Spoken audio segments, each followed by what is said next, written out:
This is the Tucker Carlson Vladimir Putin interview. Now, I've already given my opinion about how I think this is going to end, but I will give it one more time before we watch. It was released like 44 minutes ago, so even if I wanted to have watched it before stream, I couldn't have. Exactly at 6 p.m. It's 6:44 now. I think this interview is going to be showing Tucker Carlson out of step.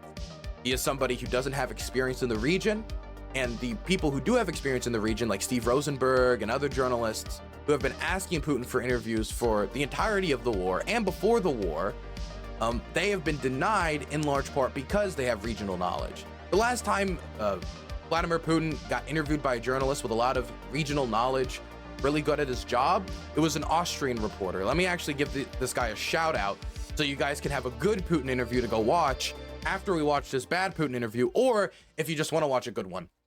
So Armin Wolf is an Austrian TV presenter and journalist who did an interview with Putin in 2018. And in that interview, he asked about Ukraine, he asked about Syria, he asked about the shooting down of Malaysian flight MH17, and he even asked about the Wagner leader Prigozhin, even though at the time he was mostly known for his work in the Internet Research Agency spreading misinformation in the United States. In this interview, this guy shows clear that he has background knowledge. Because when Putin says in response to the idea that he shot down the Malaysian flight MH17 that his forces did in Ukraine, he denies it by saying, oh, well, all these different countries have the type of equipment we have. It's all Soviet era, so it could have been anyone. And then Armin Wolf was like, well, no, it was decided in this court using this evidence and the testimony of these many people, and there's this footage, and there's this. And since he has that background knowledge, he follows up and he's like, okay, well, it is true that multiple nations have Soviet equipment, but what about all this evidence? And then Putin doesn't deal with it well. And multiple times in this interview, you can even tell Putin gets frustrated. He even starts switching languages at multiple points. Now, Putin will say this is because he was interrupted, but the times he's interrupted, it's because he either lies or he's repeating the same answer again, so Armin Wolf wants to, like, clarify something. If you want a good interview that shows how a journalist can properly interview a world leader, especially one invading another country at war with their soldiers filling up death pits, I would recommend this Armin Wolf interview. It's back from 2018, so it doesn't talk about everything in the war today, but I still think it's a good example. So I wanted to give you guys the countenance. So that's what a person with background knowledge and who is a principled journalist can do. Now, this guy right here, Tucker, doesn't have background knowledge on the war. In fact, I've seen him be somebody who actively has spread pro-Russian misinformation around the war. On Fox News, on the most popular news show in the United States at the time, he said that for every one Russian soldier that dies, 7 Ukrainian soldiers die. This was from Photoshop fake Pentagon documents that were meshed in with the Jack Textera leaks that were only later clarified that they were fake because they were obviously fake. The Photoshop was bad. Tucker Carlson just was tricked easily. He also suggested that the Ukrainians were the one that blew up the Novokakhovka Dam. And when more evidence came forward, including from even Russian architects that that's probably not the case, he never corrected the record. And that's not even talking about his record of interviewing world leaders. His interview with Viktor Orban was a puff piece. Somebody like Tucker, who complains often about the corruption of the Biden crime family and Hunter Biden and all of this, didn't seem to have any words about corruption to Viktor Orban, the leader of the most corrupt country in Europe by public sector corruption. The money that's being sent to them by the EU that's being blocked is being blocked in large part because of corrupt projects that are so corrupt that diplomats will go to the sites of these projects, take pictures and post them online, being like, hey, I'm vacationing here, to mock the Hungarians by how crap the projects were, like a nature walk through a barren field that cost millions of dollars. But Tucker didn't have time for that. Tucker had all the time in the world for the culture war. And to allow Viktor Orban, due to his lack of knowledge in Hungarian politics, to establish the narratives for himself. I mean, Tucker Carlson was just one of many Republicans that opened his arm for that man, though. He was also invited to CPAC. So it shows how seriously CPAC is also taking corruption. So he spread misinformation in the past. He doesn't have a good track record of interviewing world leaders or asking them difficult or pertinent questions. What else makes me think that this is going to be a bad interview? Ultimately, I also think that Tucker really supports the Russians. Back in 2019, he said multiple times that he supported the Russians over the Ukrainians on TV, broadcasted into millions of homes. He said that he thinks he supports them over them. He has, since the start of this war, like I said before, spread misinformation and constantly tried to undercut support to Ukraine. And I think that Tucker Carlson, while I don't think it's horribly 100% immoral to ever like use your journalistic work to try to back up things you believe about the world, because I would say that if the facts back up your belief in the world, or you've discovered facts and then change your beliefs about the world, that's you reflecting on the world quite well. But I do think that Tucker Carlson does also have an agenda here. Now, this is the one that is probably the shakiest for Tucker Carlson supporters, where the other things I'm saying are just provable facts. It's kind of hard to misprove that he didn't confront Viktor Orban about his corruption, or misprove the lies he told about the war. This last thing, I think his goal is also to undercut support for Ukraine. I do think that is his goal. And he's been open about that for a while and expressed support for the Russians before. So my view is Putin is probably going to be able to establish whatever narratives he wants, not going to get any pushback. And even if Tucker wanted to give him pushback, or if wanted to give him more than minimal pushback to keep up the appearances of a somewhat difficult interview, he wouldn't be able to because he doesn't have the knowledge. So for me, it's almost impossible for this interview to turn out well, because Tucker Carlson doesn't have the skills to make it turn out well.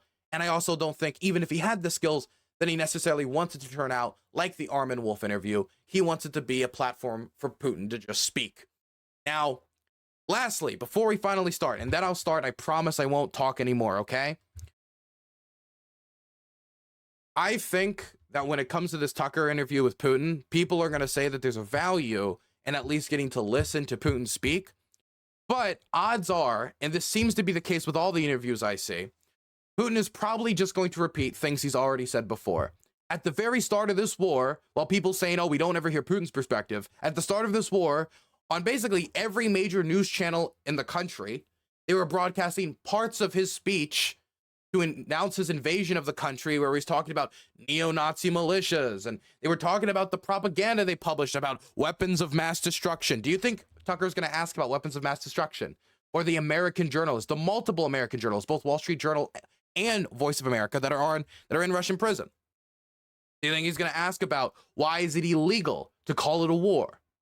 Think he's going to ask about any of these things? Anyway, point is, there is material out there that we can listen to that's already in the Western press on why Putin said he invaded the war. You can go read his transcript. You can read the essay he released in the months before the war, or you can watch his speech on Sky News or any other amount of Western platforms that published it at the time. You can also listen to his Victory Day parade from 11 months ago. You can listen to him talk to the Russian government, to the Russian parliament, quote unquote. There's tons of these interviews translated online. So for those who are saying, oh, we need to listen because we haven't listened to him before, this material already exists. You can make an argument about the size of the platform, but you could just go listen to those reasons or read his essay. In 1943, there wasn't a problem with, oh, we just don't understand why Hitler's doing this, you know?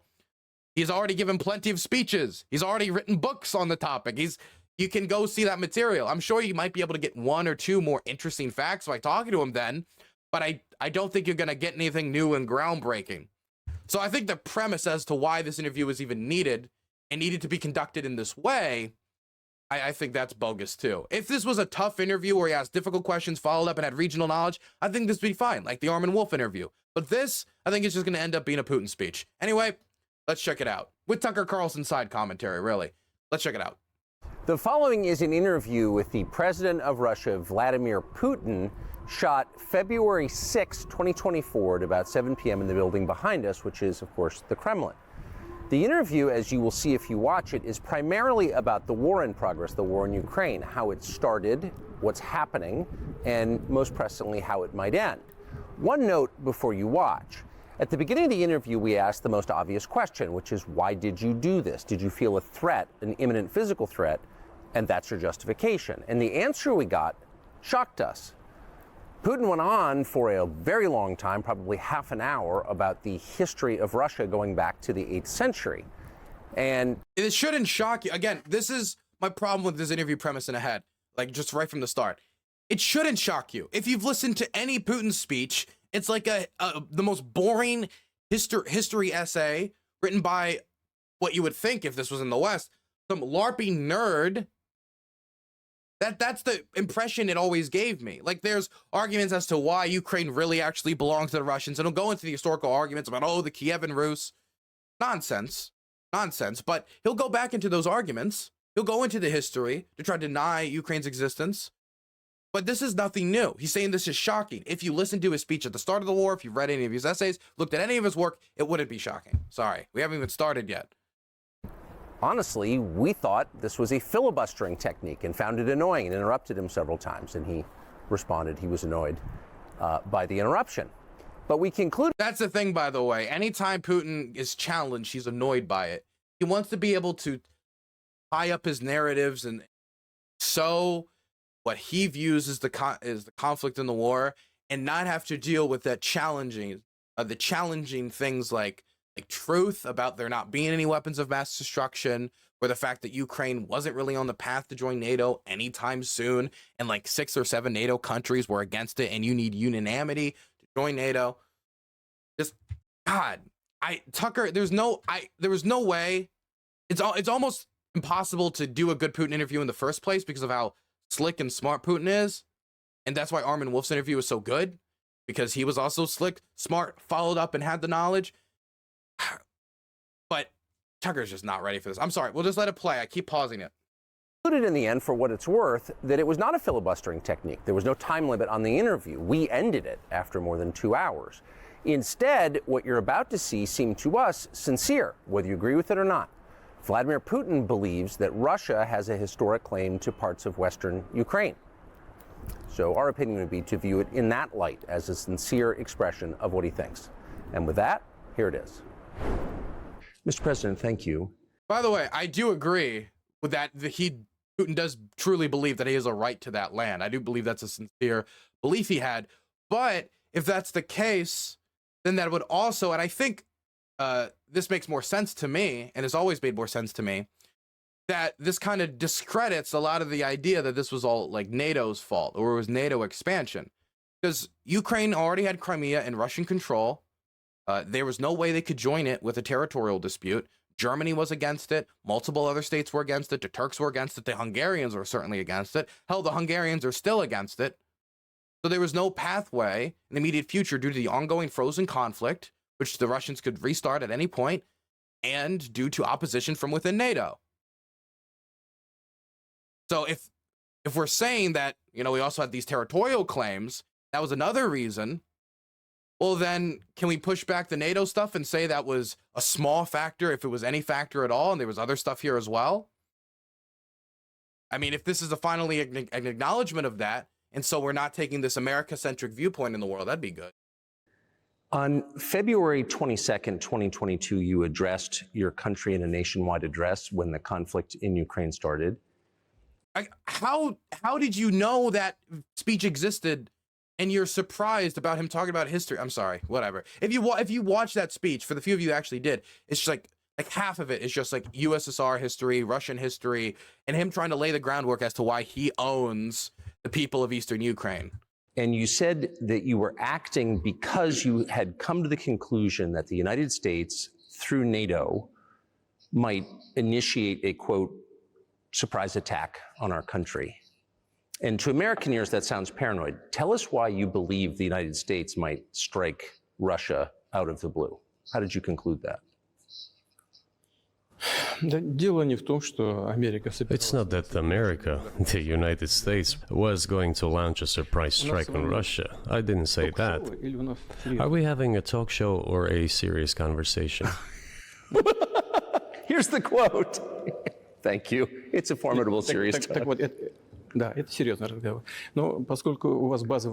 your basic education is in history, as far as I understand. Yes. So if you don't mind... Okay, so is Putin just going to manhandle him? Is this going to be the whole... Is this going to be Putin manhandling him? Is that what's going to happen? Okay. You're ready. I will take only 30 seconds or 1 minute to give you a short reference to history for giving you a little historical background. Please. Let's look where our relation... By the way, whether or not Putin wants to discredit that, if you watch Russian state media, the media that he funds, there is constantly the idea pushed to the Russian public that they have to invade Ukraine in large part, not only because you know, the Ukrainians are not real and the Eastern Ukraine actually belongs to Russia because they used to own it during an empire, you know, that they used to have but no longer have, and the people there don't want them back. But sorry, I'm a little taken aback right now. What did he really just manhandle Tucker, and his thing was just laugh in response? So if you don't mind, I will take only 30 seconds or 1 minute to give you a short reference to history for giving you a little historical background. Please. Okay. Sorry, I keep pausing. I gotta stop going on tangents. I'll just let it go. Let's look where our relationship with Ukraine started from. Where did Ukraine come from? The Russian state started gathering itself as a centralized state. But yeah, no, in Russian state media, they constantly talk about America possibly invading or NATO invading, NATO super soldiers already being deployed in Ukraine. I remember during the Kharkiv counteroffensive, Russian state media said that the reason it succeeded wasn't because of the Ukrainians and their ingenuity or, well, good planning or any of that. It was because there were NATO soldiers on the ground, and they proved it by showing like a black guy that was there. That was the proof. And there's constant talk about the need to be able to hold this here, because if not, then they'll use it as a launching pad to attack Russia. So whether or not Putin himself has said it, and it sounds like Tucker was about to pull a quote before he was shut down by Putin, Russian state media, Russian politicians, the Russian government has certainly pumped that out regularly to their public. Now, what they pump out to the American public and to the international space through English Russia Today is very different than what they push to the domestic audience. But yes, domestically they do push that. Statehood. And it is considered to be the year of the establishment of the Russian state in 862. No, it was not the Russian, whatever. It was the Kievan Rus. The Russian state as we know it today did not exist then. Did not. Just didn't. You could say that the entities that existed then would eventually grow and change, and after revolutions and different administrations would eventually turn into Russia today, after transition to here, revolution there, overthrow here. But it's not the same.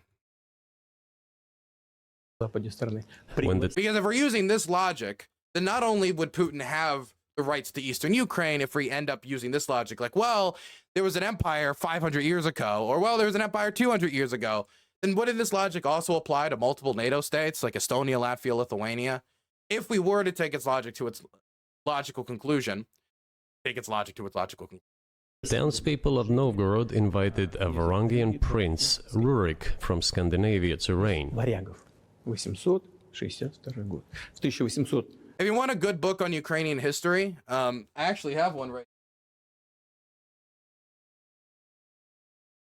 This is the book I would recommend for anybody who wants to have a basic overview of Ukrainian history. For those of you who are not interested in regurgitating these talking points, it's called Ukraine, the Forging of a Nation. It's by a really good Ukrainian historian, Yaroslav. I recommend it highly. Check it out. JWeiss21 has donated $10. Wylan WURNS. Thank you. I appreciate it. Does it have pictures? It has maps. Thank you for the $10. In 1862, Russia celebrated the 1000th anniversary of its statehood. And in Novgorod, there is a memorial dedicated to the 1000th anniversary of the country. In 882, Rurik's successor, Prince Oleg, who was actually playing the role of regent at Rurik's young son, because Rurik had died by that time, came to Kiev. Okay, this is all going to get very boring very quick, and this is part of the reason why you would think Putin interviews would be more interesting, but they're not, is because Putin's actually a massive nerd. And his main activity is trying to justify, well, Russia owns this, and Russia owns that, and Russia owns this, because it owned it 300 years ago. I don't think I'm going to spend a lot of time like going into all the history that he's explaining. I'll just let him go off. But let me just throw this out here. Again, I've offered a counter resource. A lot of the things I'm going to say are probably disagreed with by Ukrainian historians, other historians, most historians. I remember the funniest was when he got a historian to bring him an old map, and then the historian pointed to the map and said, "There's no Ukraine here, hundreds of years old. Isn't that interesting?" And Putin was like, "Oh, yes, haha." But if you looked at the map, Ukraine actually was on the map. They just point at it and pretended it wasn't there. I don't know. It's like a lot of it's silly. You can go look at those old moments if you want to laugh at Putin. My goodness. But yeah, I would recommend that book if you want a telling of Ukrainian history from the Ukrainian perspective. But even if everything he was saying is true, we're Americans. The idea that, well, we used to be part of this empire, therefore we're forever part of this empire, is very, very silly to us. If the Ukrainian people want to be free, or that their culture and identity has evolved to the point where they don't want to be ruled by Moscow anymore, whether or not they owned it 300, 200, or even 100 years ago, does not matter that much to me, and it doesn't seem to be something that the people who actually live there care that much about. Пришел в Киев. Отстранил от власти двух братьев. He ousted two brothers who apparently had членами дружины Рюрика. once been members of Rurik's squad. Имея два центра в Киеве и в Новгороде. So Russia began to develop with two centers of power, Kiev and Novgorod. Следующая очень значимая дата в истории России. The next very significant date in the history of Russia was Lenny 988. gave Remus_Croft This a was tier the 1 subscription. baptism of Russia, Can we do a body when language Prince and Vla- skull shape analysis of this interview? Might tell us more than these random word generator. Sorry, can we do a body language and skull shape analysis? No, fuck, no. No. No. We're not going to do a body language analysis, but I can say that I see a single bed of sweat on his forehead, which does indicate that he has terminal cancer and will die in the next 3 years. As a body language expert, which is one of the most respected fields of all science, I can tell you that with 100%, 110% certainty. Next So it's not you can never take anything from body language, but man, do I roll my eyes anytime a body language expert gets on TV. very significant date in the history of Russia was 988. Владимир, This was the baptism of Russia, when Prince Vladimir, the great-grandson of Rurik, baptized Russia and adopted Orthodoxy, or Eastern Christianity. централизованное российское государство. From this time, the centralized Russian state began to strengthen. Единая территория. Why? Because of the single territory, integrated economic ties, Один язык. one and the same language, and Can I also throw out there that around this time period, Ukraine was also owned by other empires like the Polish-Lithuanian Commonwealth. There is a Hungarian community in Ukraine for a reason. There are people in Ukraine that were in Ukraine that also used to be Polish, or a lot of violence. There's still some, but violence. There was other empires that owned it. Does Polish have the same rights to Ukraine as the Russians do? and after the baptism of Russia, the same faith and rule of the prince. The centralized Russian state began to take shape. Российское государство. Back in the Middle Ages, Prince Yaroslav the Wise introduced the order of succession to a throne. I'm sorry, man. I'm imagining there's a family shivering in a corner and a Wagner soldier breathing heavy he just took their home. They're going to use it for a base. They took out one of the books on the shelf and it was Ukrainian nationalist propaganda, and they're all huddled in the corner not knowing what he's going to do. And then he's like, do you know why you're wrong? And why are we wrong about wanting to be free? Well, back in the 9th century, Yaroslav the Wise, I'm just sorry, it's just ridiculous. It's ridiculous. It's silly. You don't need to go back to the 9th century to explain the elements of this war. To me, it feels like those people who throw a bunch of Latin words in their sentences to make themselves sound smarter. Like he's going back in history just to prove that he's read a book once or twice.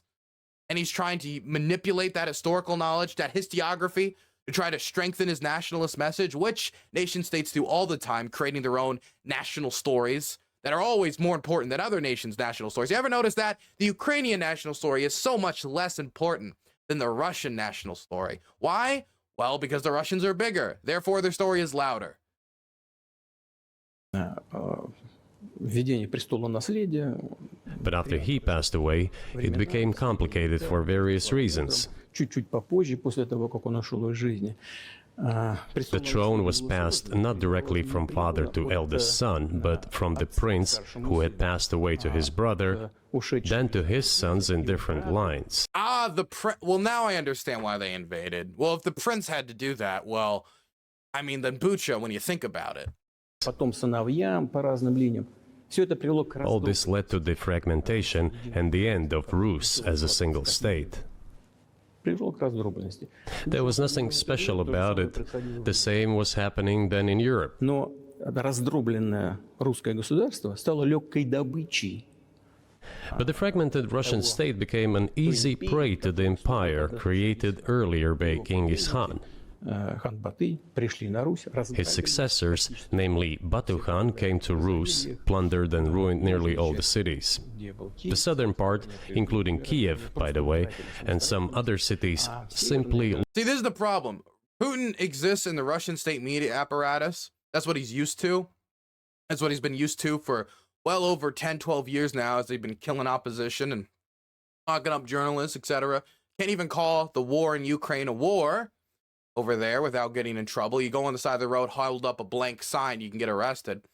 So I think no one's ever told Putin that he's a boring nerd before, and that we would rather him probably go to a history that's more recent. I mean, like, the Germans did a lot of this dumb shit too, and I hate to do the World War II comparison, but you know someone's bullshitting you when they got to go back 1,000 years to justify why they just invaded your country. And when you get to the Germans, they be like, yeah, but you don't understand the Germanic Aryan peoples. You don't have to go back this far when talking to general audiences. You're going to lose so many people by doing this. And in a way, I'm actually happy that he's doing this. Not because, you know, it's bad because he's reinforcing like Russian ideas of history over Ukrainian ideas for history as to why Ukraine doesn't really have a right to exist. And that's bad because the Ukrainians for basically forever haven't had that long of a period to say their story. In the last 2 years are the first time where people were really like, oh, Ukraine? I just thought it was all basically Russia land. It was all basically the same. That sucks. But on the other hand, it's so incredibly boring and is generally not a great argument as for why they should go into Ukraine. I think that there's a decent chance that all those dopamine-addled freaks on Twitter who scroll all the time are going to get like 10 minutes into this and be like, Yaroslav the Wise? Like, what? When does Bandera get brought? I'm done. And then click. I don't think that'll be true for everyone, but I think it'll be true for some people. Lost independence, while northern cities preserved some of their sovereignty. They had to pay tribute to the horde, but they managed to preserve some part of their sovereignty. Somebody just brought up a great comparison, even though I already stole it from you. Might sound stupid, Dylan, saying this, but this is the most Caesar from New Vegas tier justification. A shitty understanding of history, making him think he should be the top and why what he is doing is right. Now, I already thought of this. And I mean, I literally already thought of this because you go to my Twitter, we are live watching the Putin-Tucker interview. So I've already thought of this comparison. I've already thought of it. Yes. Yes, dude, I saw it coming from a mile away. You've seen one Putin speech, you've seen them all. And then a unified Russian state began to take shape with its center in Moscow. The southern part of Russian lands, including Kiev, began to gradually gravitate towards another magnet, the center that was emerging in Europe. This was the Grand Duchy of Lithuania. It was even called the Lithuanian-Russian Duchy, because Russians were a significant part of this population. Polish-Lithuanian Commonwealth also ruled over it. It just, we don't need to go back this far. I almost am encouraged to like skip this, but I probably shouldn't. I should watch the whole thing in its entirety, but man, I want to skip it because I've just heard Putin go through the spiel before and like 3 or 4 other speeches. They spoke the old Russian language and were Orthodox. I want to throw out there that the Russian language stuff, while it is interesting that people speak Russian, I'm speaking English right now. I would rather have myself thrown into a volcano than become British, okay? And I think most Americans probably feel the same way. So while I don't know if they were going to get into the Russian language stuff, but I just want to throw out there, my first time ever traveling to the front line in Ukraine, all the soldiers I met spoke Russian. All of them. All the ones defending Zaporizhia, all the territorial defense from that area, when I first went over, forward operating position, Russian speakers. Just because someone speaks Russian, just because someone speaks Ukrainian, doesn't necessarily dictate their politics.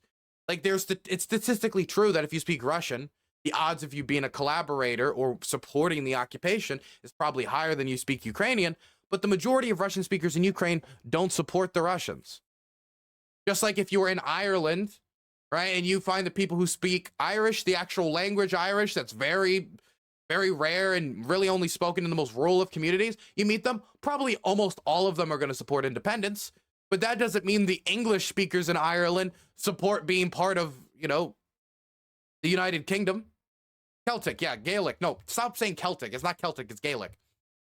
Yeah, I think I get my point. Language isn't everything. Language is certainly not everything.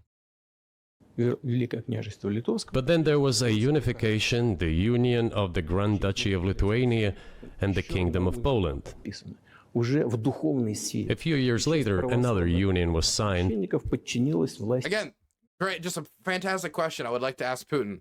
If this goes back to the history, why doesn't Poland get large swaths of Ukraine too? Why doesn't Hungary get large swaths of Ukraine? But this time already... Unironically, though, I think there's a good chance he would say, I'd be fine with that. I'll split them up. in the religious sphere.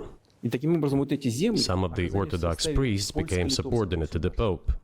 Thus, these lands became part of the Polish-Lithuanian state.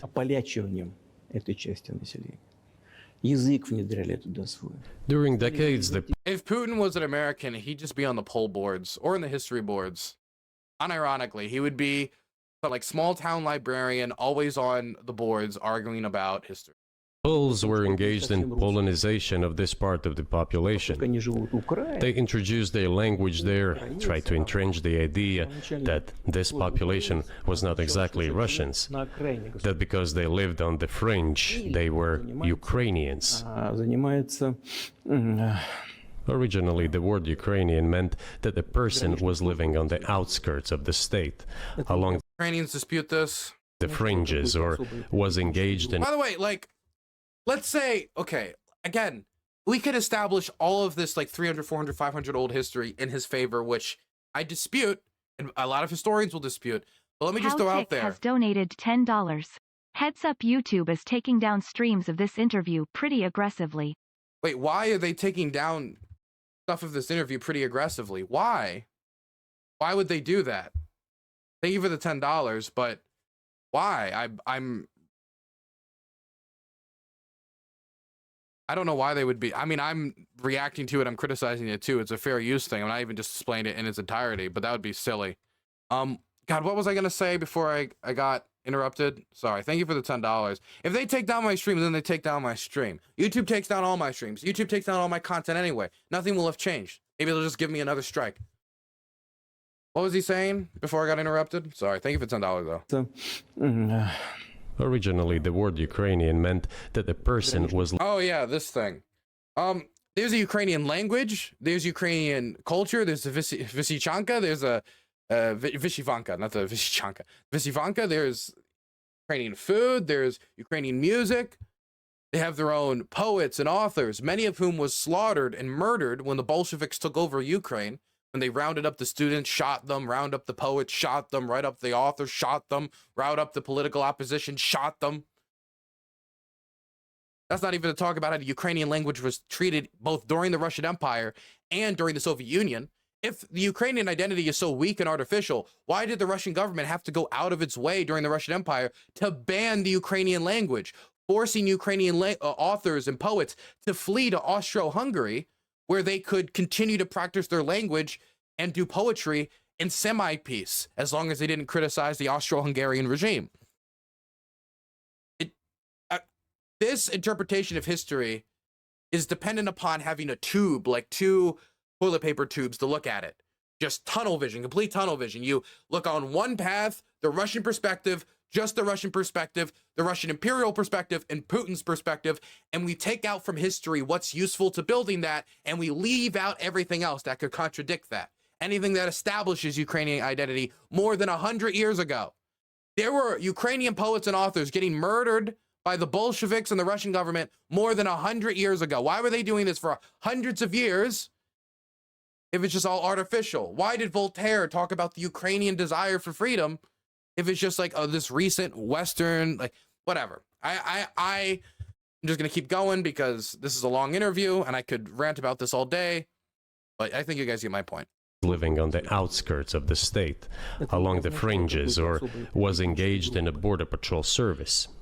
It didn't mean any particular The greatest important aspect, the most important aspect when creating any nation, any identity, anything, is self-identification. Once the people have self-ID'd, they practice that separate culture, practice that certain way, it's very, very difficult to get them to turn around. ethnic group. So the Poles were trying to, in every possible way, to colonize this part of the Russian lands, and actually treated it rather harshly, not to say cruelly. All that led... That's okay, I'm sorry, I keep interrupting, but I keep thinking of more things to say. And when we talk about that self-identification, I would say that when you poll Ukrainians before and after this war has helped reinforce that self-identification. There are many people, like people I filmed with, like my good friend Dima, I'm going to release a documentary about in the future, who rescued a lot of people from Mariupol when the Russians were shelling it. AP says 35 to 75,000 dead in the mass graves around it. Man, that investigation, horrific. But Dima went to Russian school. His parents planned to send him to Moscow to work there, use Moscow as a center of business. And their parents' mind was the idea, well, if you go to Moscow, you made it, you're going to survive, you're going to do okay, because that's the center of power, the center of wealth in the empire, right? The Soviet Union, etc. And then when the war started, like for him, and for a lot of people, it felt like a massive betrayal from brotherly Russia. He never referred to Russia as brotherly, but he certainly had a much more positive view of Russia before they started bombing his villages and homes. And they reinforced that self-identification. There are many people who say that the Russian decision to invade Ukraine in the way it did and brutalize them in the way they did, if anything, has just pushed them further away from Russia than ever. And has made them less willing than ever to compromise. And I would agree with that. Now, that might change depending on the conditions of the war. But as of right now, when it comes to, and I don't think the self-identification factor is going to change, he's done nothing but reinforce Ukrainian self-identification, both in Ukraine and those displaced abroad. In every possible way to colonize this part of the Russian lands, and actually treated it rather harshly. Like when you tell the Ukrainian story now, the idea that Ukraine in any sense would survive after what Russia has done to it is just going to reinforce that national idea only that much more. So the Poles were trying to, in every possible way, to colonize this part of the Russian lands, and actually treated it rather harshly, not to say cruelly. All that led to the fact that this part of the Russian lands began to struggle for their rights. They wrote letters to Warsaw demanding that their rights be observed and people be commissioned here, including to Kiev. I beg your pardon, can you tell us what period? I'm losing track of where in history we are. The Polish oppression of Ukraine. Even Tucker is bored of this. It's not just me, guys. It's not just me. It's Tucker too, man. He can't. I'm at least able to semi-follow this, right? I'm kind of semi-fading in and out because I'm waiting for this to be over and we can get to talking about the modern war and not stuff. Look, we're talking about things where everybody's dead, and they've been dead for generations, right? Can we get to the things, the history where people were at least still alive? It was in the 13th century. Oh my God, we still got like 7 centuries to go before we get to like World War II. Вот, в 13 веке. Это было в 13 веке. Значит, и... Now I will tell you what happened later. Oh my God, dog.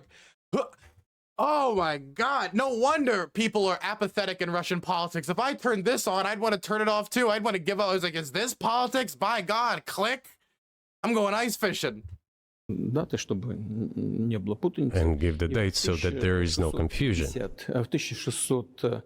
And in 1654, even a bit earlier, чуть раньше даже, люди, которые контролировали власть. The people who were in control of the authority over that part. See, now when he's talking, now this period around this time is when they took over areas like Odessa during wars with the Ottoman Empire. And that is where they track back a lot of their control of Ukraine too. It is that war, that period of time. Basically, they won it in blood and soil, so it's theirs forever.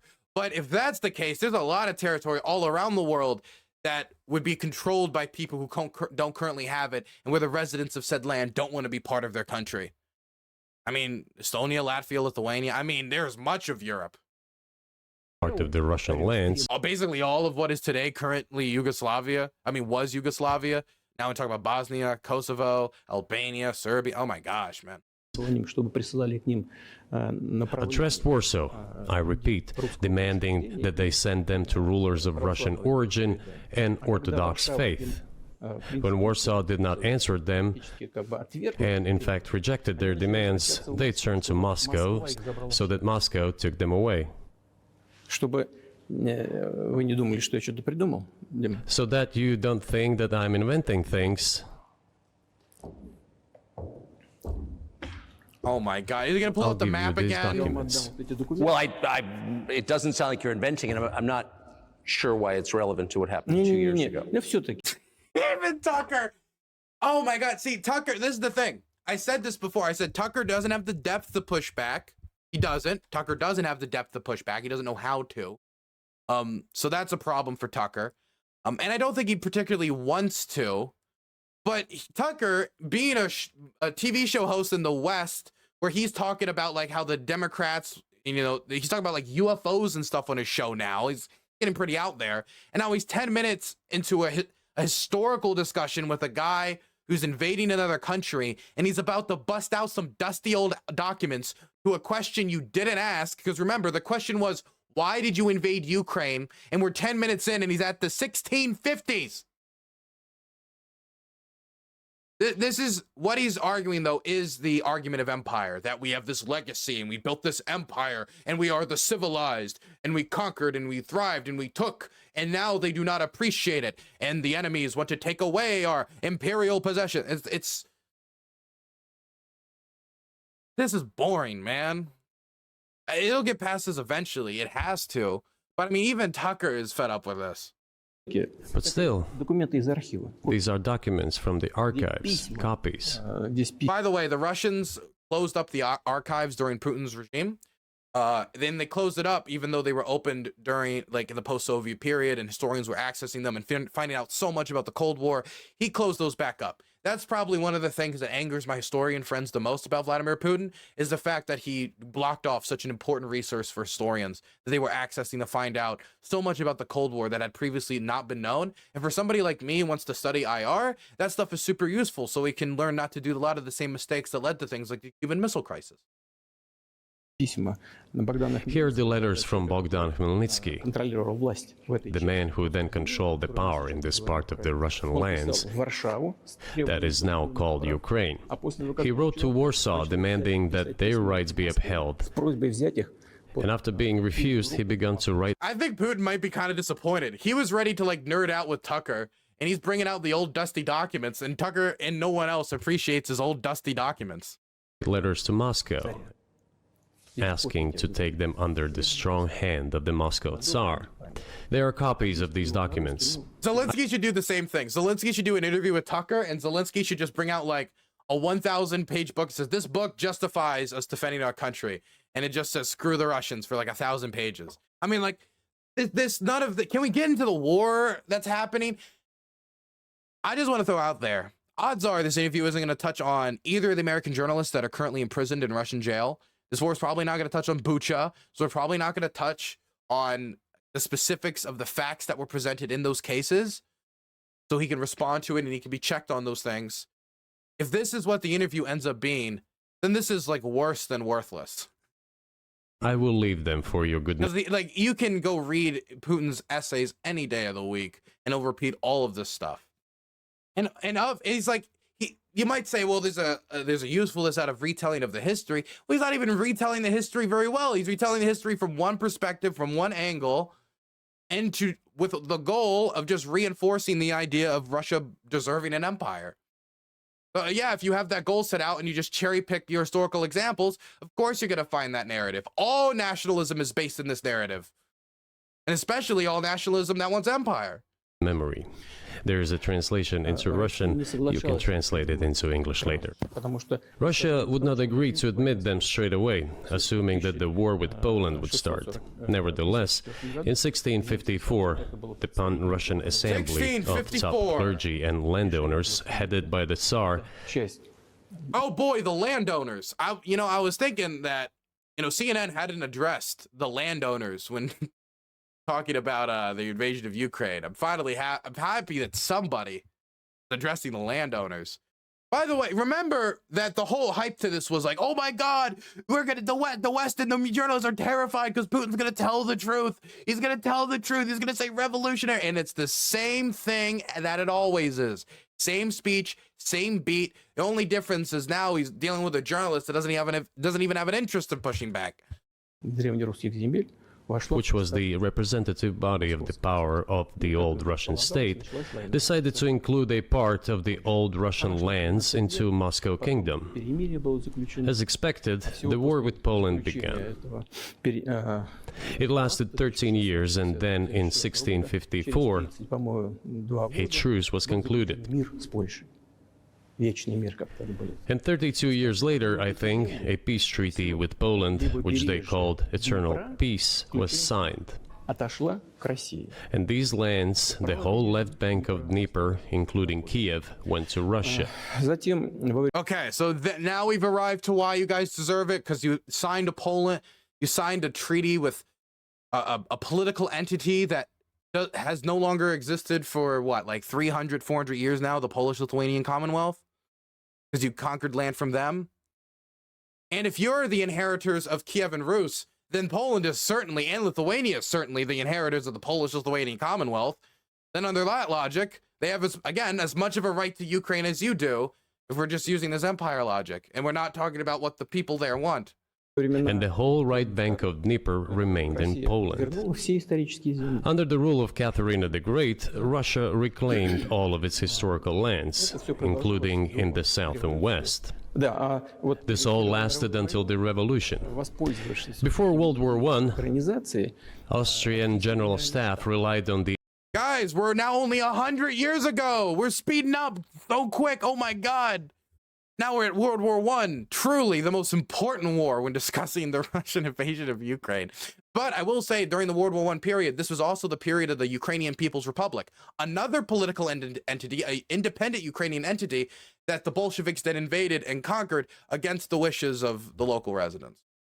ideas of Ukrainianization and started actively promoting the idea. And that's not to say that there's no one who supported the Bolsheviks. There are also some people didn't support the Ukrainian People's Republic.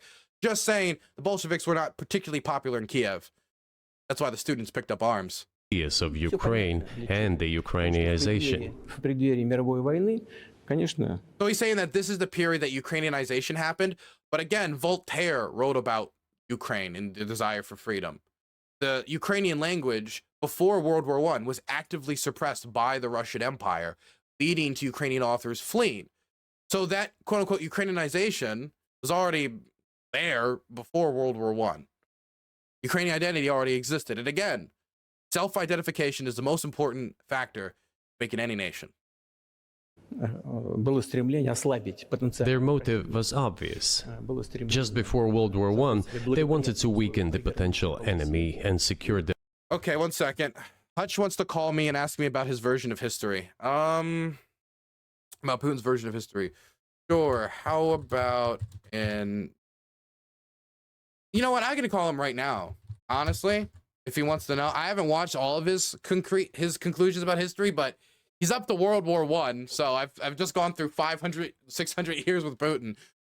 themselves Not even, like over 1,000 years with Putin. favorable conditions in the border area.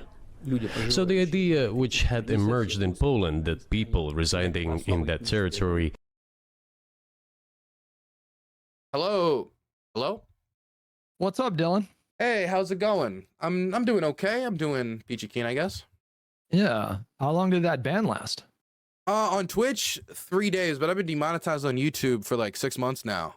Yeah, dude, I've been watching that. I had my own situation there too, man. I know how stressful that is.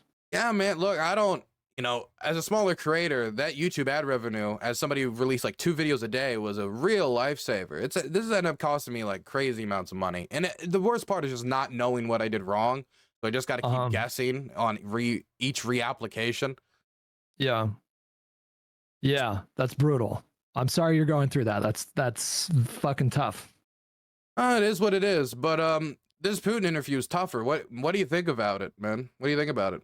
Well, I mean, I'm still like you're a lot more knowledgeable on the historical context building up to this conflict. I'm like somewhat familiar with some stuff. I can. So I can be blunt with you if you want me to. 99% of what he's saying here is completely worthless in relation to the war. He's starting back in the 8th century when he talks about Kiev and Rus. And he's like, oh, that's when Russia was founded. That's not when Russia was founded. That was a totally separate political entity. Nationalism, especially hardcore nationalism that wants to conquer other historical lands, that type of revisionist nationalism, needs that type of like incredible ancient story to tie its people to and its modern political entity. But the modern Russian state was not founded back then. And the modern Russian Empire is not even the only empire that has controlled the territory that is now Ukraine. He even talks about it briefly, even though for whatever reason, the logic that applies for Russia in deserving Ukrainian land did not apply to the Polish-Lithuanian Commonwealth when it had large swaths of land. What I also don't like about a lot of his historiography here is he talks about the Ukrainization, and it seems to be, I'm up to the World War I section. World War I is where he talks about the Ukrainianization and the artificial like creation of the Ukrainian identity. But the Russian Empire had been suppressing the Ukrainian language for a very long time before World War I. That caused a lot of Ukrainian authors, poets, political dissidents to flee to Austria-Hungary, not because Austria-Hungary was a bastion of freedom, but because it at least allowed them to speak their mother tongue, and so they could continue to write poems and books and stories and continue to engage in some sort of political activism.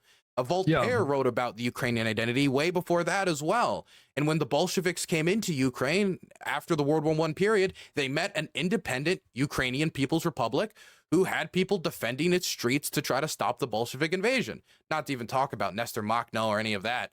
But the point is, his view of history is like 2 toilet paper rolls stuck to his eyes. He's choosing whatever parts of history to reinforce Russia's existence, Russia's continuity for over 1,000 years, even though it was different entities, and to make it sound like they have a right to this land. It has always been Russian, even though that's not even the case. There's been multiple independent Ukraines, which was suppressed by the Russian government.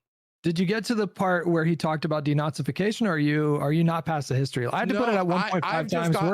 We're about an hour and I'm 11 minutes into this, and I'm already annoyed because this is like every Putin speech. And this was my prediction of this in advance. My prediction of this speech was that Tucker Carlson, number one, doesn't have the background knowledge on the region. The reason why Putin rejected interviews with like BBC reporter, fantastic guy, Steve Rosenberg, has rejected interviews with other journalists who've been asking for interviews for forever, even if Tucker pretended like he's the only one brave enough to interview him. It's not that he's the only one brave enough, and Putin's own press secretary Peskov said so, is that he's the one they accepted, that they had a long list of people who could interview him, and for whatever reason, the dictator invading Ukraine and conquering it said Tucker was the option. He wanted to go with him. Why is that? Is it because Tucker said in 2019 that he supported the Russians? Is it because that he's continuously spread lies about the war, whether it has to do with death statistics or who blew up the Novokhovka Dam? I don't know exactly, but I do think that even if Tucker had the motivation to push back, he doesn't have the skill to push back, and I don't think he has the motivation either. So I thought this was going to be a long Putin speech where Tucker is kind of left out of his water trying to catch up with Putin, and so he just is allowed to say whatever he wants, completely unchallenged by him. Well, unlike other journalists who have done great Putin interviews like Armin Wolf. Sorry, I went on a little bit. That's okay. Well, prepare to be disappointed for about for the first 40 minutes, there were a couple times when Tucker kind of jumped in a little bit, and I was like, okay, that's a fair question. I'm glad he pushed him on that. And it goes real south about 45 minutes into it. After that point, it's basically just Tucker teeing up these questions that are obviously meant to launder Putin's propaganda to Tucker's audience. It gets so much worse than the first 40 minutes. And I was telling my chat the same thing. I was like, Vladimir Putin for sure had a team of people do extensive research on Tucker, extensive research on his rhetoric, extensive research into his audience. He likely prepared for this interview for several hours and went into it with a game plan. Dusty papers and everything, stuff from the archives. The archives he shut down.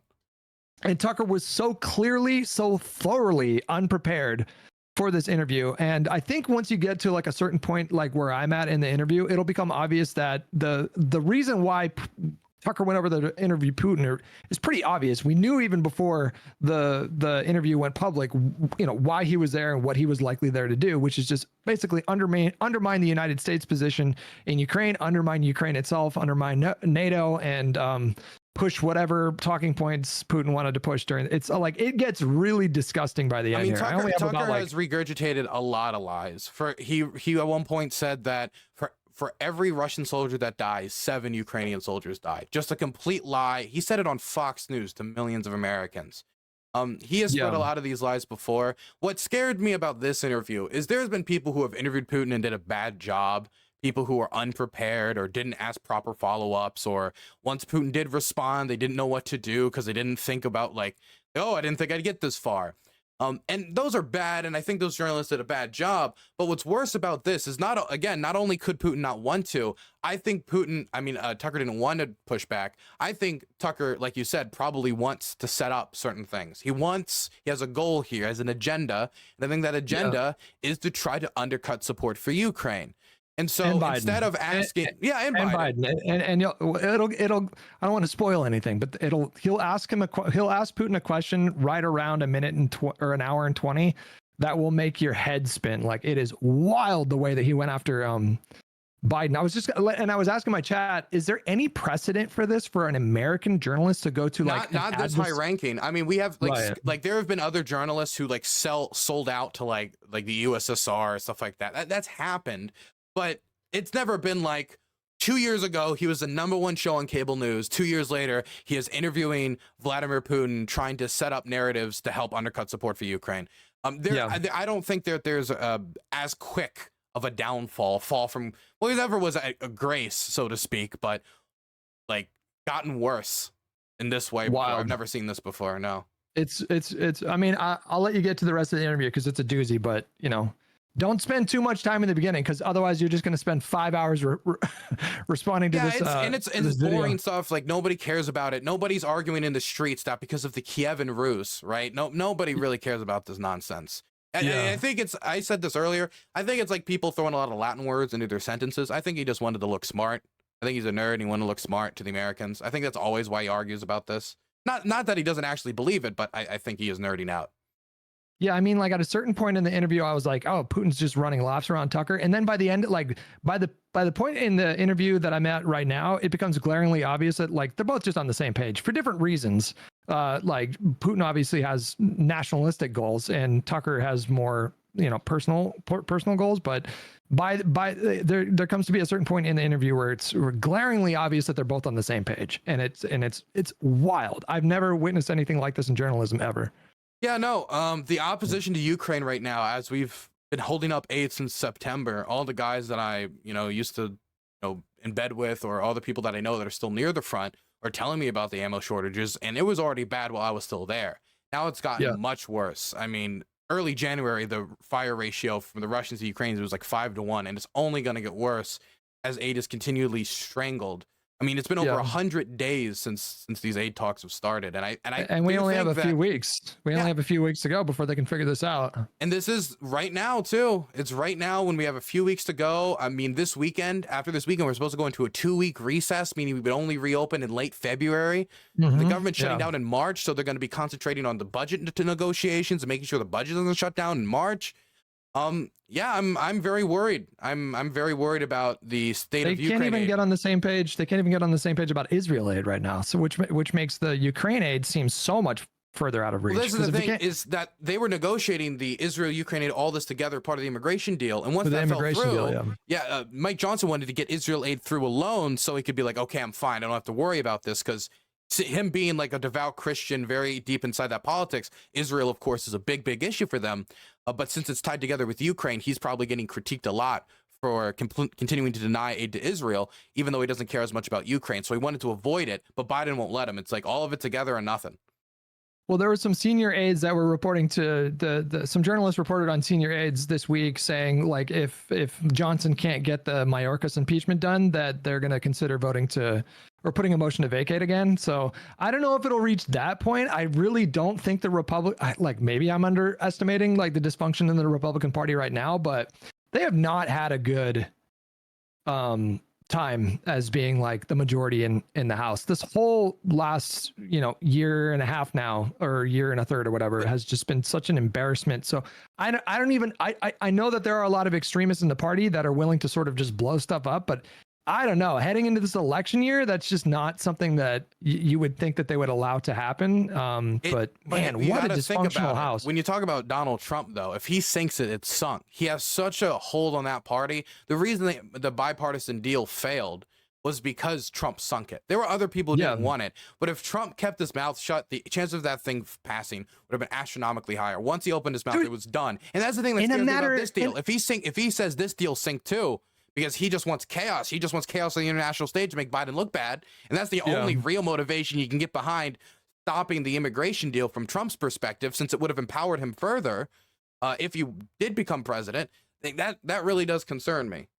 There's got to be so much frustration in DC right now because they were ironing out the details of this compromised bipartisan bill for fucking 3-4 months.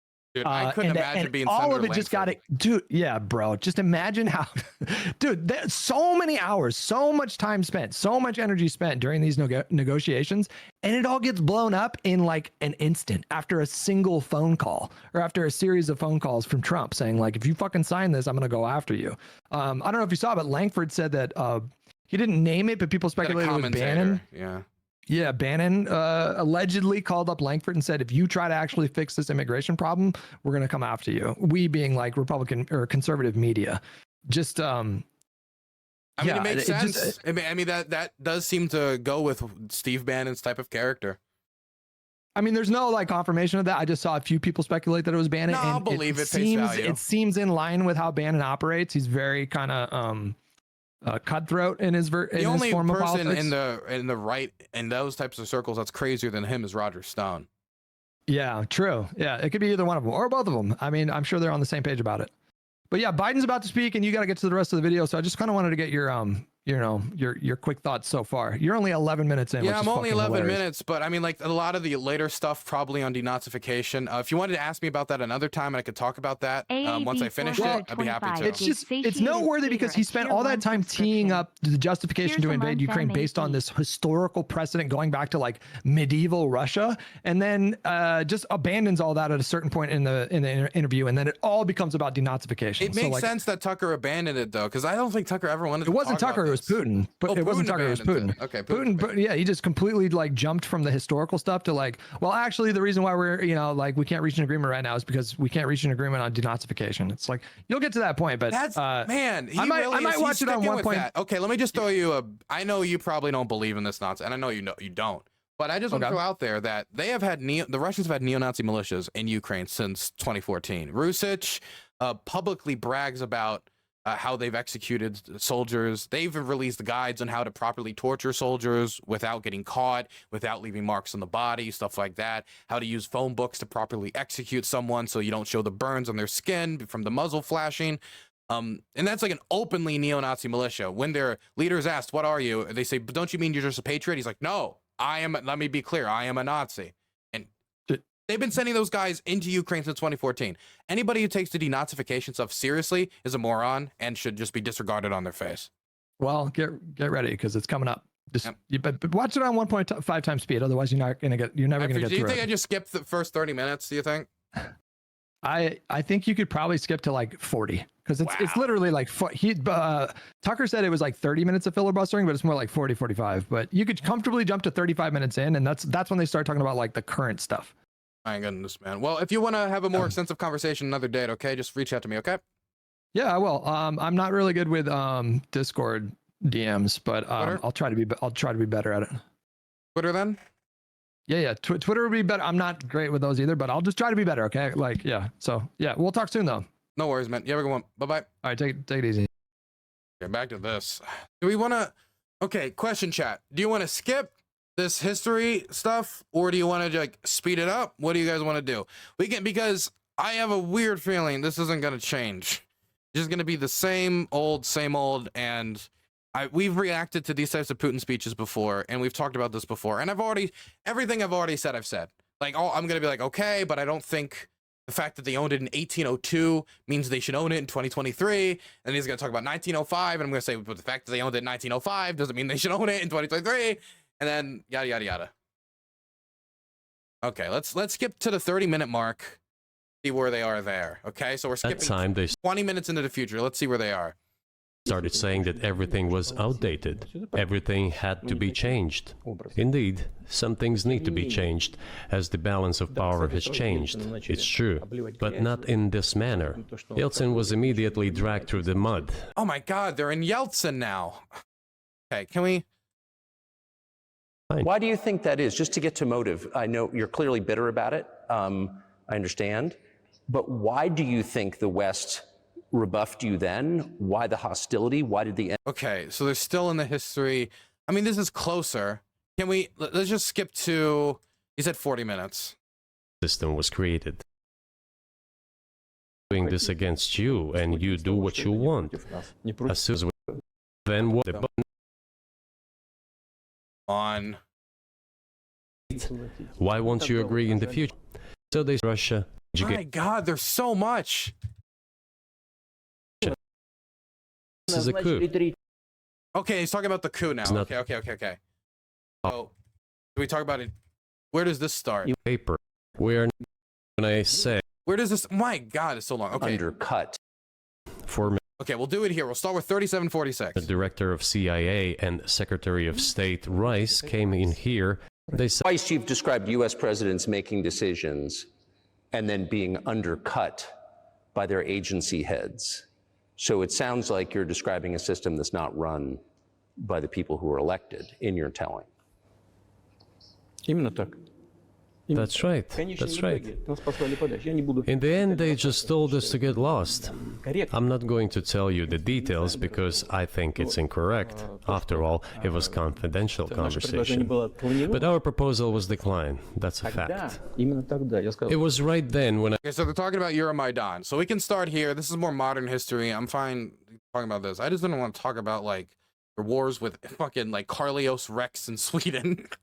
I said, look, but then we will be forced to take countermeasures. We will create such strike systems that will certainly overcome missile defense systems. The answer was, we're not doing this against you, and you do what you want, assuming that it is not against us, not against the United States. By the way, if anybody in chat, in case I'm missing something you guys want me to respond to elsewise, somebody wants me to respond to you guys or something that's been said, just, you can go to DylanBurns.tv and type in this chat, and I'll respond. I can't check out YouTube chat because there's so many chats on screen, so I'm just focusing on site chat. Okay. Very well. That's the way it went. And we created hypersonic systems with intercontinental range, and we continue to develop them. We are now ahead of everyone, the United States and the other countries, in terms of the development of hypersonic strike systems, and we are... I will also throw out there that we didn't know until this war that hypersonic missiles could be shot down, and they were shot down by American patriots in Ukrainian service. Just a comment. They do have hypersonic missiles, but they're also not nearly as invincible as the Russian military-industrial complex tried to sell them as. But that's not a special attribute to the Russian military-industrial complex, even though they are quite braggadocious. That's also true of most military-industrial complexes. Some are just more braggadocious than others, and some are a little bit more engaged in false advertising. Improving them every day. But it wasn't us. We proposed to go the other way, and we were pushed back. Now, about NATO's expansion to the east. Well, we were promised no NATO to the east, not an inch to the east, as we were told. So this is the thing that annoys me, is this is something that a historian or Steve Rosenberg or somebody who's more experienced would be able to say, like, hey, we know that there's been talk of a verbal agreement between Gorbachev and the Americans when it comes to the expansion of NATO into post-Soviet states, but the agreement you're talking about was in reference to the reunification of Germany. That was before the collapse of the Soviet Union had even happened, while the Soviets were still trying to protect it. Why would the Soviets even ask for an agreement to stop expansion into states like Ukraine if they didn't think the Soviet Union was even going to collapse? Why didn't this agreement get written down? Why did Gorbachev say that, well, that wasn't the specific agreement, but it was the spirit of the agreement? Because the only thing that was written down was to stop NATO expansion into East Germany, because Germany was reunifying. This is what, and maybe Putin could then snap his fingers, bring out more stuff from the archives, etc. But that's what an experienced journalist would follow up on. Any of those questions would be a good question from an experienced journalist. But Tucker, again, out of his depth, wouldn't ask something like that. And then what? They said, well, it's not enshrined on paper, so we'll expand. Again, it's not just that it wasn't enshrined on paper. It went to the point where Gorbachev said that it had to do with East Germany, not Poland, Estonia, Latvia, Lithuania. Not to mention, the Soviet Union collapsed, right?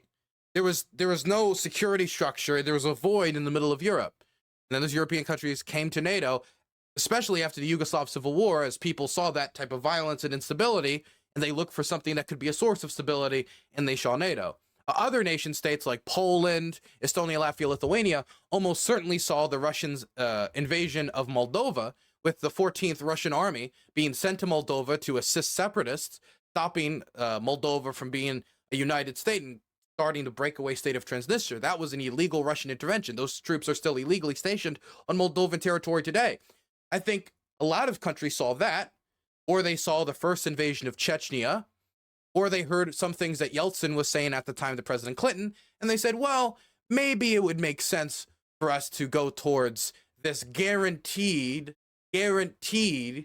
of state sovereignty, because this is covered by the American nuclear umbrella. In case Russia or another state comes up in the future, or we have another Yugoslavia situation, we need a source of stability. Now, you can still disagree with that, but that's a big reason as to why NATO expanded at the time. And it wasn't just, Russia, people say Russia was collapsing and it could not engage in empire building. It still tried to, and Transnistria was an example of that. So there were 5 waves of expansion: the Baltic states, the whole of Eastern Europe, and so on. And now I come to the main thing. They have come to do... Dylan, I really like your shirt. I'm Powerpuff Girls, man. I like the Powerpuff Girls. Mojo Jojo. Bang. I was a boomerang kid. Ukraine, ultimately. In 2008, at the summit in Bucharest, they declared that the doors for Ukraine and Georgia to join NATO were open. I do want to throw out there that in 2002, Putin said that Ukraine joining NATO was their choice ultimately. Up to them if they join NATO or not. Just want to throw that out there. Now about how decisions are made there. And as for the 2008, let me hear what he said again. States, the whole of Eastern Europe, and so on. And now I come to the main thing. They have come to do Ukraine, ultimately. In 2008, at the summit in Bucharest, they declared that the doors for Ukraine and Georgia to join NATO were open. Yep, that's true. I mean, well, that's not true, but it's kind of true. There was a NATO official who said that, Ukraine could join NATO one day, or that one day NATO, Ukraine could join NATO. It was something along those lines. I think it might have even been the head of NATO, but multiple NATO states, including Germany, France, Hungary, Turkey, there was opposition to Ukraine joining NATO, and you would need to get unanimity for Ukraine to join NATO. Hell, Sweden right now is having trouble with that, with the Hungarians saying they would let them in. They even promised they wouldn't be the last country to confirm them. And when all the ambassadors came to have Sweden confirmed, the Hungarian parliament just wasn't there. So if Sweden's having problems with Hungary, now, after the invasion of Ukraine, like 2008, as the Germans were trying to build deep energy ties with the Russians, yeah, no. They had leverage that they decided to give up for an invasion. Now about how decisions are made there. Germany, France seem to be against it, as well as some other European countries.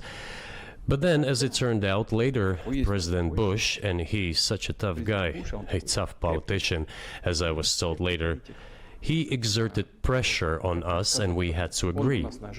It's ridiculous, it's like kindergarten. Where are the guarantees? What kindergarten is this?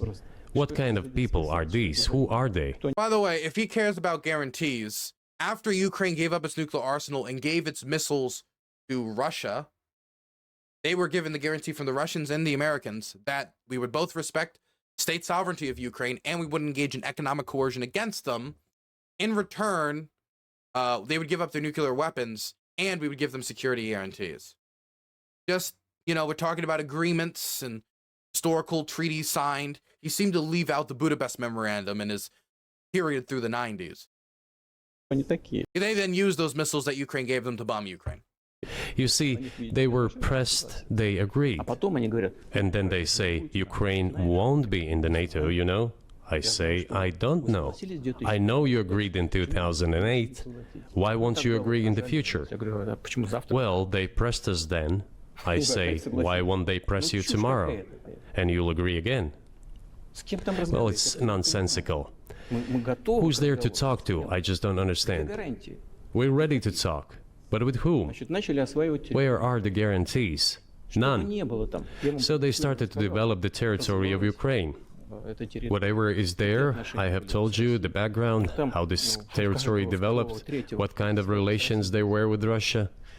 Every second or third person there has always had some ties with Russia.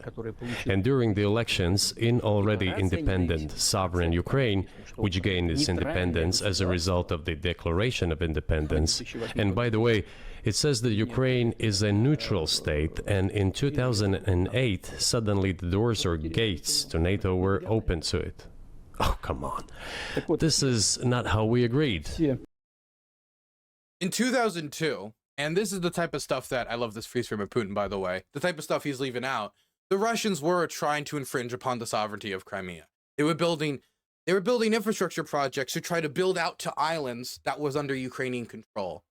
And the islands which would then, after they took over Crimea, would extend into a bridge to connect Russian mainland to Crimea itself. The Russians didn't respect the Budapest Memorandum when they engaged in economic coercion in order to force the Ukrainian government in 2013 to back off of an EU association agreement, which the government agreed to, kicking off the Euromaidan. That's against the Budapest Memorandum. They then violated the Budapest Memorandum again when they went into Crimea in 2014. But I'm not even talking about the assassinations or the corruption that Russia fostered or what they did with the island crisis in 2002, any of the other agreements, friendship treaties that they broke. But they violated all these treaties, and all this information is left out, and Tucker does not bring any of this information to the table, or to have him react to, well, you talk about this treaty being broken, what about this treaty being broken?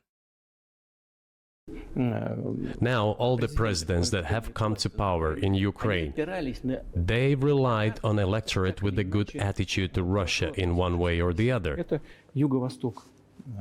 This is the southeast of Ukraine. This is a large number of people. And it was very difficult to dissuade this electorate, which had a positive attitude towards Russia. Viktor Yanukovych came to power, and how? The first time he won after President Kuchma, they organized a third round, which is not provided for in the constitution. See, remember when I said he's just gonna nod along? Oh, wow, new information. I never heard. Did they have elections in Ukraine back then? He just doesn't know. What happened was, there was this guy running, right? There was Kuchma, and then there was Viktor Yanukovych, and then during the race, during the run for president, after the election, Viktor Yanukovych won, but election monitors said that the race wasn't fair. And then the Ukrainian courts decided that, hey, actually, it looks like this election's kind of wacky. Let's do it again. And then people did it again, and the other guy won. That's what happened. So the Ukrainian courts decided it was wrong. It wasn't just, we're going to do it again for no good reason. Ukrainian courts decided. They said, oh, wow, widespread fraud, which, of course, American conservatives do care about voting fraud, so I'm sure they'll respect that. Ukraine. This is a coup d'etat. Just imagine, some... It's not a coup. If we found out widespread fraud was actually taking place, then doing it again would be a logical outcome. That's why Donald Trump tried to aim for the idea that there was widespread fraud, because if he could prove it, then the only logical conclusion would be, well, if there was, then we have to do it again. That's not even talking about the attempted assassination of the candidate. Oh my gosh, which many accuse of being done by the Russian government. And it was done by poisoning, which if there was a vibe the Russians had, it's the poisoning vibe. My God, they love the poison. Someone in the United States wouldn't I mean, Putin, it is his, I think, his favorite form of assassination. He does like to poison people. like the outcome. In 2014. Нет. Before that. Нет, нет. No, this was before that. After President See, fucking wait. What? Tucker was nodding earlier when he was talking about the 2004 and the Orange Revolution, and Tucker was like nodding along like he understood. And he's like, wait, was this like another, this is not 2014? He doesn't know basic Ukrainian history about the Orange Revolution in 2004. For those of you who don't know, and I can't believe I have to clarify this, but the 2004 Orange Revolution was a protest movement after the election between Kuchma, and that's Leonid Kuchma, and Yanukovych was found to have widespread fraud. People went out and protested, like, this isn't fair. We want a free election, protested for 2 months.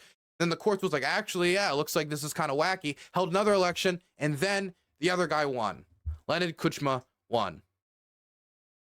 You get the idea. Now, this guy, I don't like this guy, by the way. This dude has also been known to target. There's actually a lot of theories about him murdering a journalist. And there seems to be a sufficient evidence around it too.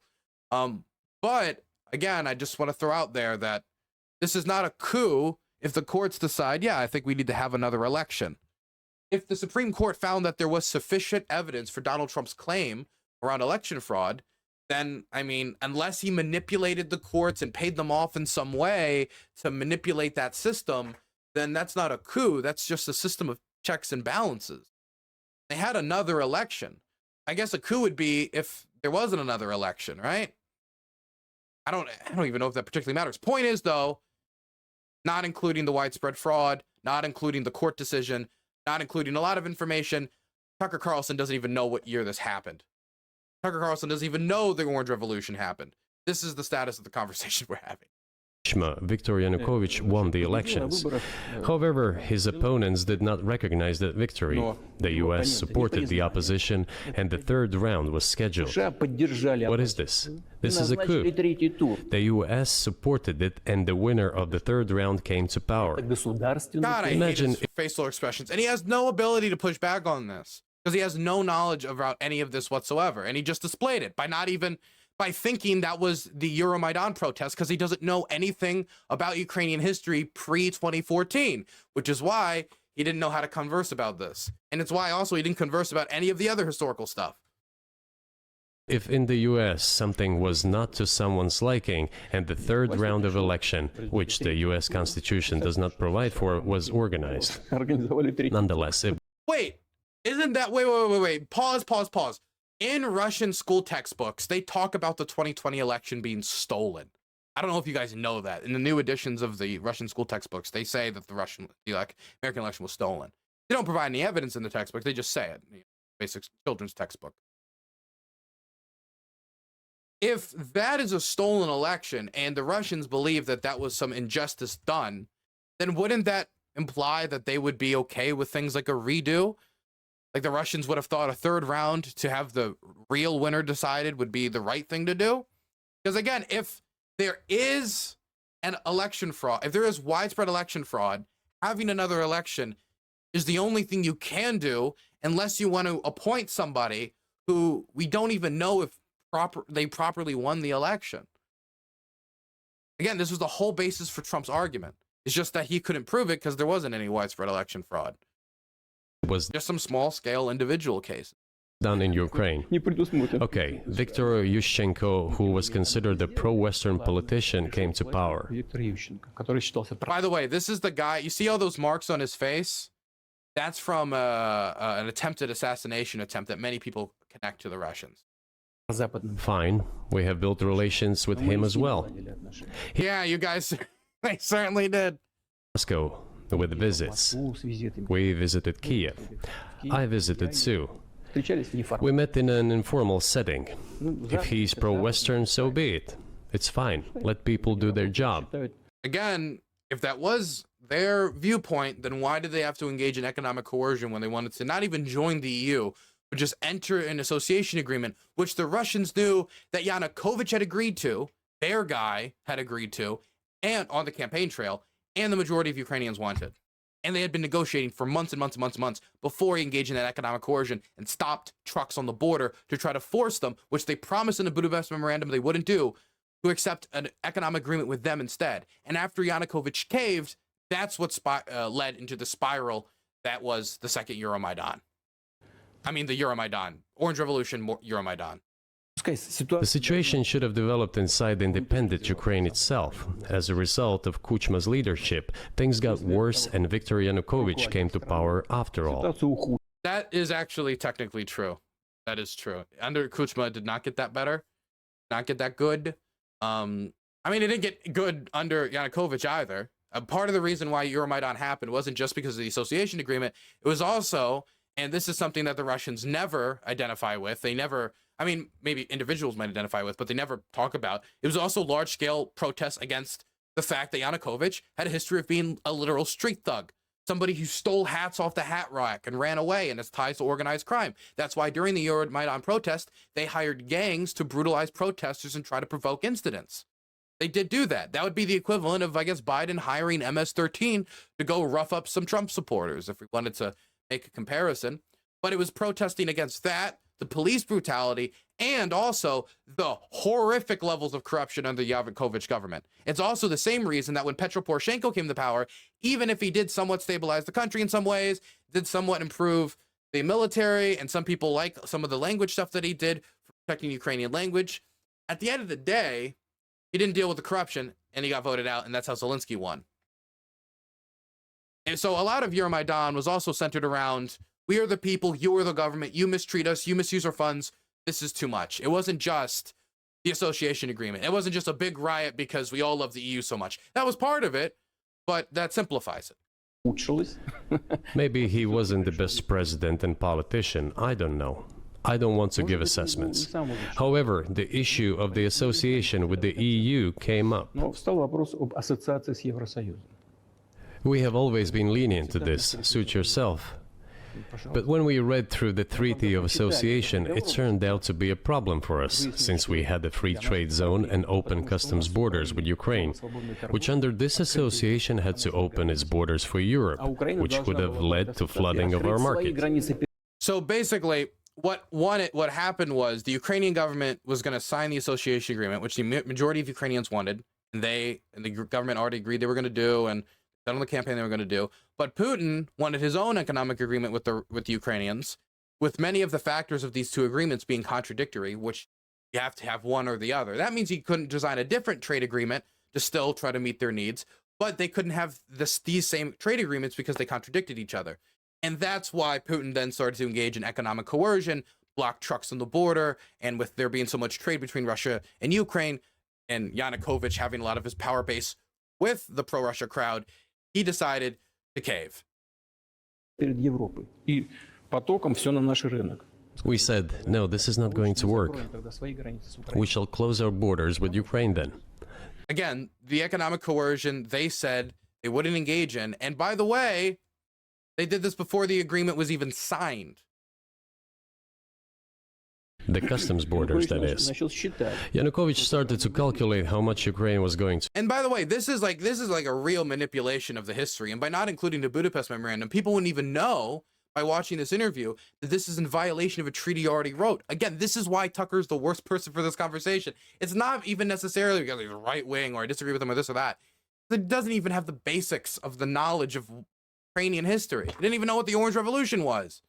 To gain, how much to lose, and imagine someone's like, yes, I want to go interview this person on American issues and all this other stuff and civil rights. What? Martin Luther who? You'd start to question if this is the right person to be interviewing somebody about issues that include civil rights issues. Or in this case, if you want to interview the Russian president about Ukraine, you should maybe have some knowledge about Ukraine. Said to his European partners, I need more time to think before signing. The moment he said that, the opposition began to take destructive steps which were supported by the West. What happened is he announced it in the middle of the night, and the Ukrainians, a lot of them say that the reason he did it was to suppress the response, because if it's at midnight, most people are asleep. But people found out, so people went out on the street, and then he sent police to go beat them up. And at that point, that's all the protests were. It was that little gathering. But once the protests got beat up, and then the footage started getting posted around, and people were able to take footage with their phones, so even more was documented, and it all started spreading around and around and around and around. That's when the protests exploded, not only into the Euromaidan, but the Automaidan that also took place. It all came down to Maidan and a coup in Ukraine. So he did more trade with Russia than with the EU. Ukraine did. That is his question after all of that's his conclusion from all of that. That was no follow-up question. That was just, oh, so you guys traded. Nothing. Just, oh, great work. Ну, конечно. Of course. It's not even the matter of trade volume. And now more Putin just spiraling and spiraling and spiraling. Just, man, I wonder why I was so worried about this interview and the fact that Tucker wasn't prepared and has no interest in pushing back. Although, for the most part, it is. It is the matter of cooperation size, which the entire Ukrainian... You know, there's going to be people who watch this, and the people who can actually suffer through the beginning history session, they're going to get to the end of this, and this, for a lot of them, is going to be the only time they've really actually sat down and listened to somebody talk about the war. And this will be it. This will be the perspective they get, and they won't get any counterance. Really disappointing. It is really disappointing. Economy was based on. Well, it's not really that disappointing because I didn't expect much anyway, to be blunt. The cooperation size between the enterprises were very close since the times of the Soviet Union. One enterprise there used to produce components to be assembled both in Russia and Ukraine and vice versa. They used to be very close ties. A coup d'etat was committed, although I shall not delve into details now, as I find doing it inappropriate, the U.S. told us. Calm Yanukovych down, and we will calm the opposition. Let the situation unfold in the scenario of a political settlement. We said, all right, agreed, let's do it this way. This is the interesting thing, because these things, there's two narratives here that are clashing, but also exist in the pro-Russia info space that really confuse me. So the first narrative is that the West controlled and conducted a coup in Ukraine, and actually, when you think about it, this is just empire versus empire because we did that coup in favor of our interests and we manipulated their politics. That's the first narrative. But then there's the second narrative here, and that is the one that he's putting forward, and that is the people on the ground, like the Americans said that they would calm them down, and then they didn't calm down, then they spiraled and they rage, and then they Now, these two things can exist together, and you can try to make it like, oh, the West said that they were going to calm them down, but they lied, and then they did a coup for their own interests. But if you know the Victoria Nuland phone call, which is often brought up as a leaked phone call that Victoria Nuland had with other staffers, you would know from that conversation that the American government was legit, and that was a private call that was never supposed to be leaked, that American government officials like Victoria Nuland were genuinely trying to push Klitschko and others to make a deal possible. And then Klitschko tried to make a deal with Yanukovych, and the protesters, defying Ukrainian political leadership like Klitschko and defying Western advice that we were giving to leadership, decided to say, no, we do not trust this guy who's trying to ban protests right now and has brutalized us and set gangs after us to hold the office anymore, even until an election. Because if he's banning protests, who knows what he'll do next? And who knows if he'll work with the Russians and they'll send soldiers in. He has to step down. And so the protesters didn't accept a deal. But then, to me, that disproves the idea that we controlled and we manipulated the protests and we made it happen and we overthrew the government. That disproves it because they're going against our advice, and we were angling for a deal to be made because we thought that if there was mass protests, that it could spiral out into a war or something else or something worse. And, well, I mean, we see what happened. I'm not saying that Euromaidan wasn't worth it for the advancements in Ukrainian society, just saying that there was a war. Point is that not including a lot of information. As the Americans requested, Yanukovych did use neither the armed forces nor the police. Yet the armed opposition committed a coup in Kiev.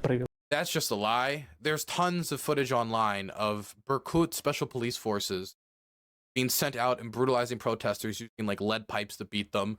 They tied screws and bolts around, this is due to reporting from Vice, around flashbangs and would throw them into crowds. Over 100 people died. They're called the Heavenly 100. So, you know, I feel like maybe even if Tucker didn't have any knowledge of Orange Revolution, but he knew Euromaidan, he must know about the Heavenly 100 and is about to bring that up, right? What is that supposed to mean? Who do you think you are? Okay, or not, I guess we'll mention. Fine. Why not? What? Ukrainian history from a Ukrainian perspective? Ridiculous. I wanted to ask the then U.S. leadership. With the backing of whom? Wow, 4 words, Tucker. Great follow-up. Fantastic journalist. With the backing of CIA, of course. The organization you wanted to join back in the day, as I understand. We should thank God they didn't let you in. Although, it is a serious organization. I understand. My former vis-a-vis in the sense that I served in the first main directorate, Soviet Union's intelligence service. They have always been our opponents. A job is a job. Technically, they did everything right. They achieved their goal of changing the government.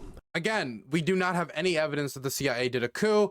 Again, if you listen to the Victoria Nuland phone call, it's pretty clear that they're trying to angle for a deal because the Obama administration had no business deploying troops in Ukraine or doing anything to stabilize the country if a pro-Western government was to overthrow the government.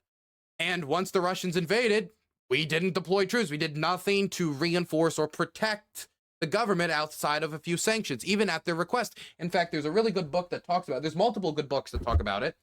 I know that both this book, and I recommend both, Our Enemies Will Vanish talks about it, and I also know the book by Christopher Miller, who follows me on Twitter, good guy, Life and Death in Ukraine, The War Came to Us. He actually talks to, I believe, the people who negotiated with the United States in this period, trying to get support from the Obama administration. And the Obama administration was explicit that they would not be sending Ukraine basically any lethal aid to protect itself. So, if it make any sense, number one, we had American officials trying to angle for something completely different in leaked conversations that were not made to be public, so it doesn't make any sense for them to be performative.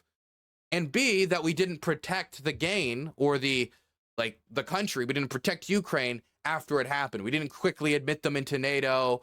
In fact, once NATO membership came up, we were pretty explicit that that isn't happening. And when they asked for weapons, we didn't send them anything offensive. We sent them like a radar that picks up when they're getting bombed so they can see where the bombs are coming from. Not shoot back, just see where the bombs are coming from.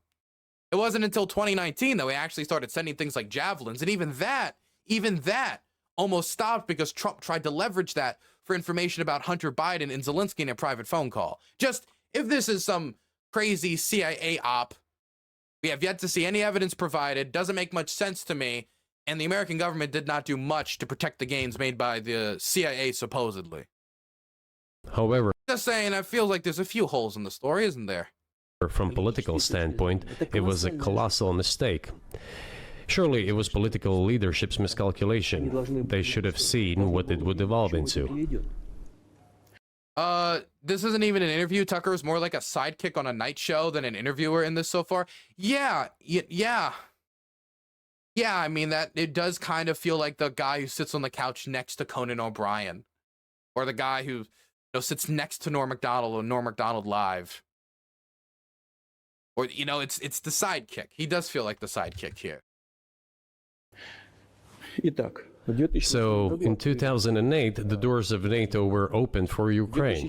In 2014, there was a... If that's true, why didn't they join NATO? That's always my question, is if it was truly open, as people say, and it wasn't just some officials wanted them to join and other countries that you'd have to get their approval from did not want them to join, and the doors were open, why didn't they join? They had 6 years to join before you invaded. Coup, they started persecuting those who did not accept the coup, and it was indeed a coup. They created a threat to Crimea, which we had to take under our protection. They created a threat to Crimea that we had to take under our protection. I don't even know what that's in reference to. What threat? I know that Igor Girkin said that when you guys took over, they held all of the local legislators at gunpoint and forced them to dissolve the parliament. I know that guy's now in a Russian prison because he was criticizing how the Russian government had been mismanaging the war because he wants to fight the Ukrainians even harder. What provocative action did they take in Crimea? In fact, once this is not ever talked about, and it should be mentioned a lot. Once the Ukrainian government came into power, one of the first things that happened once they had an interim government installed is that they declared that they would negotiate with the Russians over Crimea. That they, not over taking over all of Crimea, but over the port of Sevastopol, the military port. So the reason they did this is they were worried that the Russians might take advantage or do something. And so they wanted to assure them that they had no interest of challenging their military assets in Crimea, which had already been leased out to the Russians for them to control it. The Russians already had soldiers in Sevastopol. They already had a naval base there. And so the government came out and said, look, we'll let you keep it, or we'll negotiate how you can keep it. Didn't say we can let you keep it, we'll negotiate, which I think is a good opening. But that's when the invasion of Crimea happened. So I just don't know what specific provocation in Crimea he's talking about. And of course, there's no mention that the entire time he was invading Crimea, he was saying, I'm not invading Crimea. They launched the war in Donbass in 2014 with the use of aircraft and artillery against civilians. Oof, my gosh, man, he's really just throwing one after the other, and Putin's challenging none of this. So the war in the Donbass started once rebels supplied by the Russians, which they basically almost openly admit to now, and we've had multiple Russian soldiers and Russian logistics people come out after the fact, now that the full invasion has happened, and talked about how in the middle of the night they would transport tanks and bombs and all sorts of stuff through railroads into occupied territory. But they seized government buildings. And once you start seizing government buildings and taking them over, and take the guns from police stations and start getting funneled guns from another country, yes, the government's going to do something about it. If all of the sudden, in like a big swath of Texas, Mexico was like, this is ours now because of our historical claims to Mexico, or actually there's pro-Mexican rebels, we look down there, and many of them are just made up of gangs, which, by the way, was true about the rebels. Many of its leadership are just like mafia people, which is true about the rebels, and true about current leadership too. For example, the head of the Crimean occupation, whose PMC bombed us when we were doing civilian evacuation filming in Kherson, he has deep ties to the mafia and deep ties to murder. But if the Mexicans started sending guns to those rebels, yes, we would send in troops and we would try to take over the territory that had been taken by the rebels and then supplied by the Russians. And then when they sent over the troops in the ATO, what did the Russians do? They took patches off their uniforms and sent over tanks and soldiers over the border, pretended they weren't Russian soldiers, and fought the Ukrainian army. And every single time the rebels were on the brink of failure, the Russians would send the army over and save them. This is when it all And this has all been geolocated way before the 2022 invasion of Ukraine by open source intelligence. This is all public information.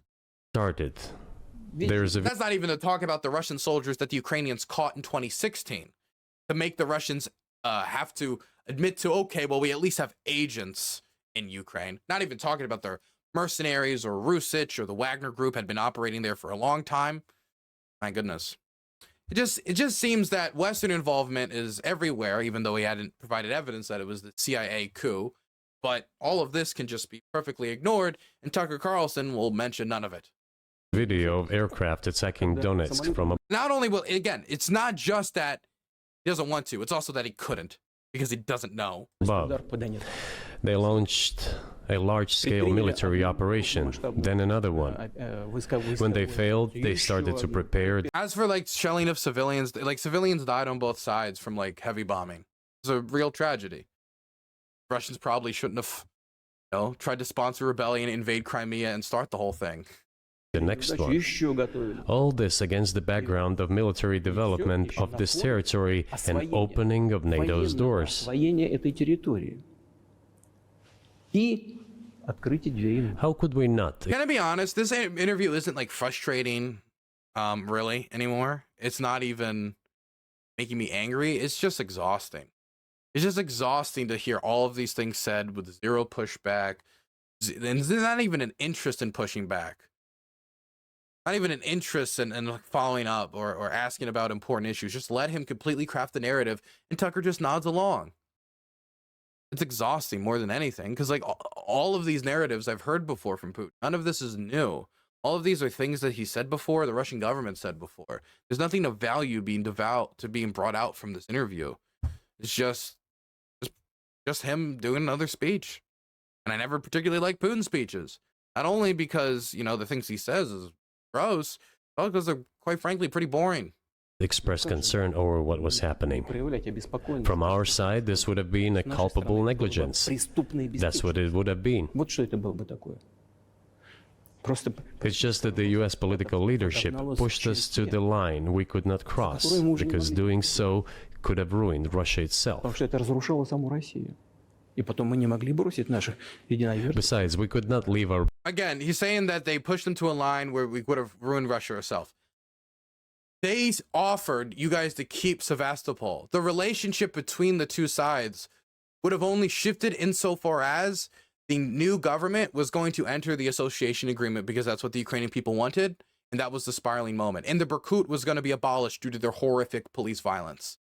Those were the only two things that were probably guaranteed once Euromaidan happened. And for example, if he was worried about the corruption being completely destroyed very quickly, which, you know, that might worry him because that's how they, use a lot of influence in Ukraine. That happened very slowly over time. So these things could have been negotiated. There's so much talk about the West negotiating. Why couldn't Russia negotiate after Euromaidan when the Ukrainians were opening the door to negotiation and allowing you guys, likely, to keep Sevastopol? They'd be too unstable to resist you in negotiations. Brothers in faith, in fact, apart... I mean, think about all the leverage he would have had. He would have been able to keep his base in Sevastopol. He probably would have been able to get another economic deal or other economic agreement in place of the association agreement. Not the same one he wanted, not the one he tried to pressure them into, but a different one that could have been still beneficial to both sides. But since it's not officially in their orbit, and Ukraine has decided to be in multiple orbits, or possibly more into this orbit, the Western orbit, because of its anti-corruption legislation in the EU or whatever it might be, or just due to the work visas or whatever, that doesn't mean they have a right to invade. Of Russian people in the face of this war machine. What was but that was 8 years before the current conflict started. So what was the trigger for you? Again, for him, it's don't dissect any of the stuff he's saying. Just move the story along. That's all Tucker is there to do. What was the moment where you decided you had to do this? That's actually a good question. And this is, I think, the only good question he's asked so far. But you still have to follow it up. But this is the only good question I've seen so far. Initially, it was the coup in Ukraine that provoked the conflict. By the way, back then the... But wait, no, he was talking about 2022, not this. Represented. And by the way, I would say it was the pulling out of the association agreement which provoked it, because I think the conflict started once people got beat on the streets of Kiev and got shot, not just when Russian soldiers crossed the border, because it wasn't just when Russian soldiers crossed the border that Russia was trying to either influence conflict, either in the Donbass, or trying to funnel in, money to gangs or other people and corruption. Where you draw the line here is very important, because for him, if he draws it at the coup, then you don't have to look at all the stuff that led to the revolution in the first place, or what happened in reaction to the protesters. Of 3 European countries. It's interesting that he's willing to go all the way back to the 8th century, but then when talking about Euromaidan, it all starts with Yanukovych fleeing the country. Germany, Poland, and France arrived. They were the guarantors of the signed agreement between the government of Yanukovych and the opposition. They signed it as guarantors. Despite that, the opposition committed a coup, and all these countries pretended that they didn't remember that they were guarantors of the peaceful settlement. They just threw it in the stove right away, and nobody recalls that. I don't know if... Over 100 people were killed, and the government was trying to outlaw protesting. And those laws were not retracted. I mean, if you're trying to outlaw protesting, it's going to be hard for the protesters to believe they can trust you.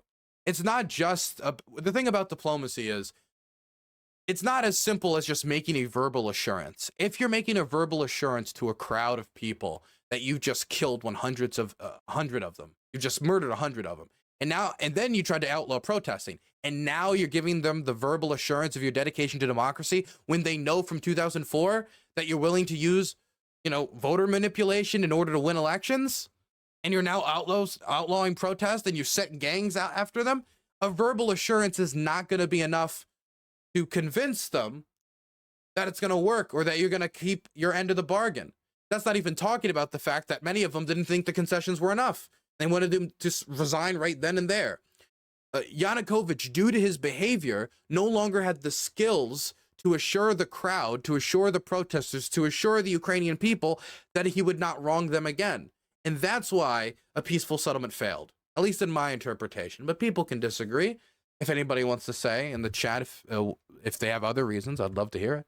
Does the U.S. know anything about the agreement between the opposition and the authorities and its three guarantors Of course, that's not the only reason it failed, but I think it's one of the primary motivators. who, instead of bringing this whole situation back in the political field, supported the coup? Although it was meaningless, believe me, because President Yanukovych agreed to all conditions. He was ready to hold an early election, which Again, verbal assurance. It's like, for example, if Putin said in this interview, he said, fine, you know what? Just let me take whatever we want of Ukraine now.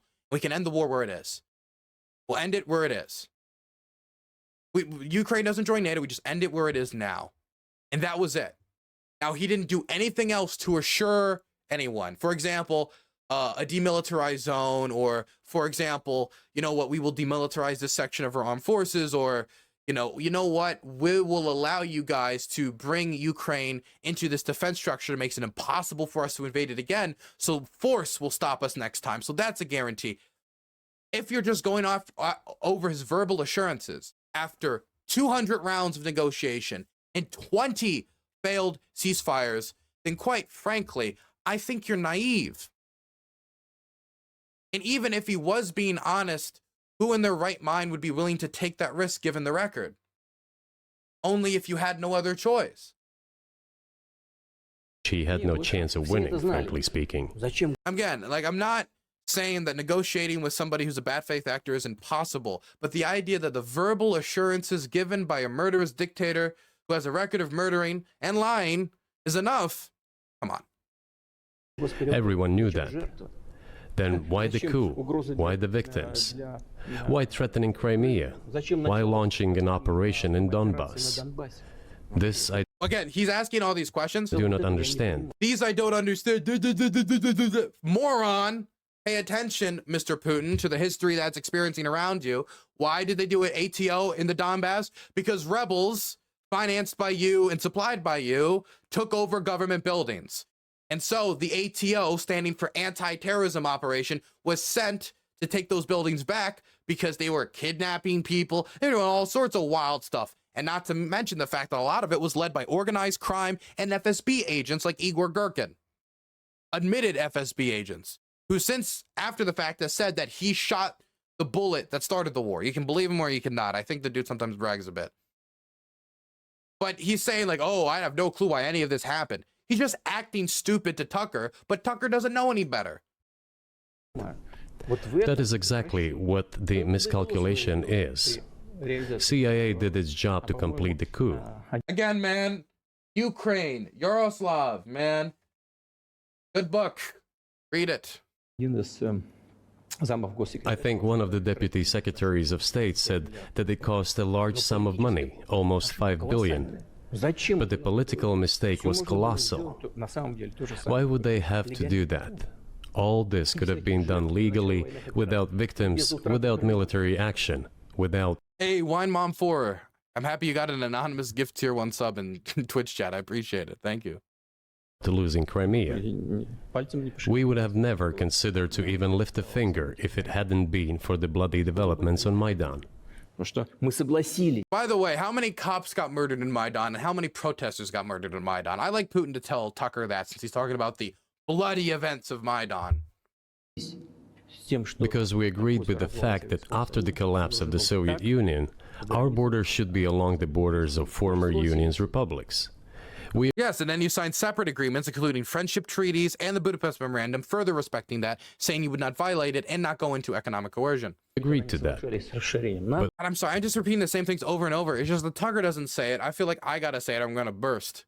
We never agreed to NATO's expansion, and moreover, we never agreed that Ukraine... In 2002, Putin said that Ukraine joining NATO was its decision. Doesn't mean he said it was okay or he liked it, but he said ultimately it was up to him. He respected its state sovereignty. Then, while Putin didn't have the military influence to, you know, I think, push a lot of the claims that he wants to now. Ukraine would be in NATO. By the way, that was said by Putin too. So don't think it was like, oh, it was a different administration. It's Putin, same guy. We did not agree to NATO bases there without any discussion with us. There was, even in the talks of, wait, we did not agree to any NATO bases without any discussion with us. We haven't even talked about NATO bases in Ukraine yet. In 2008, that wasn't a discussion. If they wanted, in 2014, the negotiations could have been, fine, you can join the Western system, but only on the agreement that you do not put any bases in there. And if you do, then that could lead to a military confrontation due to our state sovereignty. See, that's a deal you could try to make that I think that maybe could have been considered. I mean, look at how the West has bent itself backwards, not to send ATACMS or to hold back on sending this or that. Or, for example, when the Polish wanted to send over the MiGs and the Americans held back due to fear of escalation. It's hard for me to believe that if that deal was offered, that the West wouldn't vaguely try to, at the very least, vaguely try to respect it, since they're terrified of upsetting the Russians to a certain point because of their nuclear arsenal. And what were the West going to do? Launch an invasion of Russia with its nuclear arsenal, the nuclear arsenal that Ukraine also partially gave Russia. Of course, you could try to come to a different agreement, but the idea that they had no other choice but to invade after Yanukovych was thrown out for his corruption, police brutality, and lying to the people, dishonest. For decades, we kept asking, don't do this, don't do that. And what triggered the latest events?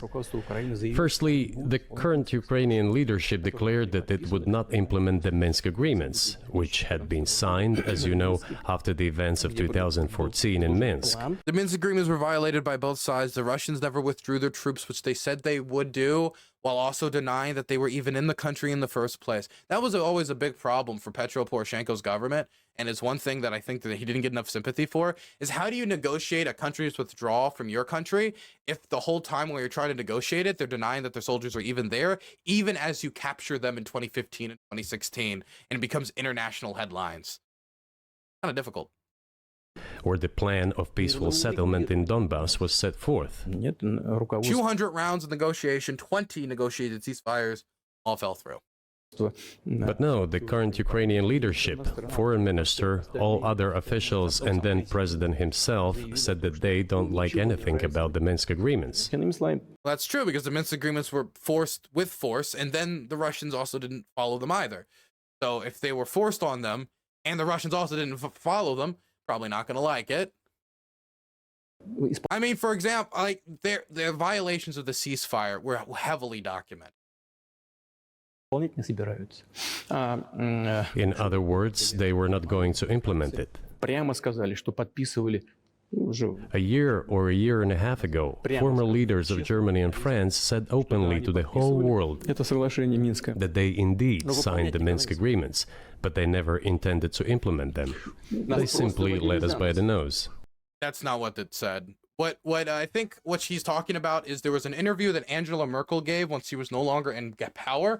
Now, Angela Merkel's legacy on Russia is now pretty complicated because she was one of those people who was like, hey, you know, if we just become economically independent with the Russians, then that will stop them from doing what they just did in Ukraine. Now, obviously, that didn't work. And so I don't know if Merkel's being honest when she says not that they didn't ever mean to enforce it, but that the Minsk agreements gave the Ukrainians time to build up its forces so it could better defend itself, because at the time, the Ukrainian armed forces was a shell of what it could be, with the initial outbreak of the war only seeing the country have, like, what, 16,000 semi-competent troops, even though they had, like, tons more on payroll. And so, yeah, I think that she admitted to the idea that it helped buy them time, not to the idea that well, they never wanted to actually follow the agreement, just that they needed to sign some sort of treaty so the Ukrainians could get ready to defend themselves. And every nation state's goal, number one goal, is always survival. So it's completely logical that the Ukrainians would do that. But that isn't a violation of the agreement to prepare for a possible war in the future that you guys then wrought upon them. Was there anyone for you to talk to? Did you call? But also, I don't know if Merkel's being honest or not, because you got to remember that for a lot of people, when they get into politics, a lot of it's about legacy and like the impact you leave on the world. And, you know, she might worry about her legacy, and this could be an attempt to save her legacy. I don't know, since I wasn't in the room when these conversations happened or when she was explaining them to German officials at the time. That they indeed signed the Minsk agreement. But if it was just a plan to launch an offensive against Russia, and this is why I don't believe it, also, not only didn't say it, but if it was, then Germany should have decoupled between 2014 and 2022 from Russia economically and when it comes to its energy imports. And as Donald Trump was criticizing them at the UN, the Germans were laughing at Donald Trump. And it was the one time that Donald Trump probably shouldn't have been laughed at. So if this was a grand plan by Angela Merkel and these others just to set up a war of the future, why did they continue to be reliant on Russian energy and cause that year-long energy crisis that started during the Russian invasion of Ukraine in 2022, where at the start we were like, oh my God, are we going to have to ration energy? Are the Germans going to have power outages? Or now, thankfully, the winter was soft enough and they were able to get enough imports from other sources like Norway and American LNG that didn't have much of an impact. But if it was a plan, they didn't seem to organize it very well. Agreements, but they never intended. Again, like, this doesn't even take like a ton of knowledge. Like, some of this just takes like some common sense to apply it to the situation. I hate the term common sense, but some of this does just take some common sense, some just basic rudimentary thinking to be like, well, that doesn't make much sense. Why would the Germans be so reliant on their energy imports if they were preparing for a war? To implement them. They simply led us by the nose. Was there anyone for you to talk to? Did you call a U.S. President Secretary?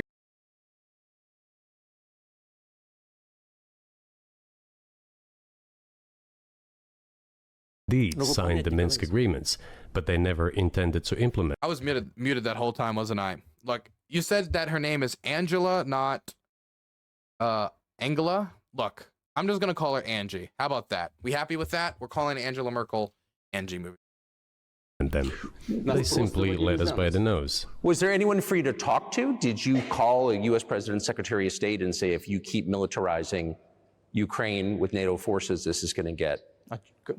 Again, what is he talking about? I don't even, if you keep militarizing Ukraine with NATO forces, there was no NATO forces in Ukraine in 2014. When the ATO started, there were no NATO forces in Ukraine.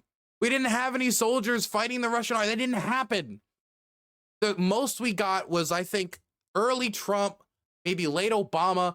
We had some NATO training officers sent over there to train their army so the Ukrainians could defend themselves. That's the closest, but that's not NATO bases or NATO troops in Ukraine positioned to be attacked as a burn the bridge behind them situation, as is the situation in Estonia, Latvia, Lithuania, to stop a Russian invasion or to angle towards an invasion of Russia.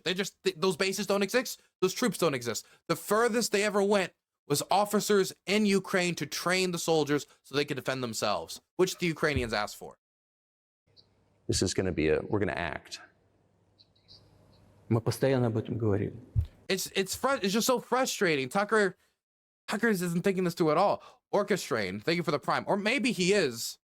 And if he is, that's even sadder. And I'm leaning toward, I don't think he's thinking through the history because I don't think he knows history, but I do think he's thinking through at least his questions. He's letting the yarn be spun, so to speak. Мы постоянно об этом говорили. Мы обращались We talked about this all the time. We addressed... Tucker, if you want to get your audience's attention again, just ask them like if the trans people motivated it at all. Did the woke at all motivate the invasion? Because at the start of the invasion, he started... Do you want to remember? You want to know how dumb the opening speech of the invasion was? He mentioned J.K. Rowling at the start of his invasion. In his invasion speech, he brought up J.K. Rowling, the author of Harry Potter, and how she gets criticized by trans people. So it's not like Putin doesn't know how to angle for that like American conservative audience. He's not even attempting to do it here though. But it also just shows how flimsy their pitch is to audiences outside of those interested in a Russian empire. The United States and European countries' leadership to stop these developments immediately, to implement the Minsk agreements. Frankly speaking, I didn't know how we were going to do this, but I was ready to implement them. These agreements were complicated for Ukraine. They included lots of elements of those Donbas territories' independence. That's true. However, I was absolutely confident, and I'm saying this to you now. I honestly believe that if we managed to convince the residents of Donbass, and we had to work hard to convince them to return to the Ukrainian statehood, then gradually the wounds would start to heal. When this part of territory... Again, he never withdrew, and we don't know how honest he is being here when he says that he was willing to give the Ukrainian land back to Ukraine at that point. We have no real physical evidence of that intention or anything that he did that proves it outside of like verbal assurances, which, I mean, if you just want to trust in Putin's words, you can do that. I'm not doing that. But even if that was the case, what type of Ukraine would that be? Would that be a decentralized Ukraine, which would not be able to resist? Or what type of Ukraine would he ask to return it to? Because I think that's the key question. If he's even being genuine here, which is which is far from a guarantee. Territory reintegrated itself into common social environment. When the pensions and social benefits were paid again, all the pieces would gradually fall into place. No, nobody wanted that. Everybody wanted to resolve the issue by military force only. But we could not let that happen. And the situation got to the point when the Ukrainian side announced, no, we will not do anything. They also started preparing for military action. It was they who started the war in 2014. They invaded Crimea, the Russians did. They did the economic coercion that pushed the government to turn away from the association agreement that started the Euromaidan protests. And they were the ones who pushed the rebels to take over the buildings and funneled them the weapons. And then funneled in soldiers. The idea that the Ukrainians start the war by sending soldiers to defend some of the territory, not even Crimea. They didn't even try to take back Crimea. They basically just gave up because they just didn't have the force to do it. But because they wanted to salvage the Donbass and all the people that were being expelled and all the people that were fleeing. I know a lot of people who fled the Donbass. Bogdan, our translator, he's a displaced Christian from the Donbass, a Protestant. They don't treat the Protestants very well in occupied territory. They took a lot of their churches and turned them into military bases. Not a lot of trust for that sect of Christianity, I assume. But those people, when he talks about the people of the Donbass, were those people considered? The population of the Donbass was reduced by like 40 to 50% in occupied territory from people just fleeing and leaving. Because the situation over the last 8 years in the Donbass not only was bad because they didn't want to be part of Russia and political persecution, but the economic situation, the job situation. It is near impossible to find good employment in occupied Ukraine. All the employment is war-related, especially now. But for 8 years, it was decline, decline, decline, decline. So it wasn't just that many people wanted to return home. Many people hated to see that land waste away like that. Anyway, continuing. Hey, Hutch, thank you so much for the raid. I appreciate it. For 295 people. Man, I'm going to be watching more of this interview. I hate to bore you guys to death since you just watched this. But thank you so much for coming in here. Our goal is to stop this war. And we did not start this war in 2022. This is an attempt to stop it. Again, this is interesting because this is the narrative that they usually display domestically, but now he's trying to turn it the outward audience to the American audience. And the idea is that over the last 8 years, you know, Bombili Donbass, you know, they bombed the Donbass, the 14,000 lives that were killed, yada yada, all of that. Now, I'm saying yada yada because the 14,000 number is purposely manipulated. That's the entirety of the people who died in the fighting. That also includes Ukrainian soldiers. And if you use that as the civilian death toll, and you're also using Ukrainian soldiers and civilians killed by the rebels in that death toll, that's horribly, horribly dishonest. But the amount of people who died in 2021 was like 12 from fighting. And a lot of it was from unexploded munitions or shelling. The idea that he invaded to stop the war because the 12 people dying was so horrific, so he decided to make it 500,000 people dying instead, just doesn't pass a basic smell test to me. If it's, oh, we need to protect the Russian speakers of the Donbass, I wouldn't do that by leveling all their homes to the ground to the point where the Russians even openly admit that many of the cities that they've wiped off the face of the earth will not be rebuilt. Like Popasna, for example, they already said they're not going to rebuild Popasna. They destroyed every building in the city when they captured it, and so they're just not going to rebuild it. It's not worth it. Do you think you've stopped it now? I mean, have you achieved your aims? No, we haven't achieved our aims yet, because one of them is Probably because the aims keep changing. denazification. This means the prohibition of all kinds of neo-Nazi movements. This is one of the problems that we discussed during the negotiation. Okay, I'm going to just let him say all of the stuff about denazification, and then I'll say my piece afterwards, because I've responded to this stuff before, and I don't want to do piece by piece because I keep pausing like a maniac. Process, which ended in Istanbul early this year. Который завершился в Стамбуле в прошлом году в начале. And it was not our initiative, because we were told by the Europeans, in particular, that it was necessary to create conditions for the final signing of the documents. My counterparts in France and Germany said, Германия говорили, ну как ты себе представляешь, как они будут подписывать? how can you imagine them signing a treaty with a gun to their heads? The troops should be pulled back from Kiev. I said, all right. Okay, so he's moving off from it, but about the denazification. So you can, I'm going to interpret it literally, and then I'm going to interpret it figuratively, okay? So first, let's do the literal interpretation.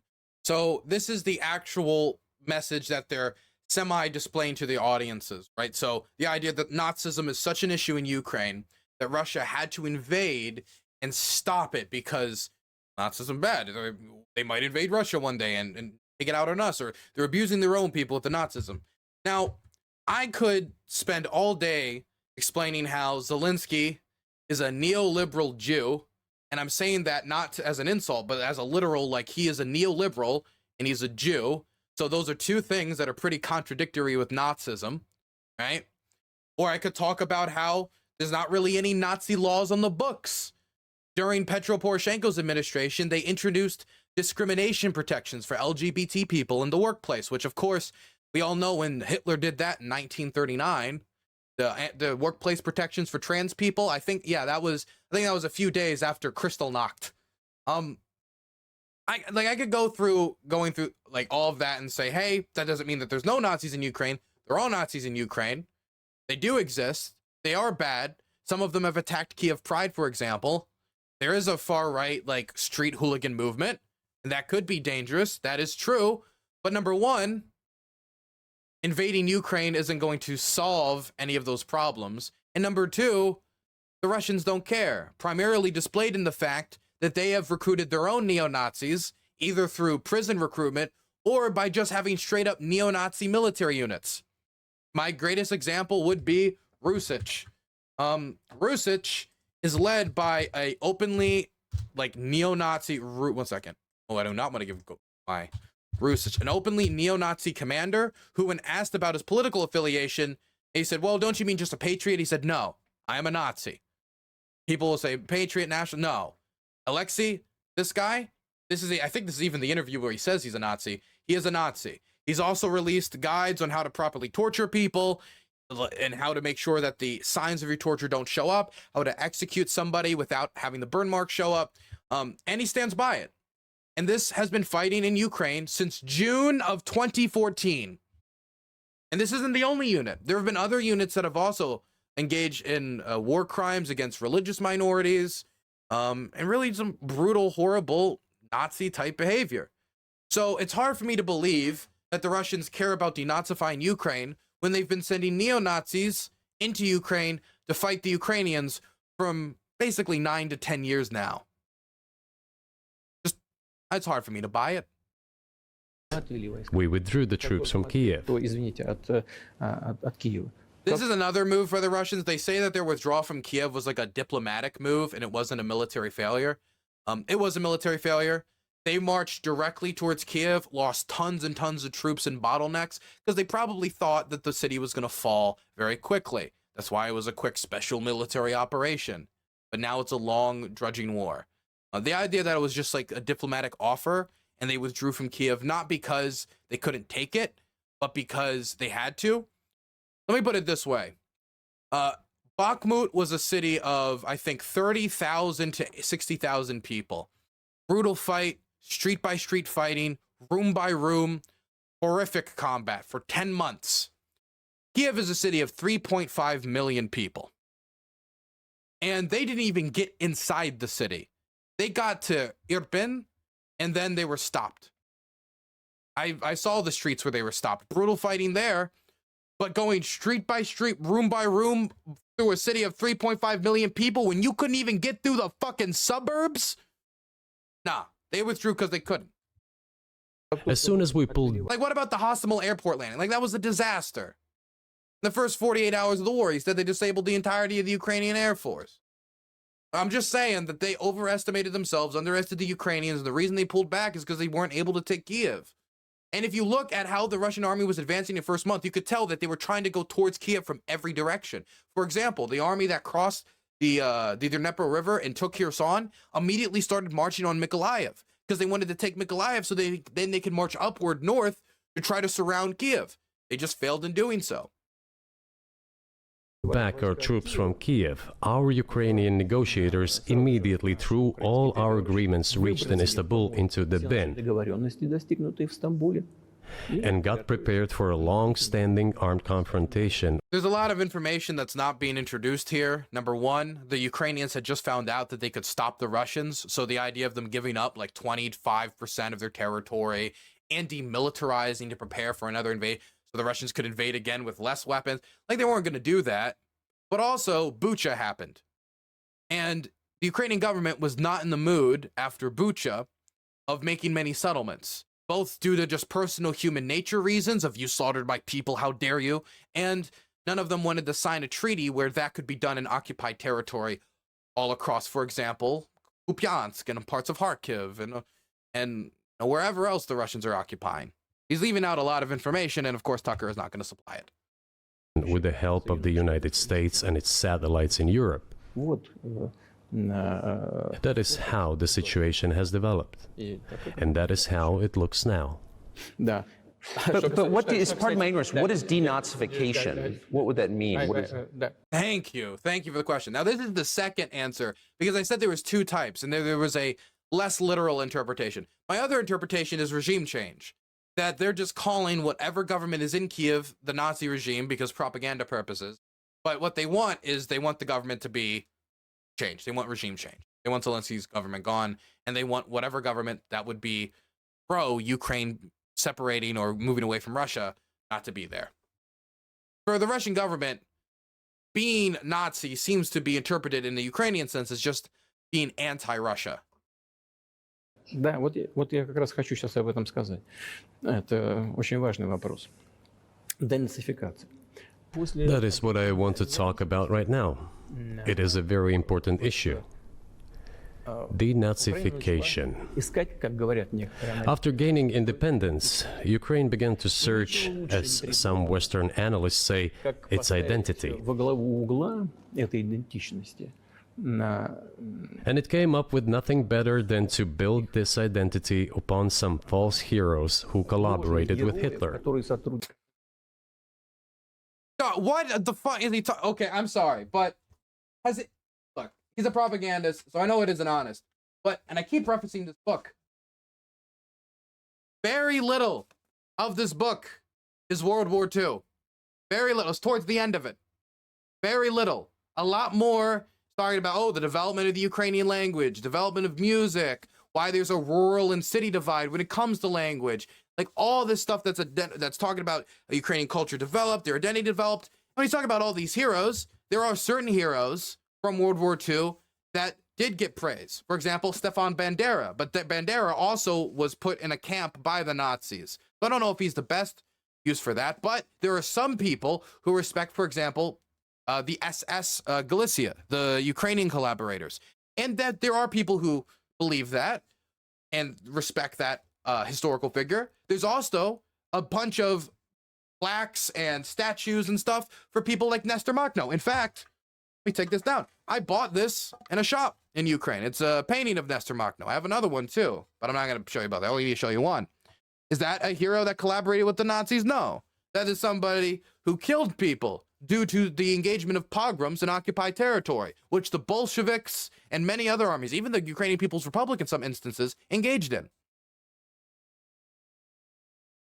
There are so many other historical figures in Ukraine that I learned about. Old scientists who had developed amazing things. Ukrainian historical figures who fought for their independence for the Ukrainian People's Republic. People who fought for the independence of Ukrainians that lived in Kuban.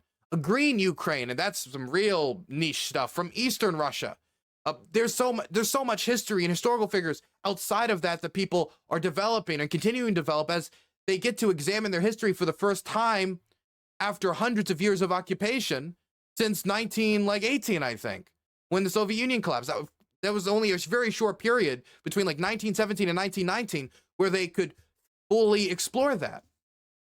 But to just whittle down all of like Ukrainian identification or soul searching after World War II after the collapse of the Soviet Union as, they're just all grabbing all the Nazis and making them all their heroes. It's nonsense. It's nonsense. And by the way, if you go into American history and you ask Americans about people like Andrew Jackson, there are people who still like Andrew Jackson, who still think he was a great president, despite his beliefs, despite the Trail of Tears, despite horrible things he did. In fact, our last president, Donald Trump, had a picture of him in his office. Does that mean I'm going to say, American culture based upon itself on slavery? American culture, when they were seeking, it was all just racism. Like, yeah, racism's a problem. But if you whittle down American culture to that, it's very simplistic, it's not fair, and honestly, it's quite frankly disrespectful.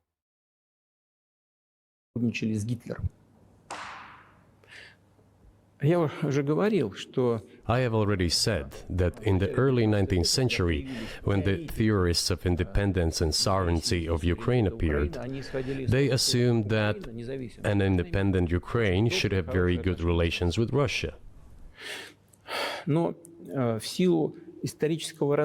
due to the historical development, those territories were part of the Polish-Lithuanian Commonwealth, Poland, where Ukrainians were persecuted and treated quite brutally as well as were subject to cruel behavior.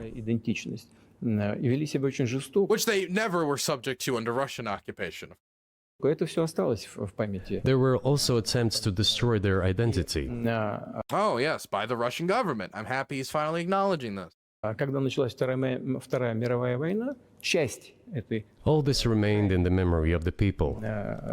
When World War II broke out, part of this extremely nationalist elite collaborated with Hitler, believing that he would bring them freedom. Part of them did, others didn't. There was a huge divide about it. That's part of the reason Stefan Bandera was put in a concentration camp by the Nazis. And then again, that's only one faction, and then like one period of Ukrainian history. The German troops. Imagine this would be like the Chinese invade the United States, and they're like, during Jim Crow. It's like, wait, what? What does that have to do with Jim Crow? And not only that, it'd be like if they used their own version of the Chinese Ku Klux Klan to invade America, and then they said, we're doing it because you're racist. That's the equivalent of what's happening right now. Even the SS troops made Hitler's collaborators do the dirtiest work of exterminating the Polish and Jewish population. Hence this brutal massacre of the Polish and Jewish population, as well as... The idea of the Chinese Ku Klux Klan is a hilarious image in my head, and I can't get it out now. ...as the Russian population too.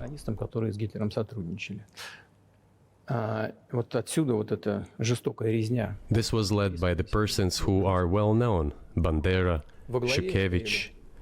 It was those people who were made national heroes. That is the problem.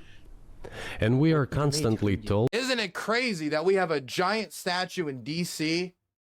to a man who took the teeth out of slaves and put them in his own mouth. Now, you can reflect on that fact if you want to. And of course, I think George Washington probably offered more to the world than Stefan Bandera did.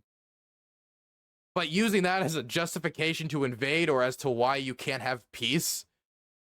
Man, we're negotiating like the war in Korea, and Mao Zedong gets up and he's, I mean, even then it'd make more sense because segregation, it's still happening. I guess it would be like a war over Taiwan and the Chinese get up and they're like, you know what?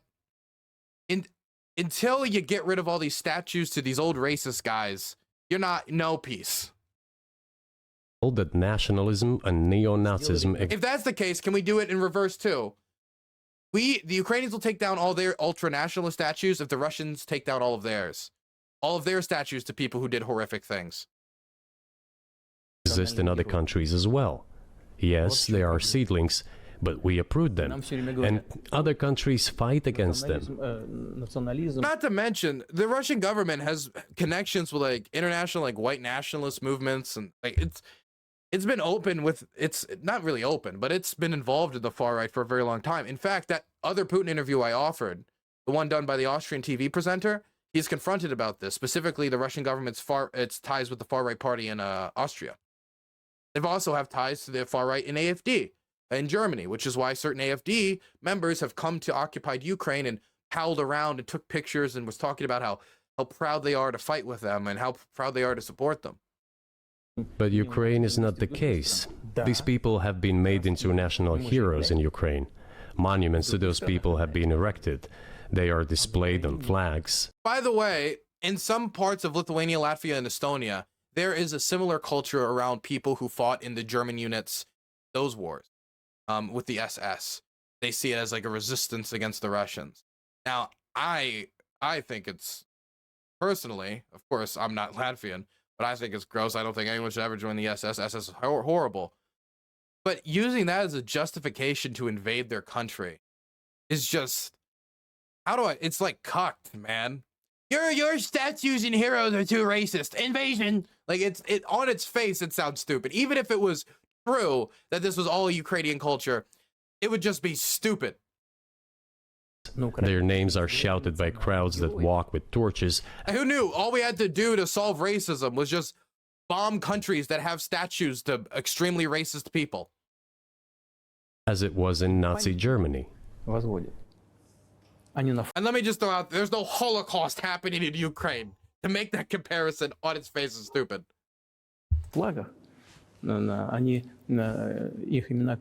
These were people who exterminated Poles, Jews, and Russians. Это люди, которые уничтожали поляков, евреев и русских. It is necessary to stop this practice. And can I also just throw out there, and this isn't talked about enough, in Ukraine, out of all of the Soviet countries, was probably one of the ones that was most brutalized by Nazi occupation. Ukraine is the breadbasket of Europe.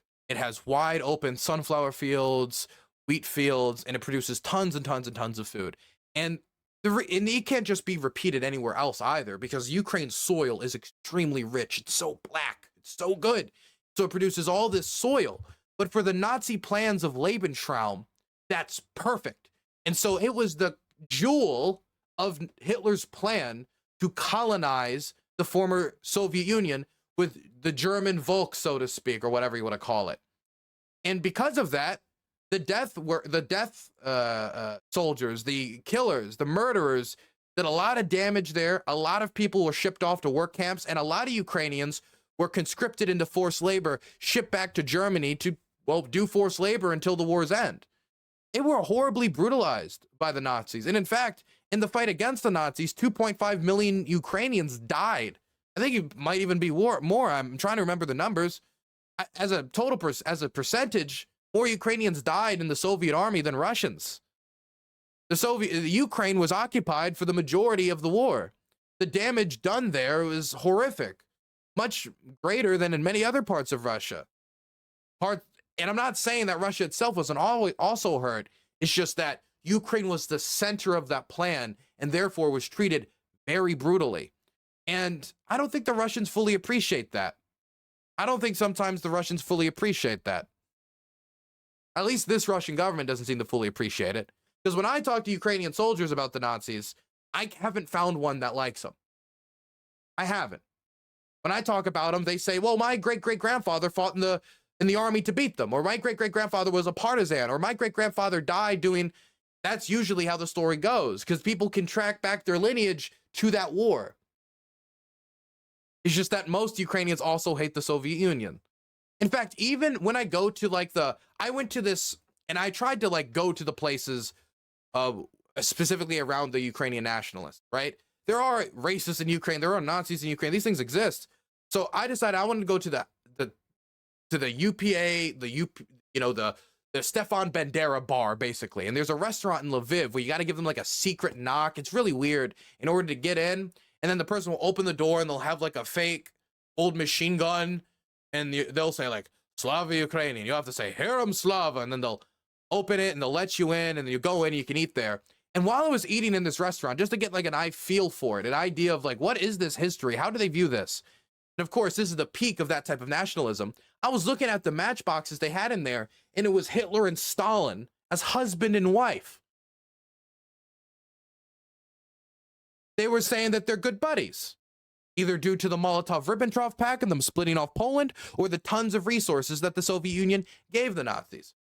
So even in these like ultra-nationalist circles, there's like a decent chunk, if not the majority of those who would call themselves nationalist Ukrainians. I think the vast majority of those. Not to say that there aren't still Nazis. There are. View it like that. Oh, we fought the Nazis and the Soviets. And they're quite proud of it, too. That's not to say that there isn't any problem with those militias. The UPA did engage in some pretty brutal massacres in Polish territory.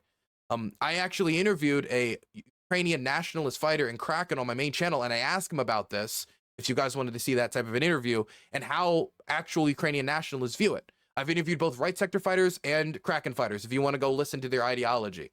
And the right sector guy I interviewed is basically it's not as far right as you can get, but it's pretty as far as you get in the Ukrainian armed forces, if you want to get that perspective. You can get a little further, but you don't get much further. And prevent the dissemination of this concept. I say that Ukrainians are part of the But again, they're sending Nazis into Ukraine to fight our Nazis. It just doesn't make any sense. Russian people. They say, no, we are a separate people. Okay, fine. If they consider themselves a separate people, they have the right to do so, but not on the basis of Nazism, the Nazi ideology. Would you be satisfied with the territory that you have now? I love that he doesn't even follow that up. Like, Tucker, I hear so many complaints of all these conservatives are called Nazis, Nazis, Nazis, Nazis all the time, and the insult is thrown around crazy. And then Putin's like, he asked Putin, so what's your demand? And he's like, make them stop being Nazis. And he just accepts that like a serious answer, no pushback, nothing. And I'm just saying, man, this is a soft-handed, pillow-fisted Tucker, man. Нет, закончим. Вы же задали вопрос по неонацизму и денацификации. I will finish answering the question. You just asked a question about neo-Nazism and denazification. Замалчивается на Западе. Look, the president of Ukraine visited Canada. The story is well known, but being silenced in the Western countries. The Canadian Parliament... What is he talking about? Everybody heard about the story. Everybody heard about the story, especially the Canadians. It was big news in Canada. So what happened was, in Canada, as Zelensky was going to make a speech to the parliament, a bunch of people could invite guests. In the United States, we have this tradition as well, that during like the State of the Union address, every congressman and senator, people were saying, can invite their constituents along with them. I think it's a cool tradition. The speaker ended up inviting, and all he knew is he was a Ukrainian veteran, or apparently that's all he knew, all we thought that he knew. And he invites him, and so as they're like saying, that guy saved the baby from a fire, that guy, and they're all clapping, and they do the same thing at the State of the Union, they get to him and they just say, he is a veteran of World War II who fought against Soviet occupation. That's all they say. Everybody claps. You pan over to Zelensky, and he's just standing there stone-faced. And I don't know if he was sitting there stone-faced because he was just waiting for his time to talk, or if he heard that put two and two together and was like, I am not saying shit. And he kept his head down because, you know, being a Ukrainian, he probably understands Ukrainian history a little bit more. The guy was an SS fighter. And it became a huge scandal in Canadian politics. But that's not a problem of, now that you could say that's a problem maybe centric to, you know, that legislator or not doing the background, or even to some sections of specifically the Canadian community, Ukrainian Canadian community, like idolizing those people. If you wanted to like focus on that, but how do you pin that to a neo-Nazi government in Kiev? See, if someone was to ask me, how do I know Hitler's a Nazi? I'd be like, well, you know, he tried to kill all the Jews, put them all in camps and tried to kill them all. And I was like, okay, well, how do you know Zelensky's one? Well, when he was in Canada and he gave a speech, somebody else invited a Ukrainian that used to fight to the SS, and he allowed him to get a round of applause, which Zelensky didn't applaud. That's how I know they're Nazi. What? No, laws, legislation, actions. This is all aesthetic. The things that he's talking about here. When we're talking about the system of government that rules Ukraine. Look, I was able to celebrate Passover with my Jewish friends in Kiev. I felt safe while doing so. I know the chief rabbi of Ukraine has been threatened only by one thing during his tenure, and that is by Russian bombs when he was doing aid work in Kherson, when he nearly got blown up by a Russian bombardment. I don't take this complaint seriously at all, and the fact that Tucker is even... This should be the area where Tucker pushes back to display to his audience that he can push back, just so he can say he did push back, because this is that level of stupid. But he might legitimately be so out of his depth, he just doesn't know what to do. Introduced a man who, as the Speaker of the Parliament said, fought against the Russians during the World War II. Well, who fought against the Russians during the World War II? Like, maybe he was Finnish, I don't know. But yeah, that's us. Hitler and his accomplices. It turned out that this man served in the SS troops. He personally killed Russians, Poles, and Jews. The SS... Well, I don't think there's any evidence that he personally, but he was part of a unit that has been accused of. Troops consisted of Ukrainian nationalists who did this dirty work. The president of Ukraine stood up with the entire Parliament of Canada and applauded this man. No way, so let me hear that one more time. Ukrainian nationalists. It turned out that this man served in the SS troops. He personally killed Russians, Poles, and Jews. The SS troops consisted of Ukrainian nationalists who did this dirty work. The president of Ukraine stood up with the entire Parliament of Canada and applauded this. That's a lie. I watched carefully because I was going to see if he applauded, and he was like a stone. And I remember, and the only reason I remember this is because I was looking for it, because I was like, oh, is Zelensky going to be smart enough not to? Anyway, can we look at it right now? Look, Zelensky is like a stone. I mean it. I mean it. Let's look at it right now. It's a Canada SS applause. Here it is. The federal Liberal Parliament comments. So, wait, no, come on. Where's the actual clip? I don't want to hear the news about the clip. I want to see the clip. Here it is. We have here in the chamber today, Ukraine. Here it is.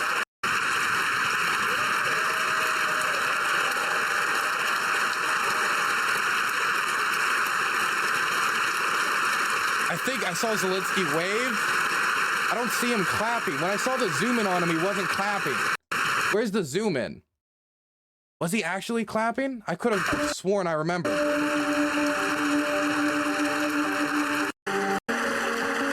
Okay, so he does this. That's not a clap.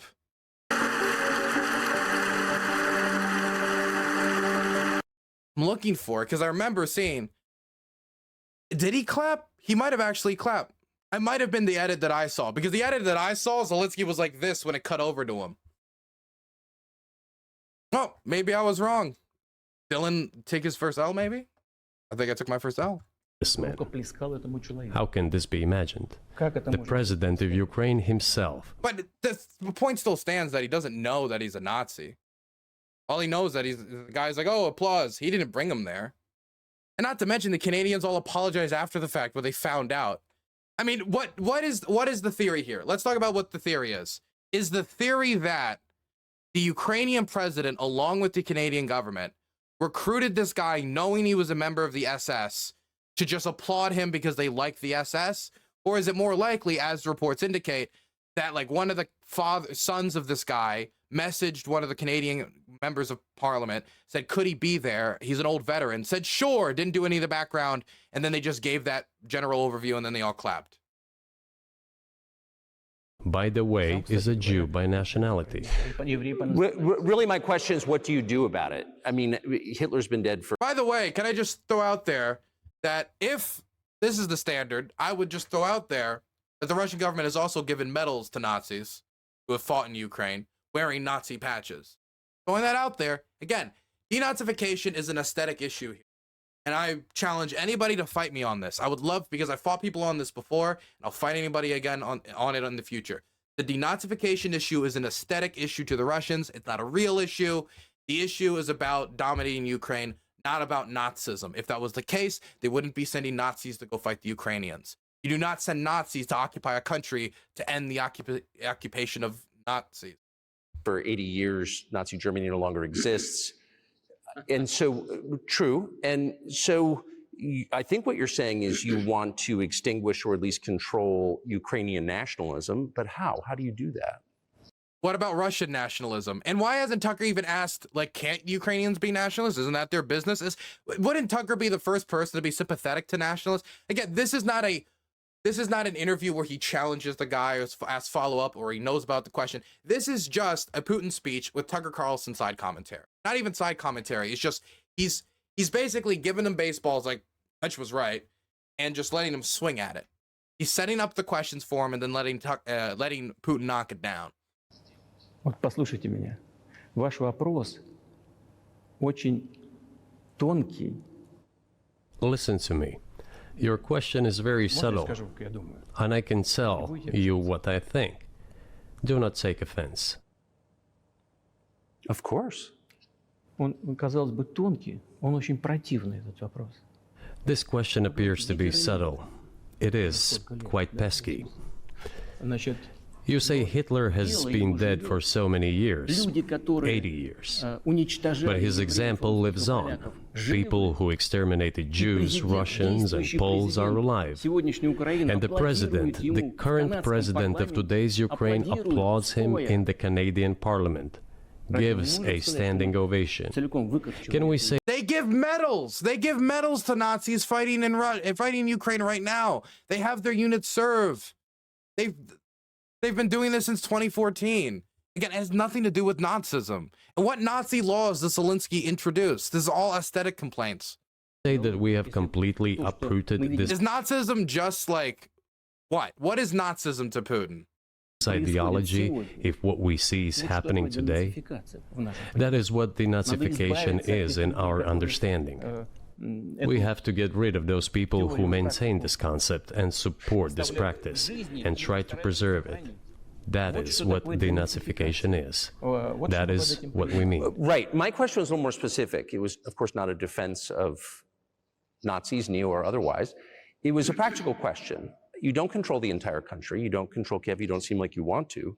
So how do you eliminate a culture or an ideology or feelings or a view of history in a country that you don't control? What do you do about that? А вы знаете, как вам не покажется странным, в ходе переговоров в Стамбуле... You know... Is you try to control the country. Why do you think he's invading the country, Tucker? Tucker, the answer is invasion. But again, it has nothing to do with Nazism. Why is he buying into this? This should feel like perfect ground for Tucker to be like, you know, I mean, you just sound like one of those soy liberals just calling someone Nazis again. It just... As strange as it may seem to you, during the negotiations in Istanbul, we did agree that we have it all in writing. Neo-Nazism would not be cultivated in Ukraine, including that it would be prohibited at the legislative level. Mr. Carlson, we agreed on that. By the way, Nazis' insignia is already banned in Ukrainian law. It is banned. How heavy that is enforced. Also communist symbols. So the hammer and sickle and the swastika are banned. How much those are enforced is another question. This, it turns out, can be done during the negotiation process. And there's nothing humiliating for Ukraine as a modern civilized state. Is any state allowed to promote Nazism? It is not, is it? That is it. Okay, Mr. Free Speech, what are you going to say to that? Will there be talks, and why? Wow, very brave. What a brave journalist this guy is. Haven't there been talks about resolving the conflict? Yes, Mr. Putin, you're right. The Ukrainians are too racist. You have to. Let's just move on. They're too racist. You will defeat racism with your bombs and bullets. In Ukraine, peace talks.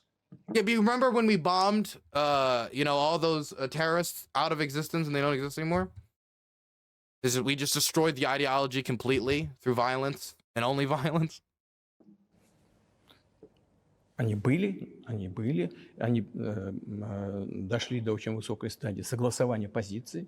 Сложно. They have been. They reached a very high stage of coordination of positions in a complex process, but still they were almost finalized.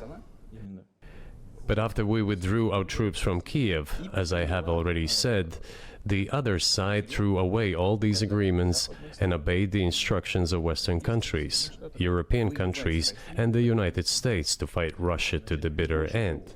I'm getting bored now. I'm sorry. We've been doing this for this is a long interview, man, and it's just one after the other after the other. This is a theory that was popularized due to an anonymous source in a Pravda article and due to a comment from former Israeli Prime Minister Naftali Bennett, which Naftali Bennett has later clarified was not just done by Boris Johnson, that there were other elements at play since then, but people don't bring up that clarification. But the idea is that Boris Johnson and Western officials went to Ukraine and then forced them to keep fighting.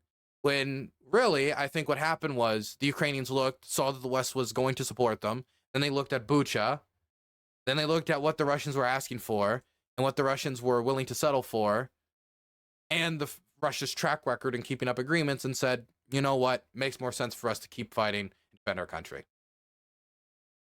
But it's much simpler when the Ukrainians are all puppets who are just dying because we told them to, and not that they actually have their own wishes and desires and are trying to control their destiny to some extent. Moreover, the president of Ukraine has legislated a ban on negotiating with Russia. He signed a decree forbidding everyone to negotiate with Russia. But how are we What does that even mean? going to negotiate? Wait, why is he saying right? Why is he just accepting this at like face value? Why does Putin just accept every... Sorry, I just called Tucker Putin. I don't... Why? Just... Whatever. I'm getting... Can we just... This is like... There's almost an hour... There's over an hour left. We got to get through this. Negotiate if he forbade himself and everyone to do this? We know that he is putting forward some ideas about this settlement. He put forward a 10-point peace plan. But in order to agree on something, we need to have a dialogue. There are unofficial back channels. They exist, but their positions are just too separate that if they were to negotiate, again, they had 200 rounds of negotiation. Dylan, I am a huge breadtube nerd from the Midwest. I think it would be dope to meet you, Lonerbox, and Destiny, but I am not from Ohio and I am already registered. Where is the event? The event is in Cincinnati, Ohio this weekend. You can sign up with progress.win/Ohio Canvas, progress.win/Ohio Canvas. And you can go check out Progressive Victory for information about where the event is located. Thank you very much for the $7. I appreciate it. I'm not going to be in the country that long, so I wish I could visit the Midwest, but I don't think I'm going to be doing it anytime soon. I lost my place. What was I responding to? Yes. Thank you for the $7. I do appreciate it. We know that he is putting forward some ideas about this settlement, but in I forgot it. Let's just keep on. order to agree on something, we need to have a dialogue. Is that not right?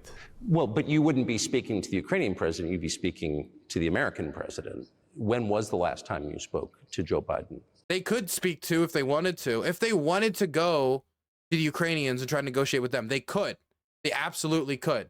They don't have to negotiate over the heads of the Ukrainians. In fact, both the Biden administration and all of Ukraine's allies have said not to negotiate over their heads. You have to negotiate with the Ukrainians, and the West will be there to back them up. I cannot remember when I talked to him. I do not remember. We can look it up. You don't remember? No. Why? Do I have to remember everything? I have my own things to do. We have domestic political affairs. Well, he's funding the war that you're fighting, so I would think that would be memorable. Ну да, он финансирует. Well, yes, he funds, but I talked to him before the special military operation, of course. And I said to him then, by the way, I will not go into details, I never do, but I said to him then, I believe that you are making a huge mistake of historic proportions by supporting everything that is happening there. Moron also said that they weren't going to invade Ukraine. So, you know, take it with a grain of salt. In Ukraine, by pushing Russia away. I told him repeatedly, by the way. I think that would be correct if I stop here. What did he say? And what was like even like what? Remember Putin's demands, like remove the nuclear umbrella from all these post-Soviet states. It was ridiculous. And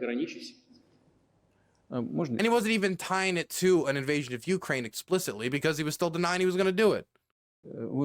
Ask him, please. He was just like asking for the concessions with the elephant in the room not able to be directly addressed because he kept denying he would do it. It's easier for you. You are a citizen of the United States. Go and ask him. It is not appropriate for me to comment on our conversation. But you haven't spoken to him since before February of 2022. Нет, мы не разговаривали. Но у нас есть. No, we haven't spoken. Certain contacts are being maintained, though. Speaking of which... Oh my god, this is such a good, accurate description. Alright, this killed me. Why did Russia invade Ukraine? Let me take a few minutes to explain the history. Please do. It was a stormy day in Ukraine back in the year 4753 BC. Tsar Baklan was dismounting his horse at the marketplace to purchase some furs and provisions for the long journey ahead. Oh, God. That's funny. Do you remember what I told you about my proposal to work together on a missile defense system? Yes. You can ask all of them. All of them are safe and sound, thank God. The former president, Condoleezza, is safe and sound, and I think Mr. Gates and the current director of the intelligence agency, Mr. Burns, the then ambassador to Russia, in my opinion, are very successful ambassador. They were all witnesses to these conversations. Ask them. Same. Actually, no, unironically, I want Tucker Carlson to go interview William Burns and ask him what Putin just told him. I would love that. Or he could just do me. He did say Mr. Burns. It could be him. It can be my grandfather or me if you wanted. Here, if you are interested in... Anytime, Putin. Anytime. I'm here. My stream's live. What Mr. President Biden responded to me, ask him. At any rate, I talked to him about it. I'm definitely interested, but from the outside, it seems like this could devolve or evolve into something that brings the entire world into conflict and could initiate a nuclear launch. And so why don't you just call Biden and say, let's work this out?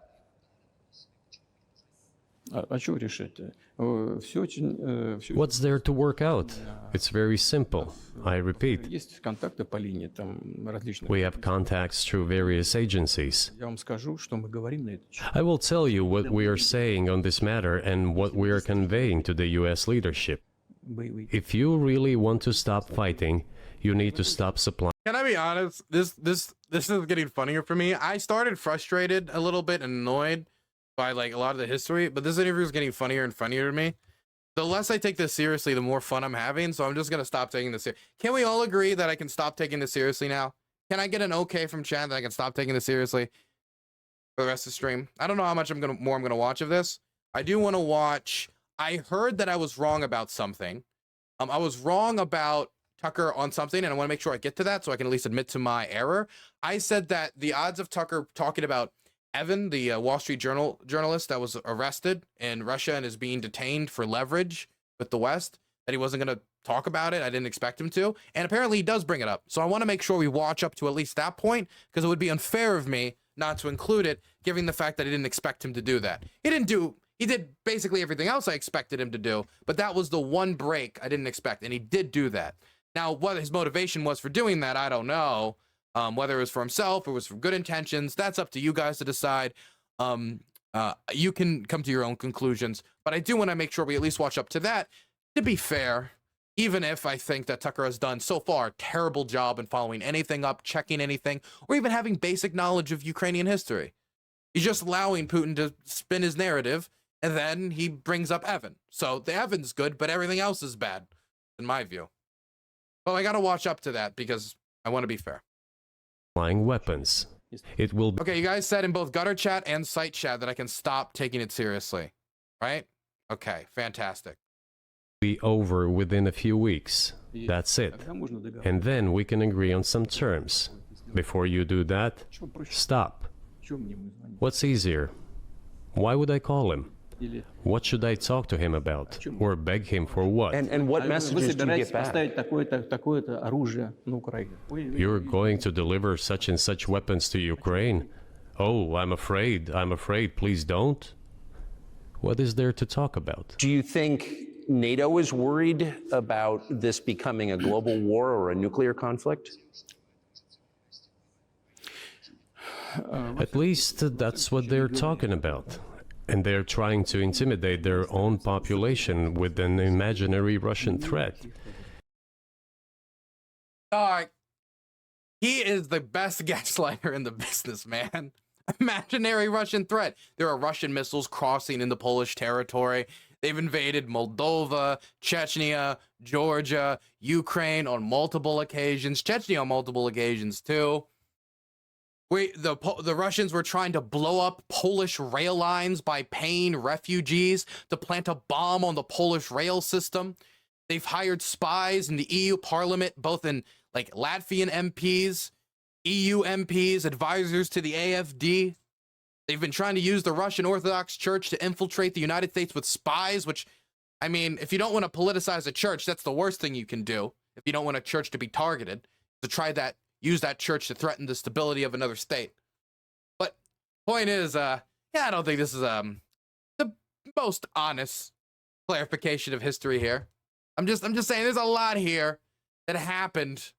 I think that he's leaving out to paint this picture.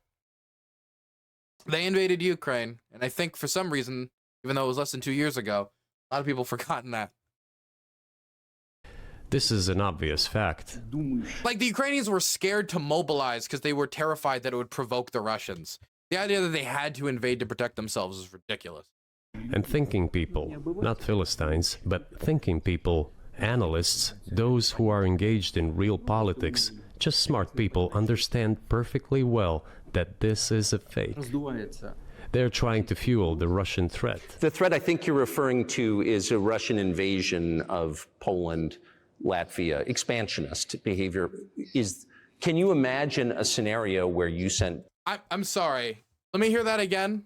Who are engaged in real politics, just smart people understand perfectly well that this is a fake.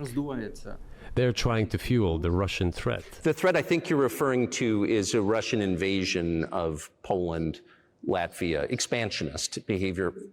Oh, like you mean invading Ukraine might be considered expansionist to take territory? Like that might be considered expansionist? Or like the invasion of Transnistria in the 90s even, before Putin's time. That be considered expansionist? That type of expansionism? Or maybe it was that when Putin was trying to convince the West to back off in order to get concessions to not invade Ukraine while also claiming he wasn't going to invade Ukraine, he talked about removing the umbrella from nation states, the nuclear umbrella, from nation states like Estonia, Latvia, Lithuania. Why would he want the nuclear umbrella, the ultimate guarantor of state sovereignty, to be removed from those states? Those states which also happen to have a large Russian-speaking population, not a majority, but a large one that they're saying is being persecuted. After making an argument that all post-Soviet states are basically artificial, including Estonia, Latvia, and Lithuania, which used to be nestled solidly within the Russian Empire. So yeah, that's why people think there's a threat.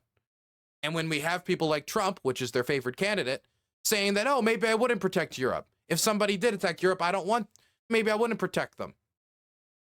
I think there is some reason to have concern. I think the fact that the chief of the Romanian armed forces is saying they want to have an increase of their armed forces from 80,000 to 120,000, a more than 50% increase in Romania, a country with their budgetary problems. Yeah, I think they're concerned. I think they're concerned. Can you imagine a scenario where you sent Russian troops to Poland? Now, of course, before he couldn't imagine a scenario where he would send Russian troops into Georgia.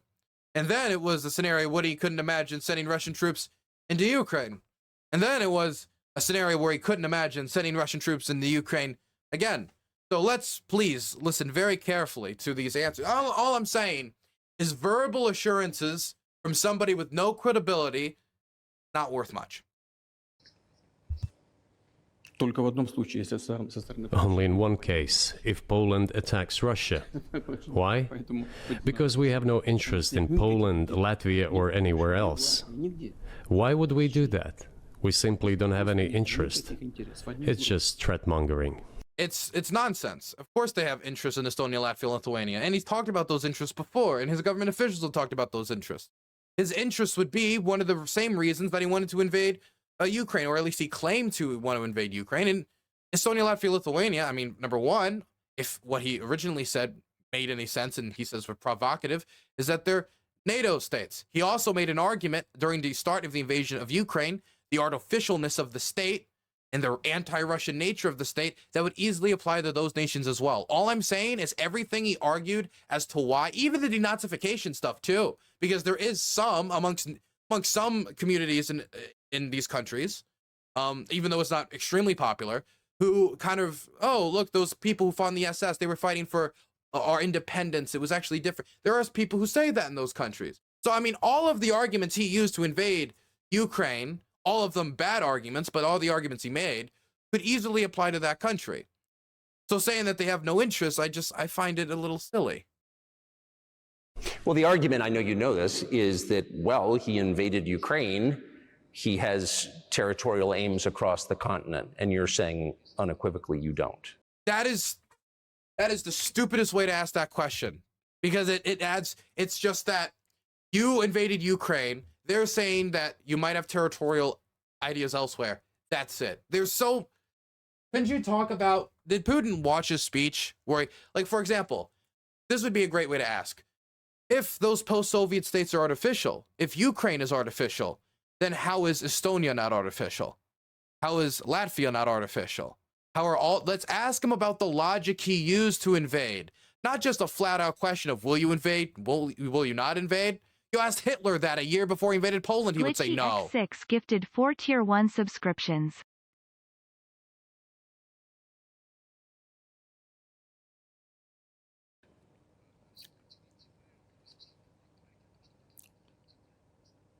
Это абсолютно исключено.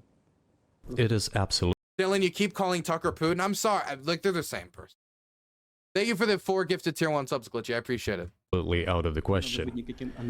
You just don't have to be any kind of analyst. It goes against common sense to get involved in some kind of a global war. Глобальная война. Well, that's why he would try to set conditions that would not start a global war. See, he's leaving up avenues for himself. Man, Tucker, do your job for 5 seconds. Поставить на грань. And a global war will bring all humanity to the brink of destruction. It's obvious. Вот, и есть... Well, if we use this conclusion, though, then we don't need to worry about escalation, right? If what he's saying is true, then we can send Ukraine the attackums, right? Just Germany the Taurus. No? Okay. There are certainly means of deterrence. They have been scaring everyone with us all along. Tomorrow Russia will use tactical nuclear weapons. Tomorrow Russia will use that. What, dude? Listen to what this gaslighting is insane. This is fucking wild. The Russian government beats his chest about using nuclear weapons. Medvedev is like just on Twitter constantly like, yeah, we'll nuke them, we'll nuke him, we'll nuke them. They're constantly beating their chests about it. They're talking about moving their nukes into Belarus. They don't take any of the hard moves in order to start the process of using nukes, but they certainly beat their chest about it. Everyone saw it. And now 2 years later, it's like, man, those Westerners were saying we might use nukes. Huh? That's crazy. Now, look, I do think that the Westerners should have been, smarter than that to immediately jump to conclusions and go to eye-catching headlines. But the reason that people believed it was because your government was trying to verbally point in that direction.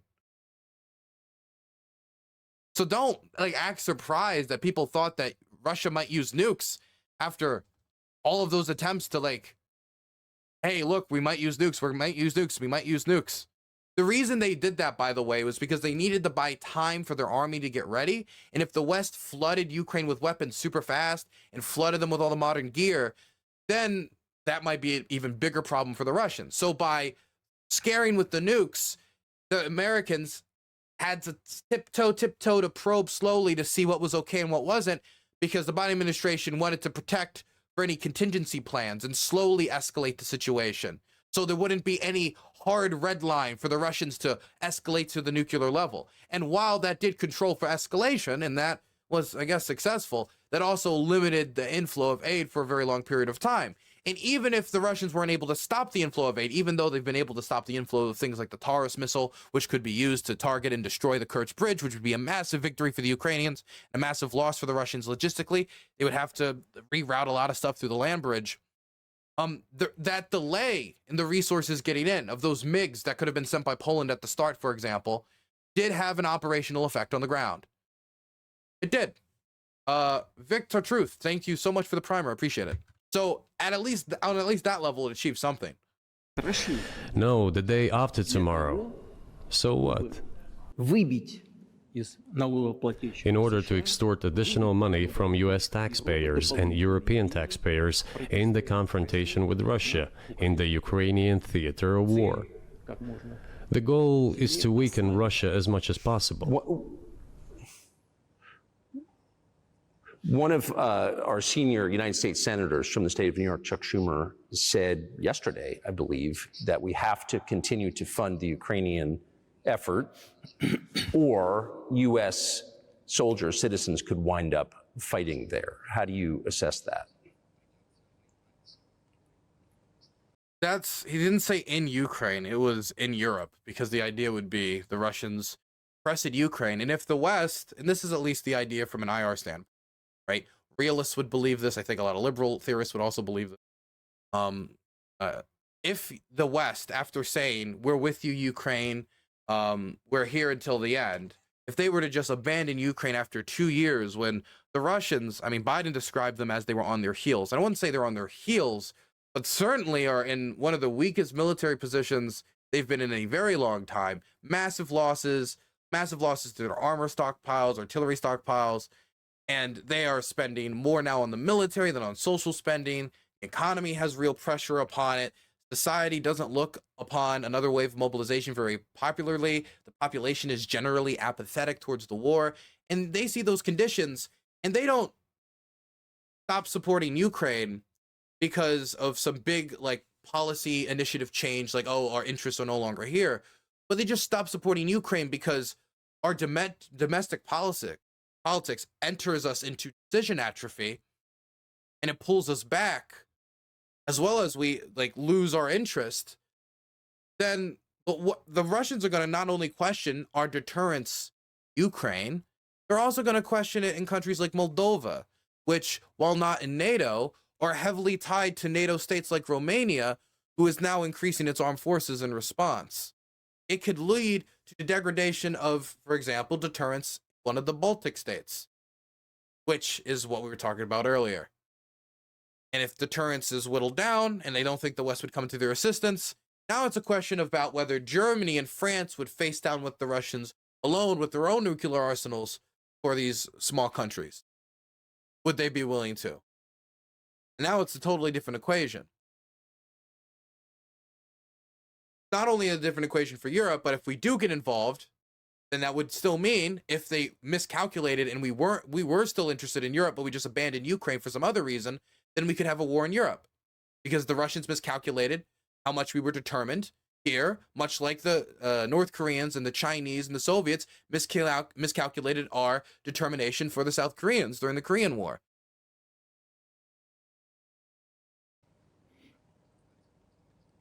Это провокация. At least I'm not saying that's gonna happen, but at least I'm explaining the logic behind it because Tucker didn't explain it well. This is a provocation, and a cheap provocation at that. Big Fist, and thanks for the prime. Appreciate it. Солдаты должны воевать. I do not understand why American soldiers should fight in Ukraine. There are mercenaries from the United States there. The bigger number of mercenaries comes from Poland, with mercenaries from the United States in second place and mercenaries from Georgia in third place. Keeps calling them mercenaries. There are people in Ukraine who are foreign volunteers, but I wouldn't call them mercenaries because they're not making a lot of money. You're talking like $150 a month, $200 a month. You're making that kind of money fighting in Ukraine when you could be working as a mercenary, getting $3,000 to $5,000, working for, you know, the UAE in Yemen or something. It doesn't make sense for mercenaries to take up this work. It's ideological, so I wouldn't use the word mercenaries because the motivations are different. They're volunteers. They might be volunteering because they were horrified by war crimes, or volunteering for ideological reasons. They might be Ukrainian Americans, or, you know, they might have Ukrainian friends, whatever it might be, but I wouldn't use the word mercenaries. Now, there are probably some mercenaries in Ukraine, but those mercenaries are probably engaged in training, not in frontline charges in the combat, but in training soldiers. They would hire those who have experience in training. That's who I would point toward being likely. And even if there are some mercenaries, the volunteers would still overweigh. And if he's talking about Poland, then he's talking about the volunteers, because Poland is where the majority of volunteers come from. Безусловно. Well, if somebody has the desire to send regular troops, that would certainly bring humanity to the brink of very serious global conflict. This is obvious. Do the United States need this? What for? Национальной территории. У вас нечем заниматься. Thousands of miles away from your national territory. На границе полно. See, now he's arguing to the American people. And of course, Tucker, agreeing with all of these points, not going to push back, going to agree with it, going to highlight it, going to platform it. The interest of the American people first is nuclear non-proliferation.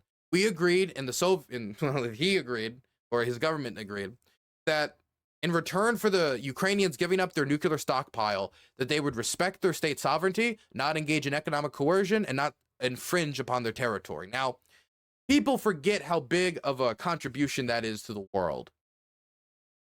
During the collapse of the Soviet Union, the biggest security crisis the world and the United States was concentrated on was what to do with these nuclear weapons, because the idea of these things ending up in the hands of terrorists, think about it. Nation state collapse, Soviet Union collapses, tons of corruption, huge nuclear stockpile, non-state actors, one apiece. One nuclear officer hands it off, gets a big payout. There's a bunch of people theorizing different scenarios where this could end up being a huge disaster for either Americans, for Belgians, for whoever would be on the wrong end of one of these weapons. That's not even talking about improper storage of nuclear weapons, or what power or governments could be taken over in the post-Soviet states. Whatever it is, there's multiple reasons, but for nuclear non-proliferation reasons that we started to recognize in the 1960s with the Soviets, we want fewer nation states with nukes, and we certainly don't want terrorists with nukes.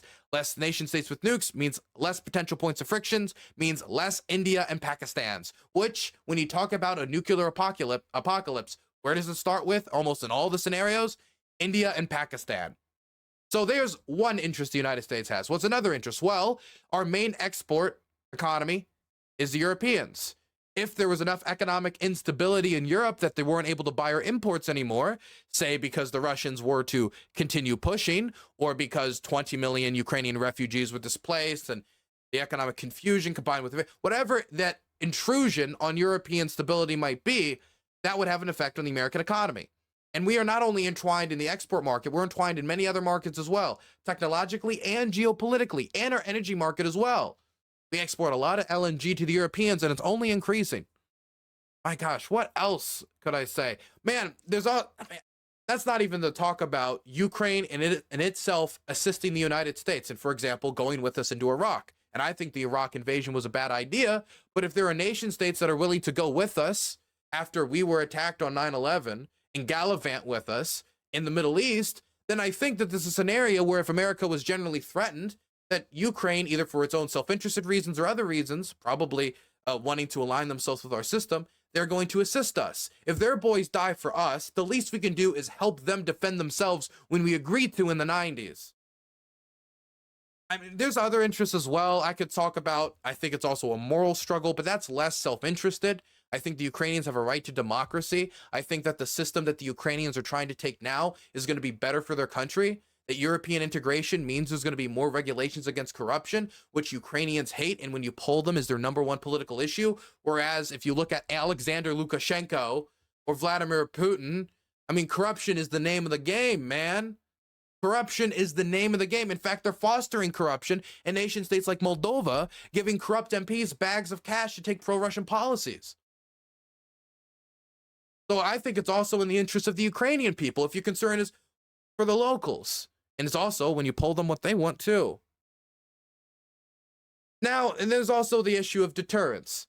That, well, if the Russians take over Ukraine and we let go of them now after making so many promises, dedications, and it's looking like the Russians were weak, well, then they're going to ask questions of our deterrence elsewhere, which could be a point of escalation. And it's not just the Russians that are going to be asking about, you know, our dedication to an issue. It'll also be the Chinese. People talk about, for example, trying to maintain deterrence leading to spirals and endless death cycles, for example, in Vietnam.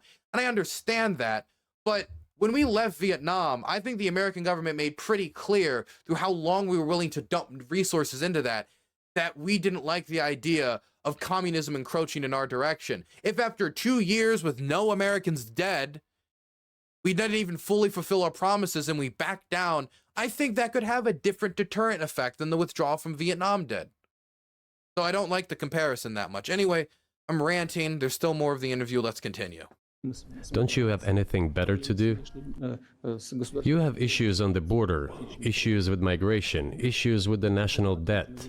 More than 30... Gotta say, millions upon millions of Ukrainians being displaced, or other people being displaced, and, you know, deterrence was to break down, in other words, for the spiral out, is of the interest of both Europe and us. $3 trillion. You have nothing better to do, so you should fight in Ukraine? Wouldn't it be better to negotiate with Russia, make an agreement, already understanding the situation that is developing today? If the agreement was fair, yes. Like, for example, if the Russians were like, fine, we'll withdraw, but in Crimea, we want like a dual citizenship. It should be like Northern Ireland, kind of, except, you know, we're going to do, then you're talking about a scenario where it's like, wow, this is like a proposal which people could actually at least consider. But it's like, well, we're going to hold on to everything, and Ukraine can't join NATO, and we still need to do denazification, which is this thing which is basically just a propaganda point. What are they going to do? Remove all their Nazi laws that they don't have?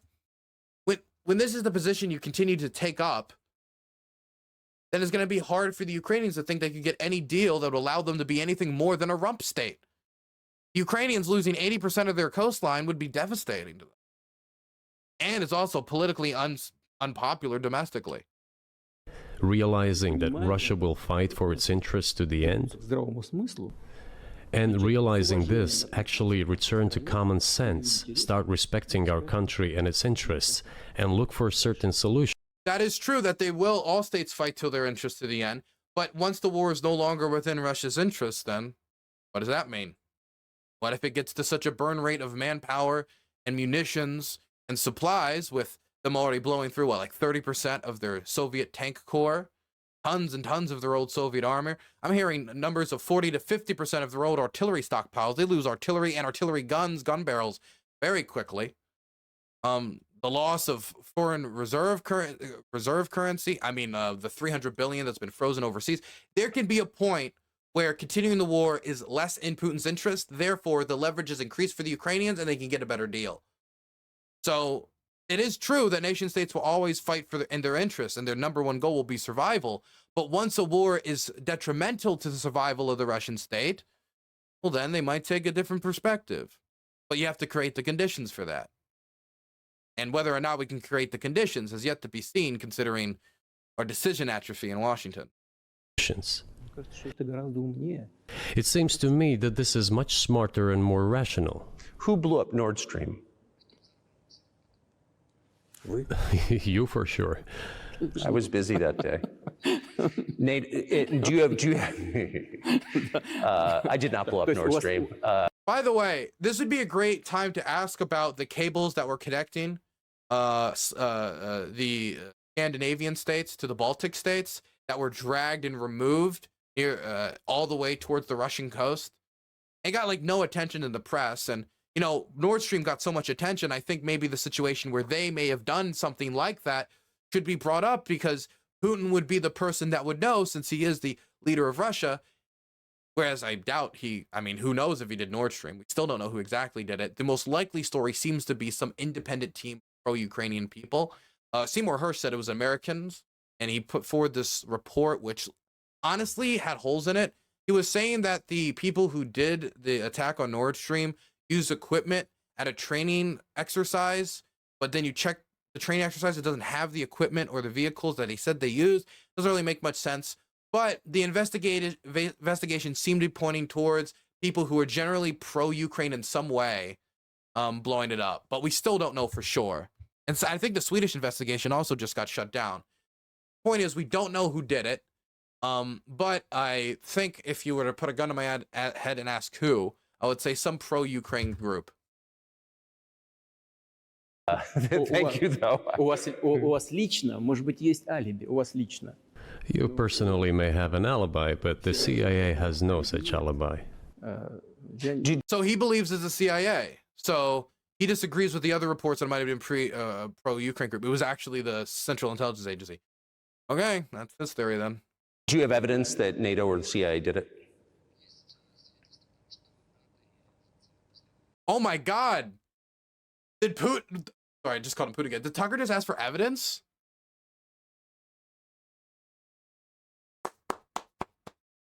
I'm so proud of him. They grow up so fast. Oh no, I just like went back like 1,000,000%. Where were we? Oh God, does anybody know what point we're at? We're at like 10... Russia as much as possible. One of our senior United States senators from the state of New York, Chuck Schumer. No, that's it. It wasn't it. Where were we? We were at like 115. Because this is where the money we give you comes from. They refuse to do so. You guys remember? Ask them. That is what is like in their heads. Where was it? Where were we? We were. Ah, God, I misclicked. Screwed us. Called Yamal Europe, which is cost prohibitive, so to speak. We can simply shine the spotlight on our source, look for someone who is interested and more rational. Can't find it. Where were we? Wouldn't it be better to negotiate with Russia? Here we are. I was busy that day. There may be many people in the CIA has no such alibi. Do you have evidence that NATO or the CIA did it? Evidence.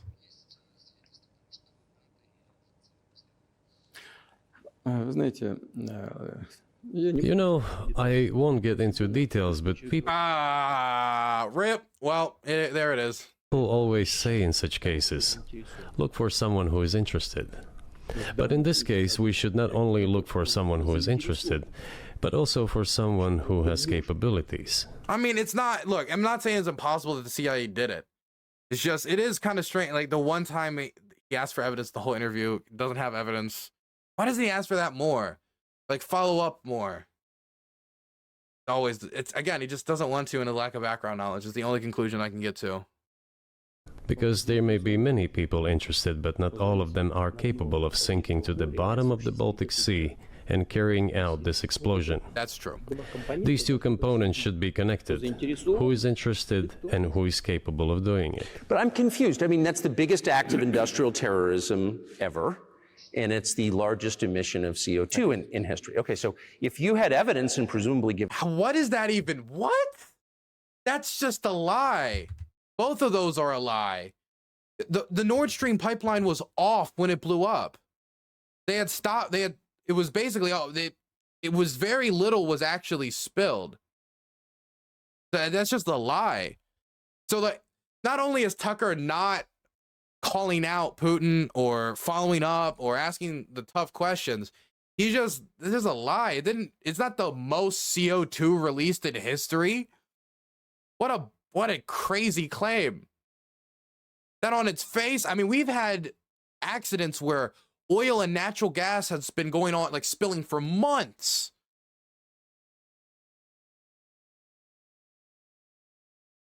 Like, how much was spilled by, like, oh yeah, Valdez, for example. How much was...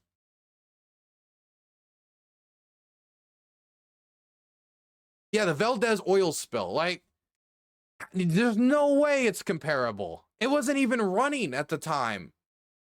It was dormant. Yeah, no, that's just a lie.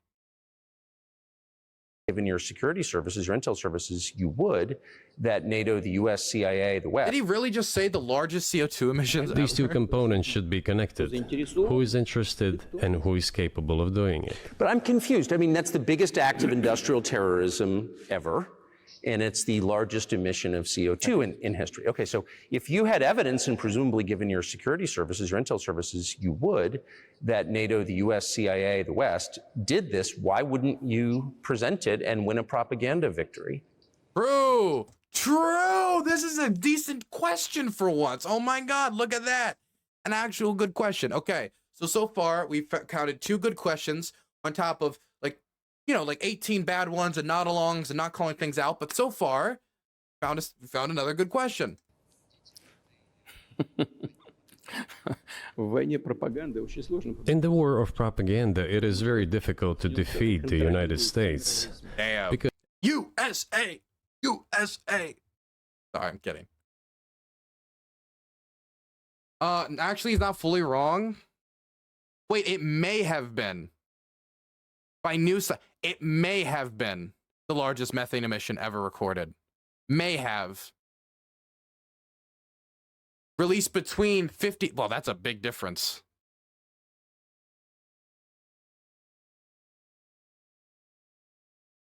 The largest methane emission ever recorded. Okay, so it's not... He said it's the biggest act of industrial terrorism and sabotage ever. I don't know why he's pitching it like this. Like, yes, the pipeline exploded. Methane leaked. But it wasn't a gigantic environmental disaster. Not nearly as much as people let it off to be.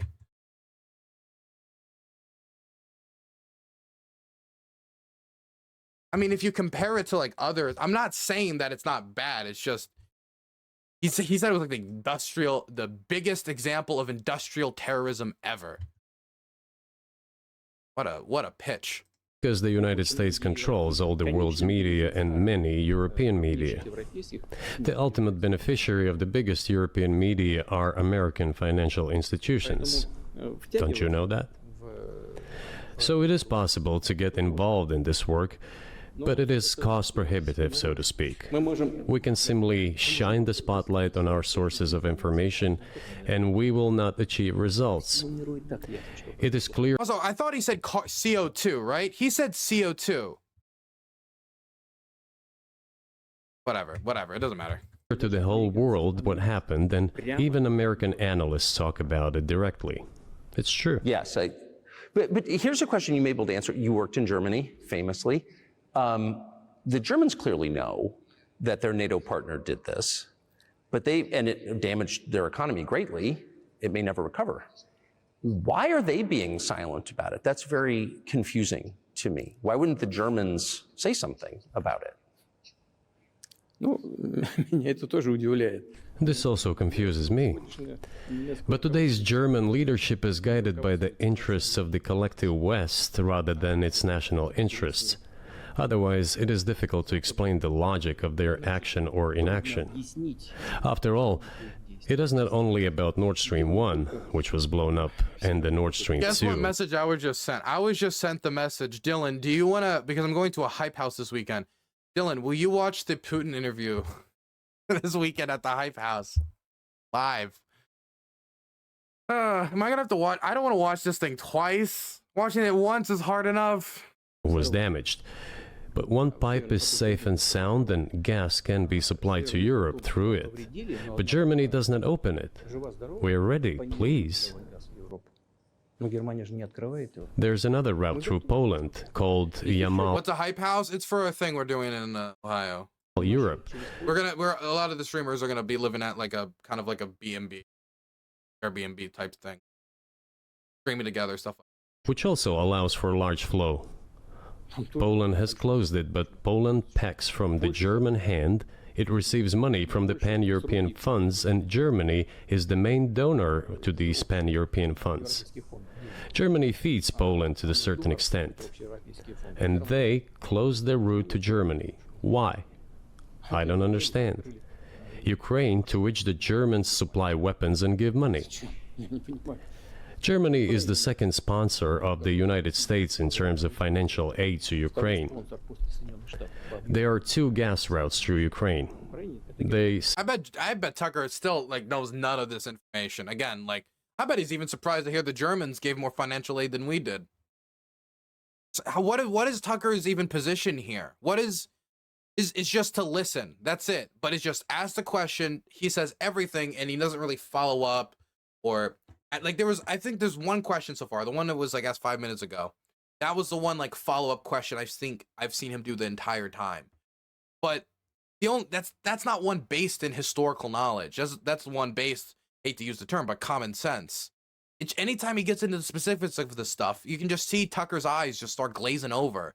He tries to make different facial expressions to look like he understands what's being discussed, or that he's really following. He might be starting to get a general outline, but he doesn't know any of this information. Simply closed one route. The Ukrainians open the second route and please get gas from Russia. They do not open it. Why don't the Germans say, look guys, we give Dylan, you should do a political think tank, streamer house. I would not unleash that upon the world, no matter how. A think tank of streamers. So you want an unthink tank, a no think tank. It's that no. It's a terrible idea. That won't succeed at all. Money and weapons. Open up the valve, please. Let the gas from Russia pass through for us. We're buying liquefied gas at exorbitant prices in Europe, which brings the level of our competitiveness and economy in general down to zero. Do you want us to give you money? Let us have the decent existence. Make money for our economy, because this is where the money we give you comes from. They refuse to do so. Why? Ask them. That is what is like in their heads. Those are highly incompetent people. Well, maybe the world is breaking into 2 hemispheres, one with cheap energy, the other without. And I want to ask you that. If we're now a multipolar world, obviously we are. By the way, can I just throw this out there? Again, this is something that Tucker doesn't know. But gas prices in Russia are not cheaper now because they're not exporting more gas to Europe. They're now just trying to export gas to other people, like the Chinese and the Indians, at a lower price, in part because of the price cap. And their prices domestically have gone up.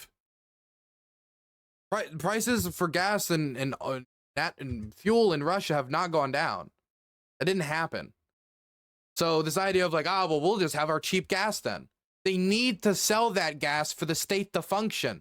They've lost 30 to 40 to 50% of state revenue at some points due to reductions in natural gas sales. The Russia profits so much off of these sales, so it's not just. It's really been damaging to them. And the natural gas prices for the people in Russia haven't gone down. Thank you so much for the primer, White Bee Gold Bug. I appreciate it. Can you describe the blocks of alliances? Who is in each side, do you think? It's cool that somebody can get Putin's entire worldview from this, unchallenged. Listen, you have said that the world is breaking into 2 hemispheres.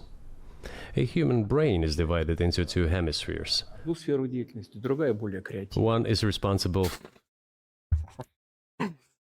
See, us Russians, we're right side of the brain. We're logical. While you Americans, you're left side of the brain. You're silly, girly, and trans. For one type of activities, the other one is more about creativity and so on.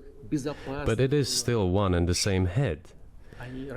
The world should be a single whole. Security should be shared rather than meant for the golden billion. That is the only scenario where the world could be stable, sustainable, and predictable.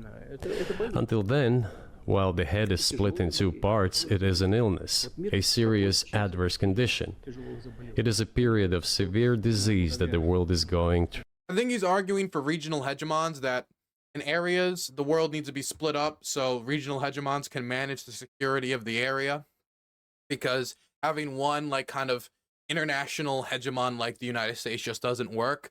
And in a sense, I do agree that having one international state as the hegemon isn't a great system, but I don't think retracting to World War era security management is going to help us. I think the Russian invasion of Ukraine, which is his security project, is an example of that. I wouldn't say that's helpful. I wouldn't say that that's something that Europeans desire. I think Europeans look at that and they're terrified. True now. But I think that thanks to honest journalism, this work is akin to work of the doctors. This could somehow be remedied. Well, let's just give one example, the U.S. dollar, which has kind of united the world in a lot of ways, maybe not to your advantage, but certainly to ours. Is that going away as the reserve currency? Tucker, can't you have a little pride in that? Like, yeah, that's our currency. Our currency is the world reserve, not yours. Your ruble's worth less than one of our pennies. But anyway, come on, a little patriotism, a little like USA, USA. Be a little piggy pig oink oink capitalist. Why not? Tiny bit. Come on, you're from Fox, damn it. The universally accepted currency. How have sanctions, do you think, changed the dollar's place in the world? I do want to throw, I'll just let him spin a spiel on the dollar, and then I'll just say the numbers afterwards. To use the dollar as a tool of foreign policy struggle is one of the biggest strategic mistakes made by the U.S. political leadership. The dollar is the cornerstone of the United States power. I think everyone understands very well that no matter how many dollars are printed, they are quickly dispersed all over the world.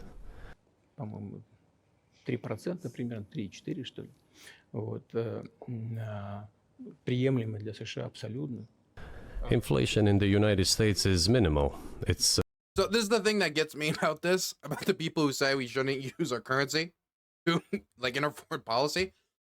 I do not think that we should manipulate the currency specifically to, like, strangle certain countries.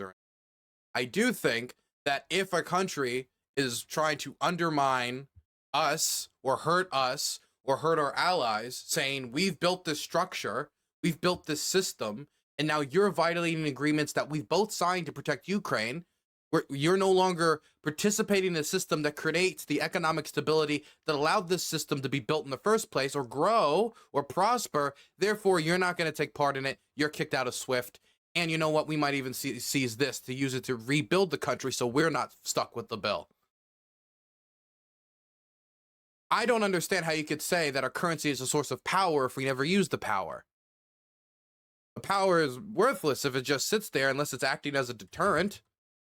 Which, I mean, a deterrent only works if there's a threat of punishment.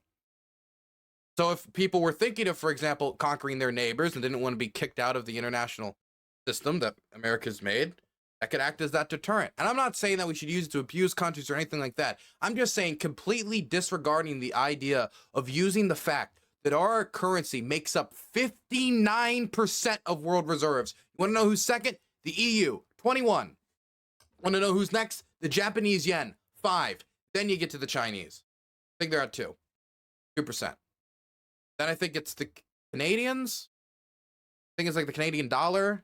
In Australia, maybe the pound. Point is, the dollar has a lot of influence. I'm not saying to abuse that influence, but of course, Putin, who wants to get back in that economic system because his economy is in a tough space right now with egg prices up 61%, the Russian ruble inflated to high hell, military spending outpacing social spending, government revenues down, price cap really affecting him, more Chinese companies having to pull out due to the strengthening of sanctions. He wants to convince the West to stop using our financial power in that way because that financial power is now hurting him. That power that he is pointing to and saying is a strength of the United States pointed in his direction. So, of course, the person who's getting shot says, I don't think you should invest in bullets. about 3 or 3.4%, which is, I think, totally acceptable for the US. But they won't stop printing. What does the debt of $33 trillion tell us about? It is about the emission. But again, this is a real issue about how much debt we're like, we cannot just take on piles of debt forever. I'm not an MMT guy, okay? You want to go believe that stuff, you can go believe that, but I'm not.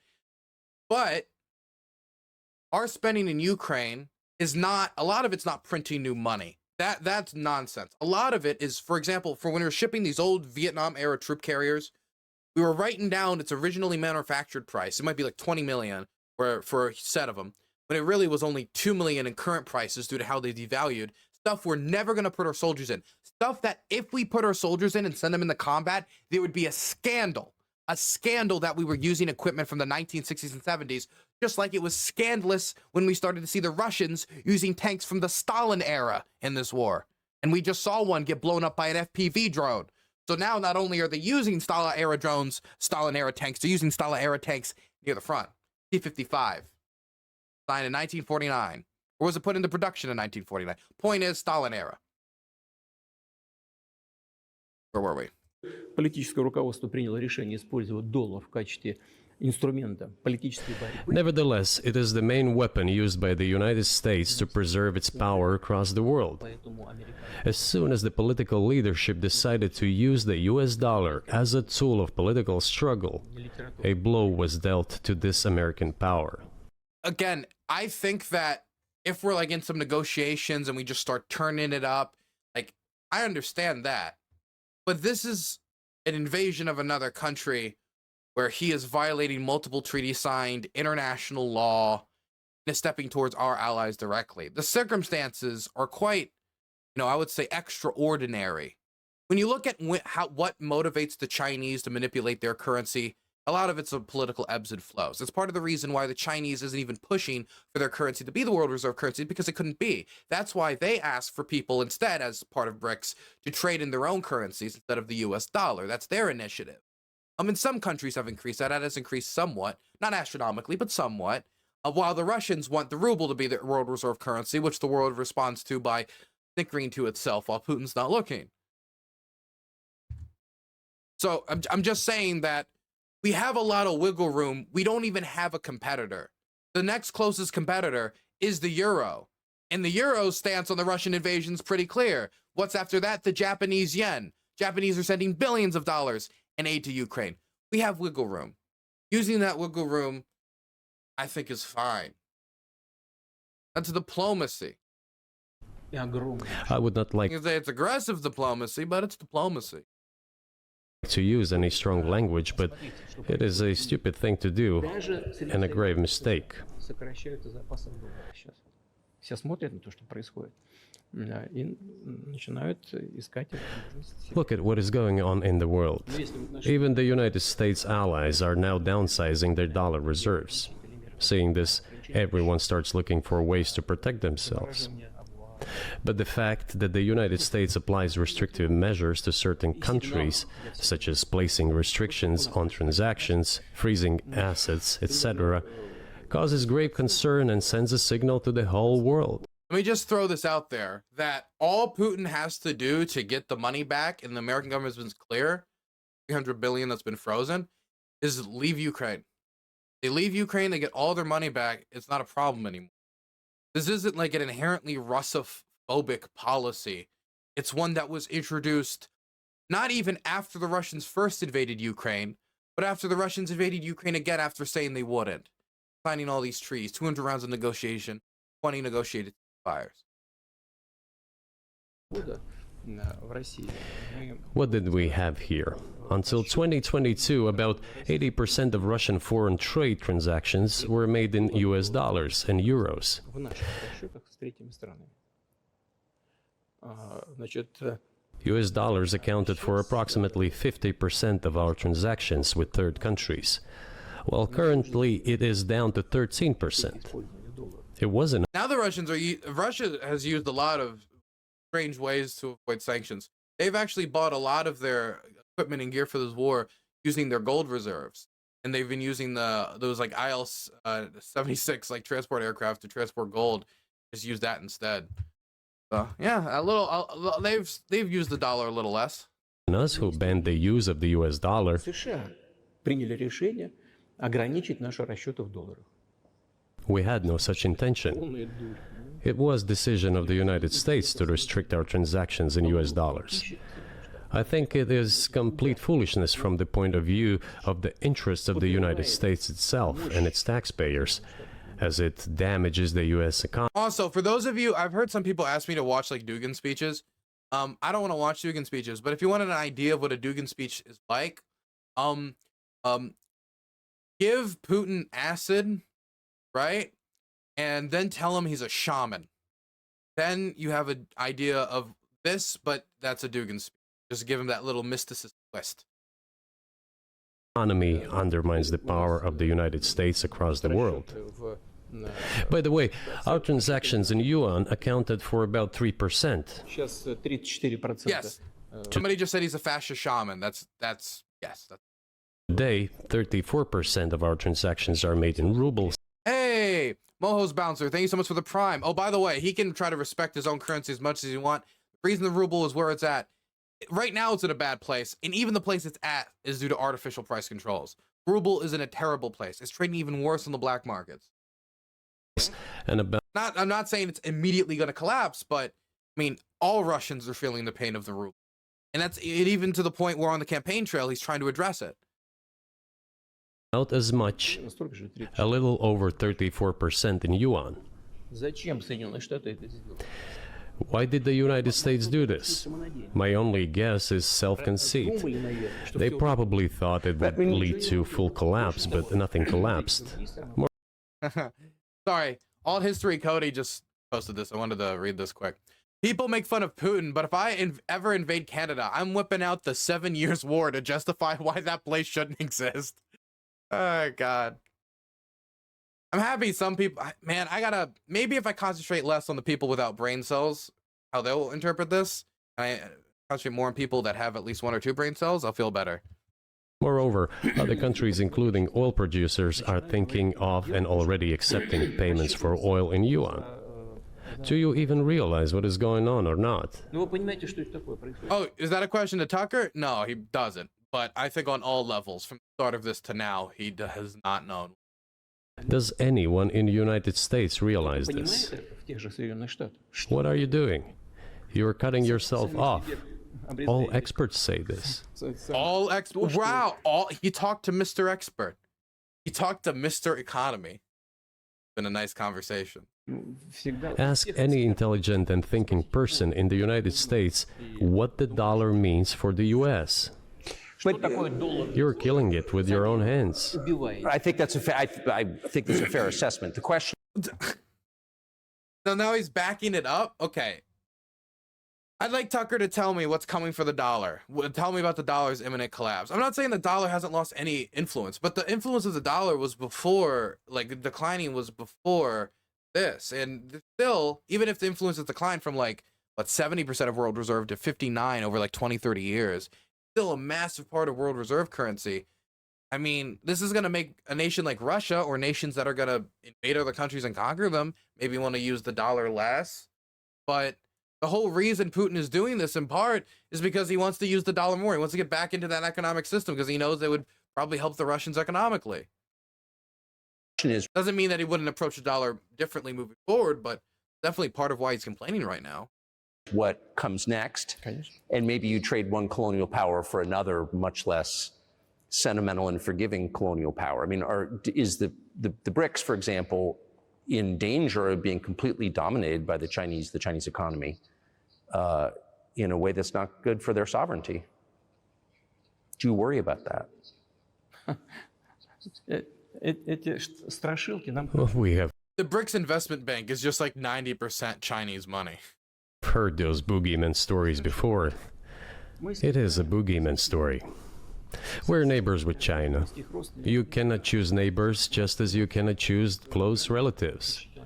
We share a border of 1,000 kilometers with them. This is number one. Second, we have a centuries-long history of coexistence. We're used to it. Third, China's foreign policy philosophy is not aggressive. Its idea is to always look for compromise, and we can see that. Unless it's Taiwan. The next point is as follows. We are always told the same boogeyman story, and here it goes again, through an euphemistic form, but it is still the same boogeyman story. The cooperation with China... Oh, can we stop saying boogeyman? The more they say it, the less it feels like a real word. China keeps increasing. The pace at which China's cooperation with Europe is growing is higher and greater than that of the growth of Chinese-Russian cooperation. Ask Europeans, aren't they afraid? They might be, I don't know. But they are still trying to access China's market at all costs, especially now that they are facing economic problems. Chinese businesses are also exploring the European market. Do Chinese businesses have small presence in the United States? Yes, the political decisions are such that they are trying to limit their cooperation with China. It is to your own detriment, Mr. Tucker, that you are limiting cooperation with China. You are hurting yourself. It is a delicate matter, and there are no silver bullet solutions, just as it is with the dollar. So, before introducing any illegitimate sanctions, illegitimate in terms of the Charter of the United Nations, one should think very carefully. For decision makers, this appears to be a problem. So you said a moment ago that the world would be a lot better if it weren't broken into competing alliances, if there was cooperation globally.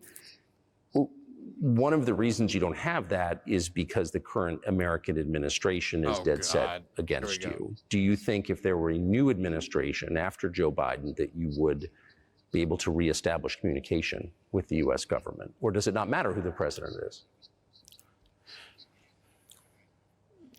Okay, so here's the difficulty of the Russians answering this question. Now, Donald Trump has said that he could end the war in 24 hours, which does suggest that he'd be willing to force the Ukrainians to make concessions that they otherwise wouldn't make, or just possibly, if not, and he has made this, if they don't, possibly just abandon them. So in that way, Trump could be great.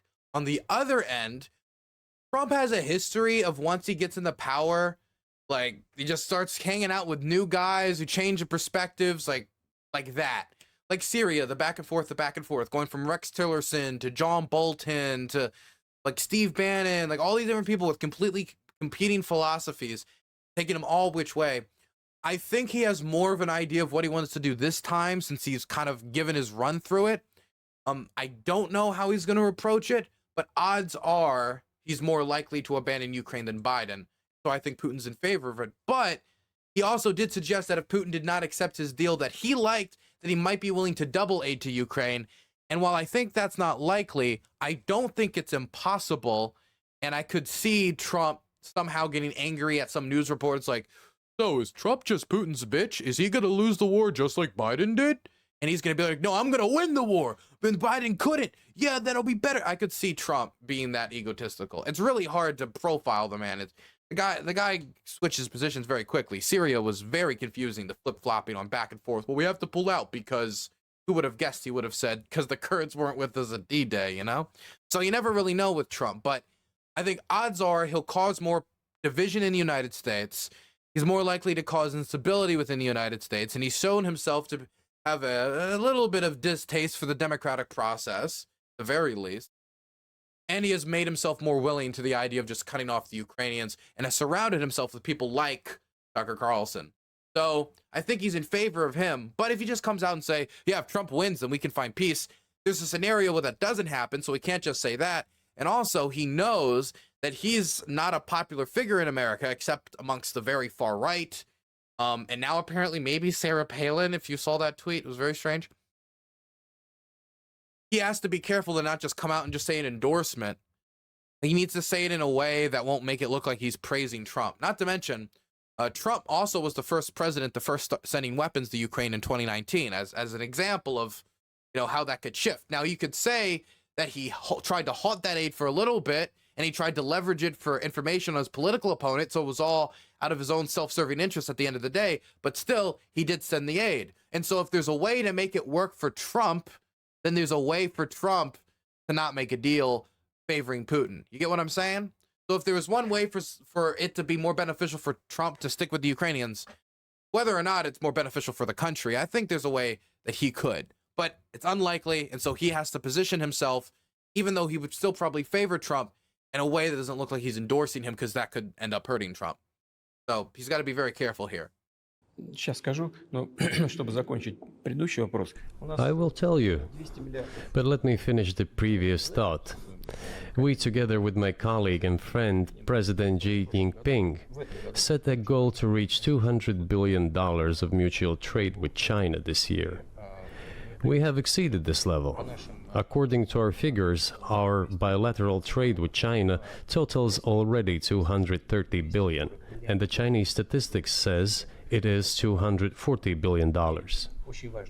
One more important thing, our trade is well balanced, mutually complementary in high-tech, energy, scientific research and development. It's not nearly as well balanced as he tries to suggest. The Chinese are not buying a ton of Russian products. It's mostly Russian inputs. What I mean by that is like natural gas for their stuff like that. But the Chinese also have so many other sources. Like for example, the Iranians, they get 90% of Iran's energy exports go to China. I think that's in part due to the sanctions placed on them. They don't have a lot of options elsewhere.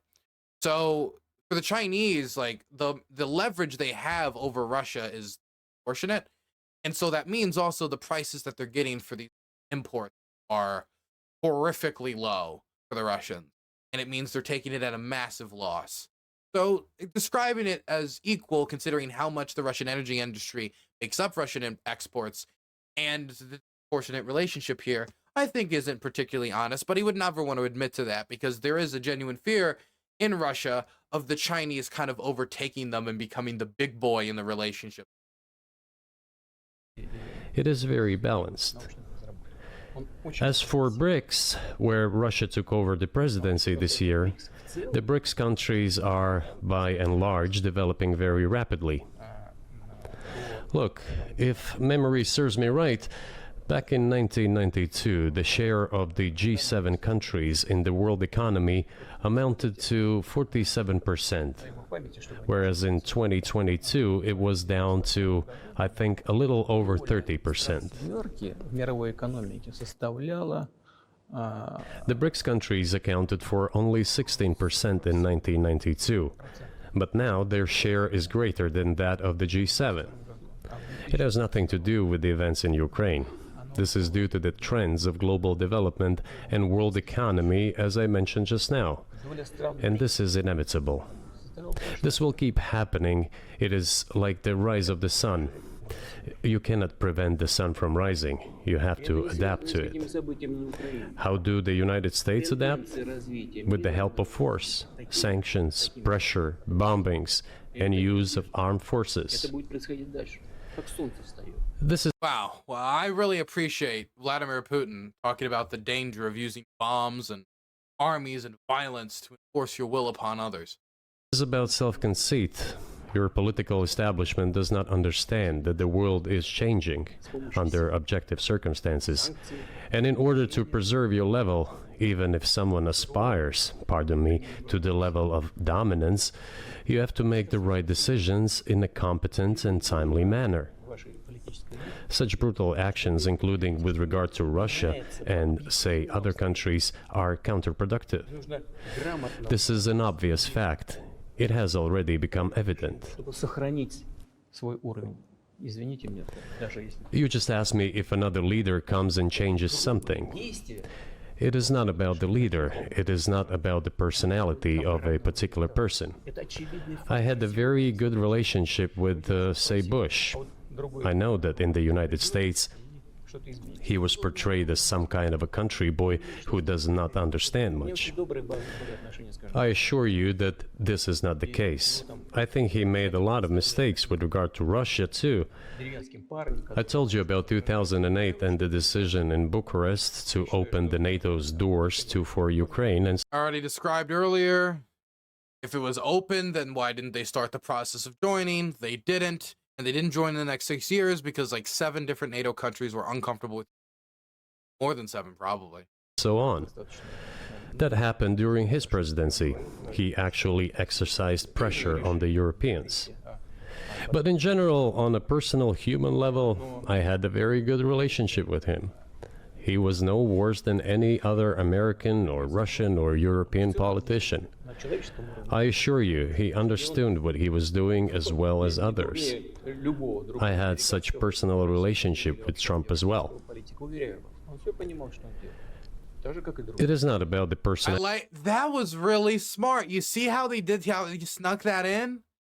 Lay all the compliments, not necessarily to like he's the greatest or the best, but he can have a good sit down dialogue with them type relationship, human relationship, which he can also have with Trump. And Trump does emphasize in both his book Art of Deal and other, I don't think other publications, but in other statements, that he really leads into personal relationships in his business making. And from his presidency, you can see that as well.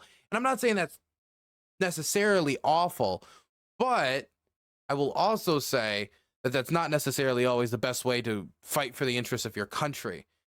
Definitely, if sometimes, you know, you can't just get what you want with a friendly handshake and saying, hey, good pal, some things take leverage, some things take hardball negotiating.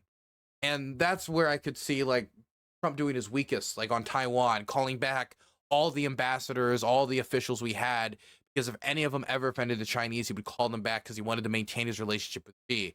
At that point, I think that's pathetic. Personality of the leader. It is about the elite's mindset.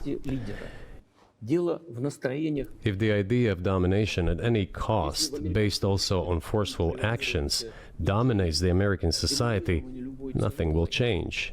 It will only get worse. But if, in the end, one comes to the awareness that the world has been changing due to the objective circumstances, and that one should be able to adapt to them in time, using the advantages that the U.S. still has today, then perhaps something may change. He's saying basically, like, the world's changing, America needs to adapt, but it needs to change with the adapt. Vegas way. Look, China's economy has become the first economy in the world in purchasing power parity. In terms of volume, it overtook the US a long time ago. The USA comes second, then India, 1.5 billion people, and then Japan, with Russia in the 5th place. Russia was the first economy in Europe last year, despite all the sanctions and restrictions. Is it normal from your point of view? Sanctions, restrictions, impossibility. Okay, he's really pitching his country a little stronger than it. Okay, there are still strengths to the Russian economy, but let's be clear. California's GDP is larger than Russia's GDP. Let me double check this quick. Make sure I'm not lying to you. California GDP. It is nominal, not, well, I just wanted economy of let's see, the GDP 3.89 trillion. 3.89 trillion. Let's look at the Russian GDP. 1.779 trillion. Germany's also above it right there. Oh, I think, you know, if California keeps trying, maybe we can overtake Germany too. I'm just saying, like, Russia is still influential. It has a lot of resources, has a lot of people. You know, it has a decent amount of purchasing power. Like he said, Russia's probably strongest when it comes to purchasing, that type of purchasing power parity, but not that much wealthier than really any other European state.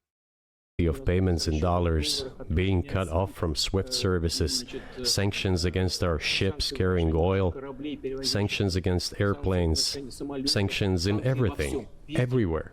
The largest number of sanctions in the world which are applied against Russia. And we have become Europe's first economy during this time. This is, again, he's trying to project that as if in this period Russia has stayed strong because it pushed it all back. The sanctions aren't working. Just not true. first thing I would point to would be, of course, the inflation. The second thing I would point to would be the increases in prices of basic goods and services. The next thing I would point to is the degradation of social services, as we're seeing power outages across the country. Tons of their airliners are having to cannibalize its own air force due to a lack of imports, grounding a lot of its civilian air fleet, which is necessary, which is also part of the reason why the Russians were considering seizing Western planes on its territory if we did end up seizing their assets, because they need those parts desperately. Not to mention the GDP growth that Russia does have, because it still has positive GDP growth, is almost entirely in the military sector, while other sectors of the economy continue to shrink. Why not even thousands or tens of thousands, not hundreds of thousands, millions of Russians fled the country either due to fleeing conscription or fleeing the country because their jobs left, because all these companies left. Look, sanctions are having an impact. They've been having an impact for a while. Part of the reason why the Russians aren't able to completely just bomb to high hell every Ukrainian city, and they've only been able to do the amount of bombing they have been, which is still heavily destructive. But the reason why, another reason why Kiev doesn't look something closer to Grozny or something closer to a city that has been bombed a lot more, is because they don't have the parts to make all of those missiles. They don't have all of the imports that they used to be able to get from the West. Some of their military systems were even dependent upon Western imports. A lot of their industry was dependent upon that too. The car manufacturing industry is another industry that's also been massively hurt by the war. My God, oh man, there's so much I could talk about here. But point is, the Russian economy is having an effect. And due to the fact that GDP growth is heavily concentrated in the military, I think a lot of the economic effects of Russia, it's going to take time for us to fully see. And especially when the war goes off and they finally have to flick the switch for a lot of that economic impact as well, because that's when that military GDP growth is going to take a hit. The tools that U.S. And it would all depend on, like, is there going to be capital reflowing into the country or not? So it would depend upon the West's economic position towards Russia after the war. But right now, it is having an effect, and some of these effects aren't going to be felt years. uses don't work, well, one has to think about what to do. If this realization comes to the ruling elites, then yes, then the first person of the state will act in anticipation of what the voters and the people who make decisions at various levels expect from this person. Then maybe something will change.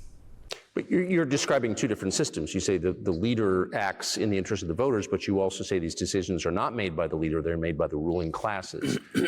You've run this country for so long, you've known all these American presidents. What are those power centers in the United States, do you think? Like, who actually makes the decisions? Couldn't we ask maybe him about the power centers in Russia? And we can hear his perspective on it, but we got to remember, this is Vladimir Putin. He's engaged with a struggle in the United States right now, and it is Russian state policy to want the United States destabilized. I mean, they want to undercut our security, in part because of our aid to Ukraine, but also our general support to NATO infrastructure.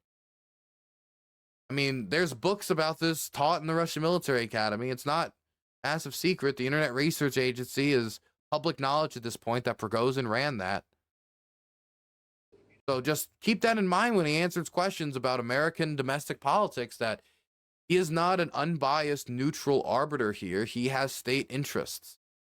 State interests that Tucker is not doing a great job in, like, being able to call out when that interferes with the truth. Я не знаю. Это Америка сложная страна, такая очень, с одной стороны, консервативная. I don't know. America is a complex country, conservative on one hand, rapidly changing on the other. It's not easy for us to sort it all out. Who makes decisions in the elections? Is it possible to understand this when each state has its own legislation? Each state regulates itself? Someone can be excluded from elections at the state level. It is a two-stage electoral system. It is very difficult for us to understand it. Certainly, there are two parties that are dominant, the Republicans and the Democrats. Wow, I'm learning we're using this time very valuably.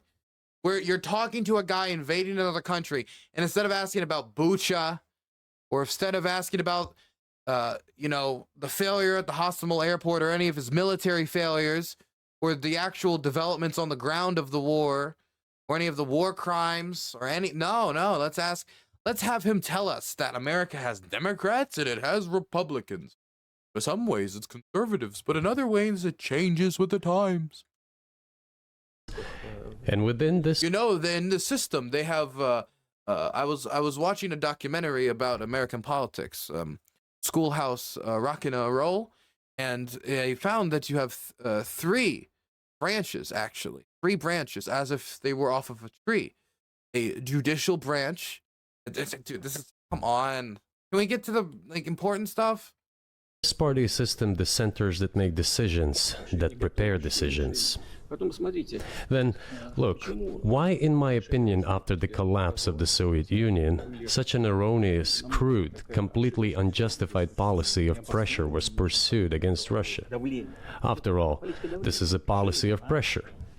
NATO expansion, support for the separatists in Caucasus, creation of a missile defense system. These are all elements of pressure. Pressure, pressure, pressure. Then, dragging Ukraine into NATO is all about pressure, pressure, pressure. To be clear, the Russians funded and operated that separatist movement in the Donbass years and years and years and years. Public knowledge, talk about separatism and funding separatist movements. Been pretty active in that, not only in Ukraine, but in Georgia, with Abkhazia and South Ossetia, and in Transnistria. Why? I think, among other things, because excessive production capacities were created. During the confrontation with the Soviet Union, there were many centers created and specialists on the Soviet Union who could not do anything else. They convinced the political leadership that it is necessary to continue chiseling Russia, to try to break it up, to create on this territory several quasi-state entities, and to subdue them in a divided form, to use their combined potential for the future struggle with China.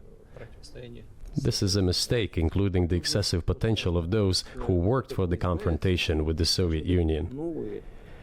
It is necessary to get rid of this. There should be new, fresh forces, people who look into the future and understand what is happening in the world.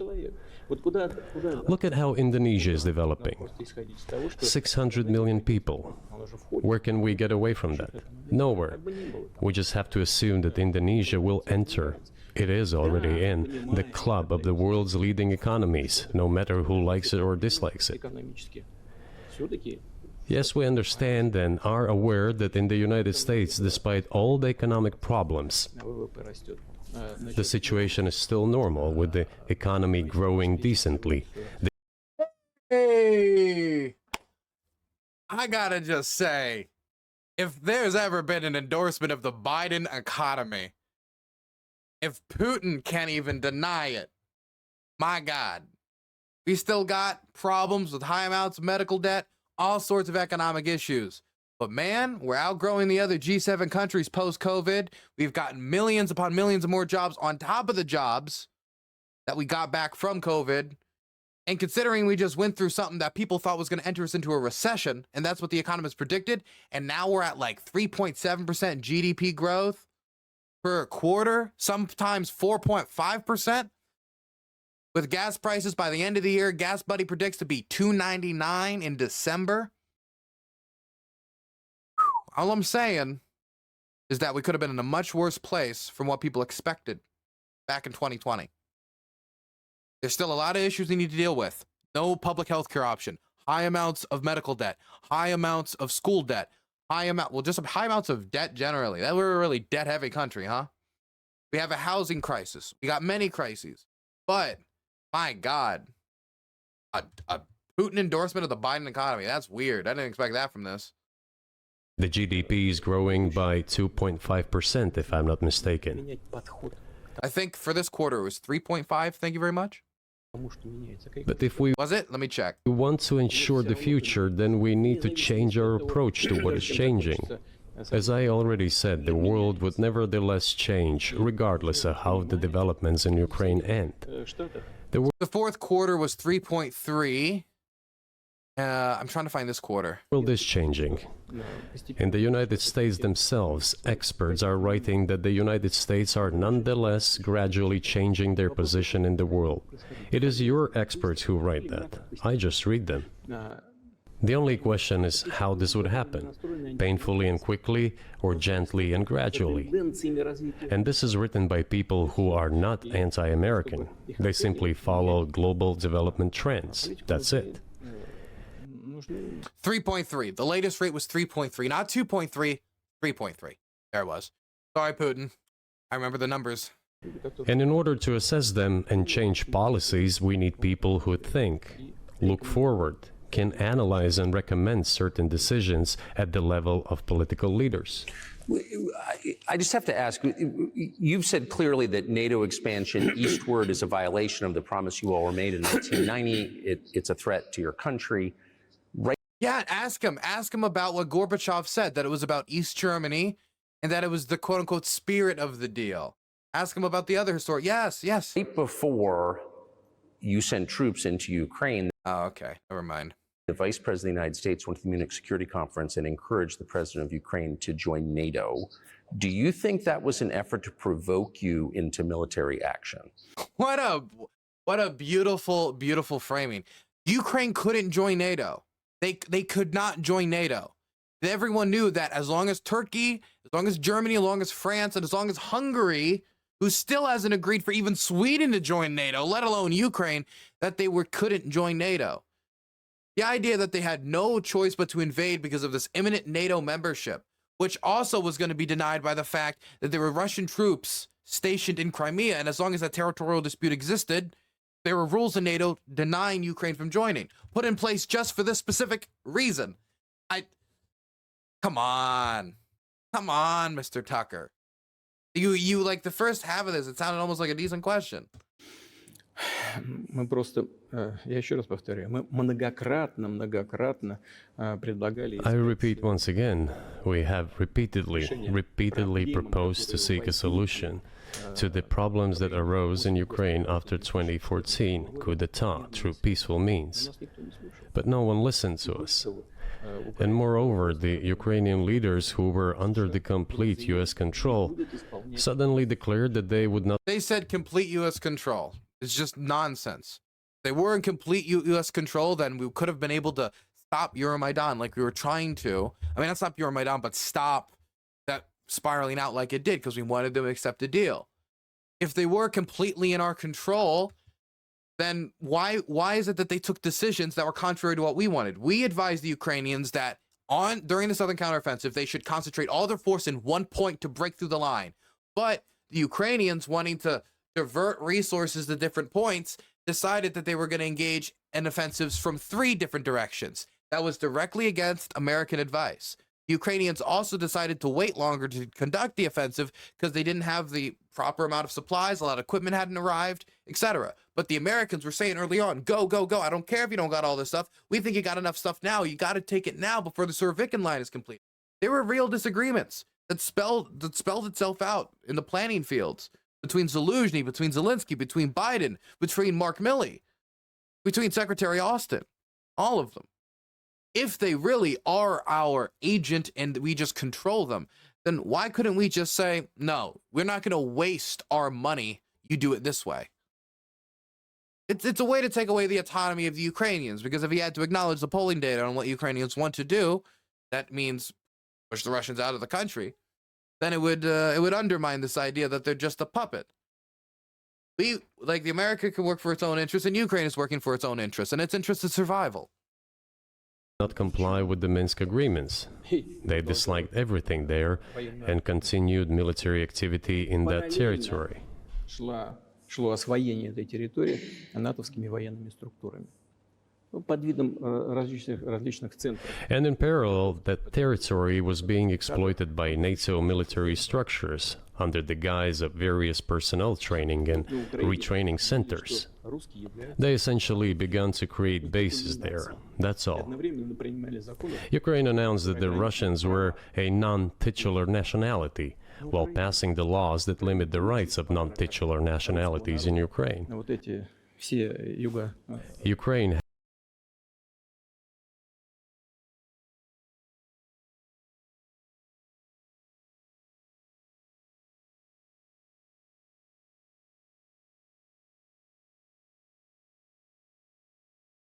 I'm muted. Of course I'm muted. Always muted.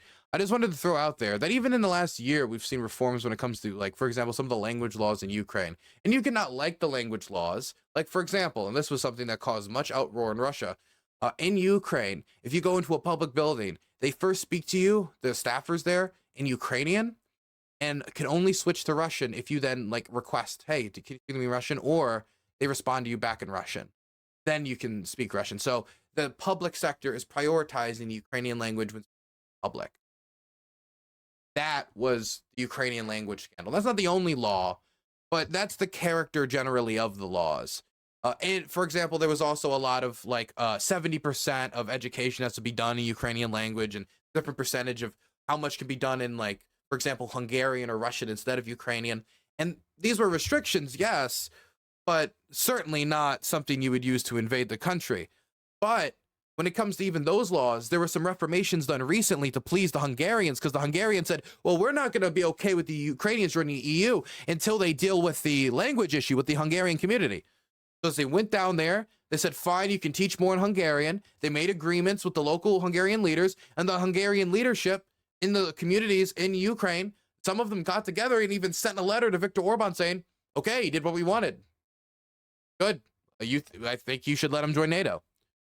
And then he just, I mean, not NATO, the EU. And then after that happened, he just changed his tune and he started saying, well, actually, it's this other thing. But just to give an idea that even these laws are changing in real time, but also they're not nearly as bad as have been described, even if you don't like them. They're certainly not the genocide that the Russian government claimed, and he claimed at the start of the war. Having received all these southeastern territories as a gift from the Russian people, suddenly announced that the Russians were a non-titular nationality in that territory. Is that normal? All this put together led to the decision to end the war that neo-Nazis started in Ukraine in 2014. I mean, in a way, he's actually kind of right, because Rusich was there in June of 2014. So there were neo-Nazis there, there were Nazis over there. There seemed to be some neo-Nazis shooting each other. At least some. And you sent your neo-Nazis to fight the other neo-Nazis. For what? What? Is the Rusich gonna kick down the door of a local synagogue? We've come to liberate you. Do you think Zelensky has the freedom to negotiate a settlement to this conflict? What are these questions? You know, there were, like, the largest mass grave in Europe since the Yugoslav genocides was discovered in Izium. Over 440 bodies, many of them with their hands tied behind their backs, bullets in their skulls. There were journalists that would literally give their left leg in order to ask Putin about that. And he instead is just like, what do you think of your opponent? I mean, if you had already asked all these questions, then I guess you could ask maybe something like this, but come on, use this time valuably. What is he going to say? He's going to say, no, Zelensky's a puppet of the West. Not allowed. But he's a regime. And no. Something that'll get us somewhere new. Some uncharted territory and ground in an interview with Putin. He hasn't done one with a Western journalist in a very long time, as you said.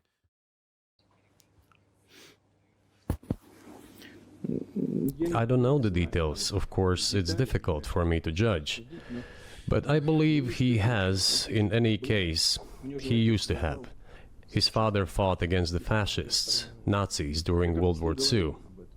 I once talked to him about this. I said, Volodya, what are you doing? Why are you supporting neo-Nazis in Ukraine today, while your father fought against... Oh my God, dude, this is fairy tale nonsense. This is, you know what Zelensky could say in response? Okay, what's that neo-Nazi, right there. There's your multiple neo-Nazi, what about them? I thought, what does it have to do with Nazism? What laws do I have? This has nothing to do with Nazism. What are you talking about, man? Sir, you need your neo-Nazis militias to surrender to my neo-Nazi militias in the name of anti-Nazism. Fascism. He was a frontline soldier. I will not tell you what he answered. This is a separate topic, and I think it's incorrect for me to do so. But as to the freedom of choice, why not? He came to power on the expectations of Ukrainian people that he would lead Ukraine to peace. They marched on Kiev and they tried to assassinate Zelensky multiple times. I don't think they care that much about, I think, his right to rule the country. He talked about this. It was thanks to this that he won the elections overwhelmingly. But then, when he came to power, in my opinion, he realized two things. Firstly, it is better not to clash with neo-Nazis and nationalists, because they are aggressive and very active. What are they talking about? There's like, okay, I don't know which neo-Nazi group he's talking about, so I'm just going to think about the only high-profile instance of the far-right in Ukraine really doing a showdown with the government. And it was during like one period where Petro Poroshenko, during the ATO operations, wanted to like have to back off and wanted to sign some agreements with the Russians. And some of the people in right sector wanted to do some like march on Kiev, wanted to challenge them in some way. Most of them didn't join up. The vast majority of them was like, this is a terrible idea. It flopped. They didn't go through with it. And they immediately backtracked because the general perspective of society was, if you challenge us domestically like that right now, there's almost a kind of 180 with the Wagner march on Kiev, even though the difference is right sector didn't even try it. They weren't stupid enough to try it. And they didn't find any support amongst society for it, because society knew that if these guys marched on the Ukrainian capital, Ukrainian society started fighting each other, then the Russians would take advantage of the situation. They would take over the country.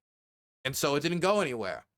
So when he says, don't show down with them, the one showdown I can think of is when Petro Poroshenko stared them down and he won.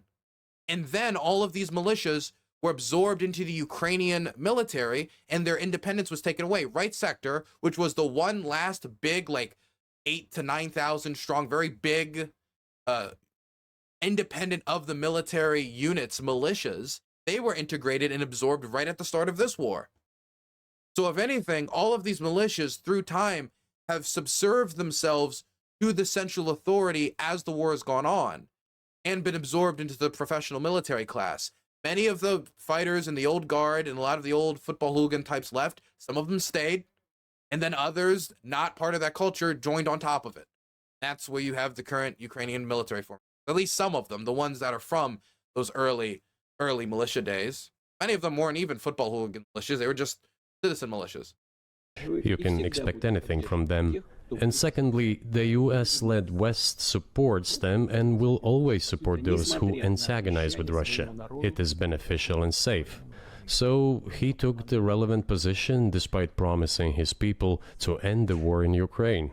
He deceived his voters. But do you think at this point, as of February 2024, he has the latitude, the freedom to speak with you or your government directly about putting an end to this, which clearly isn't helping his country or the world? He's trying really hard.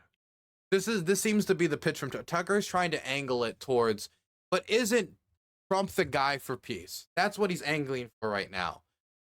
He's trying to angle to get something to that regard. And the most Putin was willing to give, because Putin's smart enough not to give more than that, to say, yeah, vote for Trump. That would be a campaign ad against Trump immediately.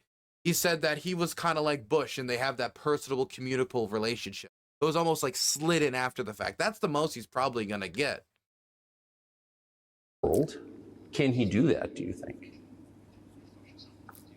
Ну, а почему нет? Он же Why not? He considers himself head of state. He won the elections. Although we believe in Russia that the coup d'etat is the primary source of power for everything that happened after 2014. And in this sense, even today, government is flawed. But he considers himself the president, and he is recognized by the United States, all of Europe, and practically the rest of the world in such a capacity. Why not? He can. We negotiated with Ukraine in Istanbul. We agreed. He was aware of this. Moreover, the negotiation group leader Mr. Arachamia is his last name, I believe still heads the faction of the ruling party, the party of the president in the Rada. He still heads the presidential faction in the Rada, the country's parliament. He still sits there. He even put his preliminary signature on the document I am telling you about. But then he publicly stated to the whole world, we were ready to sign this document, but Mr. Johnson, then the Prime Minister of Great Britain, came in this way. I can't believe I'm actually going to watch this whole thing, aren't I? I'm going to actually watch this whole thing. Can we... How much faster? 1.25. Speed it up a bit. Persuaded us from doing this, saying it was better to fight Russia. They would give everything needed for us to return what was lost during the clashes with Russia, and we agreed with this proposal. Look, his statement has been published. He said it publicly. Can they return to this or not? The question is, do they want it or not? Further on, President of Ukraine issued a decree prohibiting negotiations with us. Let him cancel that decree, and that's it. We have never refused negotiations, indeed. We hear all the time, is Russia ready? Yes, we have not refused. It was them who publicly refused. Well, let him cancel his decree and enter into negotiations. We have never refused. And the fact that they... The problem is that a lot of the negotiating that they did do at the start of the war, from the Ukrainian government's perspective, this is what they said, a lot of it seemed like delaying tactics. Seemed like delaying tactics as they were trying to march in the capital to continue to engage diplomatically. That only broke down after the first month with a lot of the war crimes that happened, so then they pulled out of negotiating. If there was a real pathway to peace, I assume channels would be opened. There are back channels that the Russians are constantly using, certainly communicate with Washington, D.C. They could use to communicate with Ukrainians as well. Yeah, I don't really know what else I could say about this.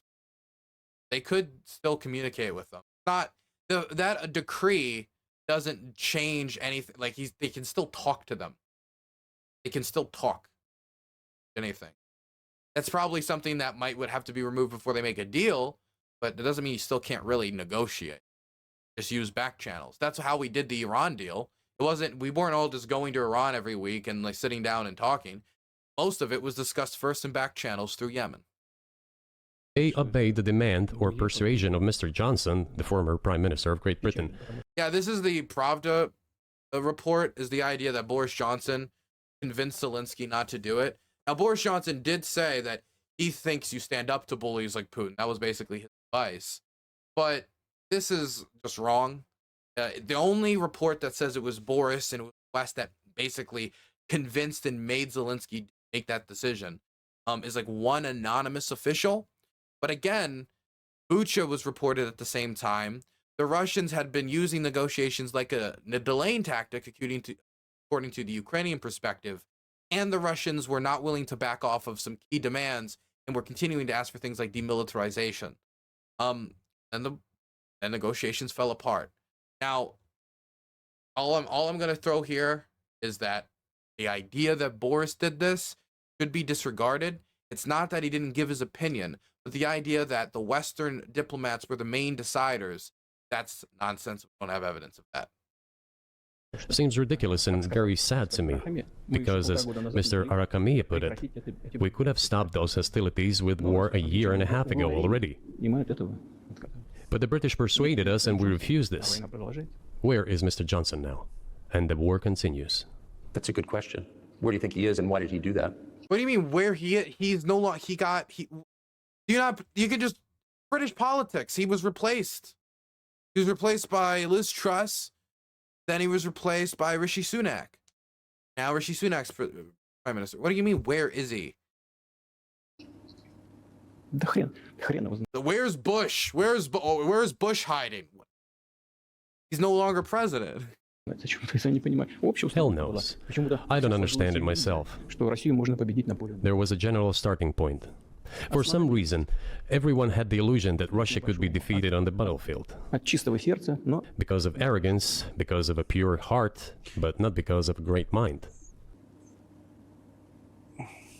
You've described the connection between Russia and Ukraine. You've described Russia itself a couple of times as orthodox. That's central to your understanding of Russia. You said you're orthodox. What does that mean for you? You're a Christian leader. by your own description. So what effect does that have on you? You know, as I already mentioned, in 988, Prince Vladimir himself was baptized following the example of No, not bad. No. his grandmother. I don't want any more no. I don't want any more Prince Vladimir. I don't want any more Prince Vladimir in 988. Princess Olga. I don't want any more 988. And then he baptized his squad, and then gradually over the course of several years he baptized all the Rus. It was a lengthy process, from pagans to Christians. It took many years. But in the end, this orthodoxy, Eastern Christianity, deeply rooted itself in the consciousness of the Russian people. When Russia expanded and absorbed other nations who profess Islam, Buddhism, and Judaism, Russia has always been very loyal to those people who profess other religions. This is her strength. This is absolutely clear.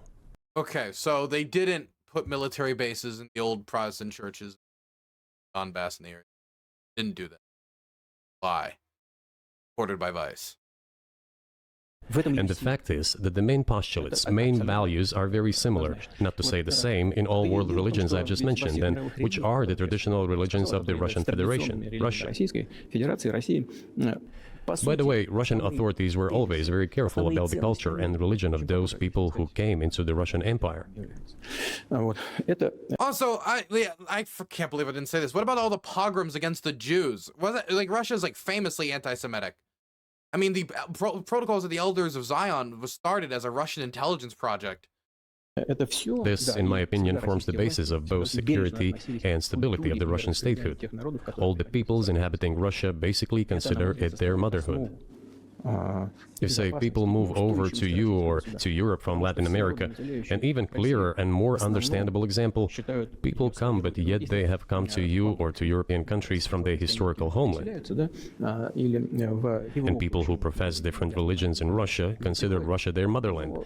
They have no other motherland. We are together. This is one big family, and our traditional values are very similar. I've just mentioned one big family, but everyone has her own family. And this is the basis of our society. And if we say that the motherland and the family are specifically connected with each other, it is indeed the case, since it is impossible to ensure a normal future for our children and our families unless we ensure a normal, sustainable future for the entire country, for the motherland. That is why patriotic sentiment is so strong in Russia. But can I say that the one way in which the religions are different is that Christianity is specifically a nonviolent religion. Jesus says, turn the other cheek, don't kill. How can a leader who has to kill, of any country, how can a leader be a Christian? How do you reconcile that to yourself? I'm sorry, I was muted. That blew me away. That's what he's going to ask about? It's not, hey, you're a Christian. Would Jesus... what did Jesus think of these mass graves? That's, well, Christians sometimes have to kill. How do you reconcile that? Yeah, somebody defends their family when a burglar comes in and is going to kill everybody. Yeah, they have to defend and kill, and then they have to reconcile that. That's very different. Having to kill on a basic level, being put in a position where you have to, is very different than invading another country and committing these war crimes. He's making it sound like Putin was put in this position, and now he has to hustle with the Christianity of brutalizing the Ukrainian people because he was put in that position. Like, you just ask about the war crimes. I mean, there's so much territory that's occupied that investigators can't go into and monitor. Why not just ask, like, hey, will you let an international fact-finding mission into Mariupol to interview people independent with any Russian agents, to ask them what happened in occupied territory? Would they allow? I mean, already so much has been covered up, but even at this point, it would be, I guess, at least somewhat useful. I mean, definitely if the AP reporting is to be believed about the expansion of mass graves between 35 to 75,000. It is very easy. When it comes to protecting oneself and one's family, one's homeland, we won't attack anyone. When you did, though. Did the development? We all saw it. It was on the TV. Since Ukraine started. I even saw it in person. Since the coup d'etat and the hostilities in Donbass began, that's when they started. And we're protecting our people, ourselves, our homeland, and our future. Она не во внешних проявлениях, и в том, чтобы ходить As for religion in general, или бить головой в пол. Она в сердце. you know, it's not about external manifestations. It's not about going to church every day or banging your head on the floor. Человекоориентированная. И It is in the heart. And our culture is so human-oriented. гений. Dostoevsky, who was very well known in the West and the genius of Russian culture, Russian literature, spoke a lot about this, about the Russian soul. Русский человек, российский человек, он думает больше о вечном, он думает больше о ценностях. After all, Western society is more pragmatic. Russian people think more about the eternal, about moral values. I don't know, maybe you won't agree with me, but Western culture is more pragmatic after all. Возможность вот сегодняшнему этому золотому миллиарду. I'm not saying this is bad. It makes it possible for today's golden billion to achieve good success in production, even in science and so on. Мы вроде как выглядим одинаково, но сознание. There's nothing wrong with that. I'm just saying that we kind of look the same, but our minds So are do you built a see the little different. supernatural at work as you look out across what's happening in the world now? Do you see God at work? Do you ever think to yourself, these are forces that are not human? Да нет, я, честно говоря, так не думаю. Я думаю о том, что No, to be honest, I don't think so. развивается. Please, I didn't want to get into My that. opinion is that the development of the world community is in accordance with the inherent laws, and those laws are what they are. Было всегда в истории человечества. It's always been this way in the history of mankind. Some nations and countries rose, became stronger and more numerous, and then left the international stage, losing the status they had accustomed to. Не нужно приводить примеры, но начиная There's probably no need for me to give examples, but we could start with the Genghis Khan and horde conquerors, the Golden Horde, and then end with the Roman Empire. человечество каждый It seems that there has never been anything like the Roman Empire in the history of mankind. потенциал варваров постепенно накапливался. Nevertheless, the potential of the barbarians gradually grew, as did their population. In general, the barbarians were getting stronger and begun to develop economically, as we would say today. Экономически они стали укрепляться. И This eventually led to the collapse of the Roman Empire and the regime imposed by the Romans.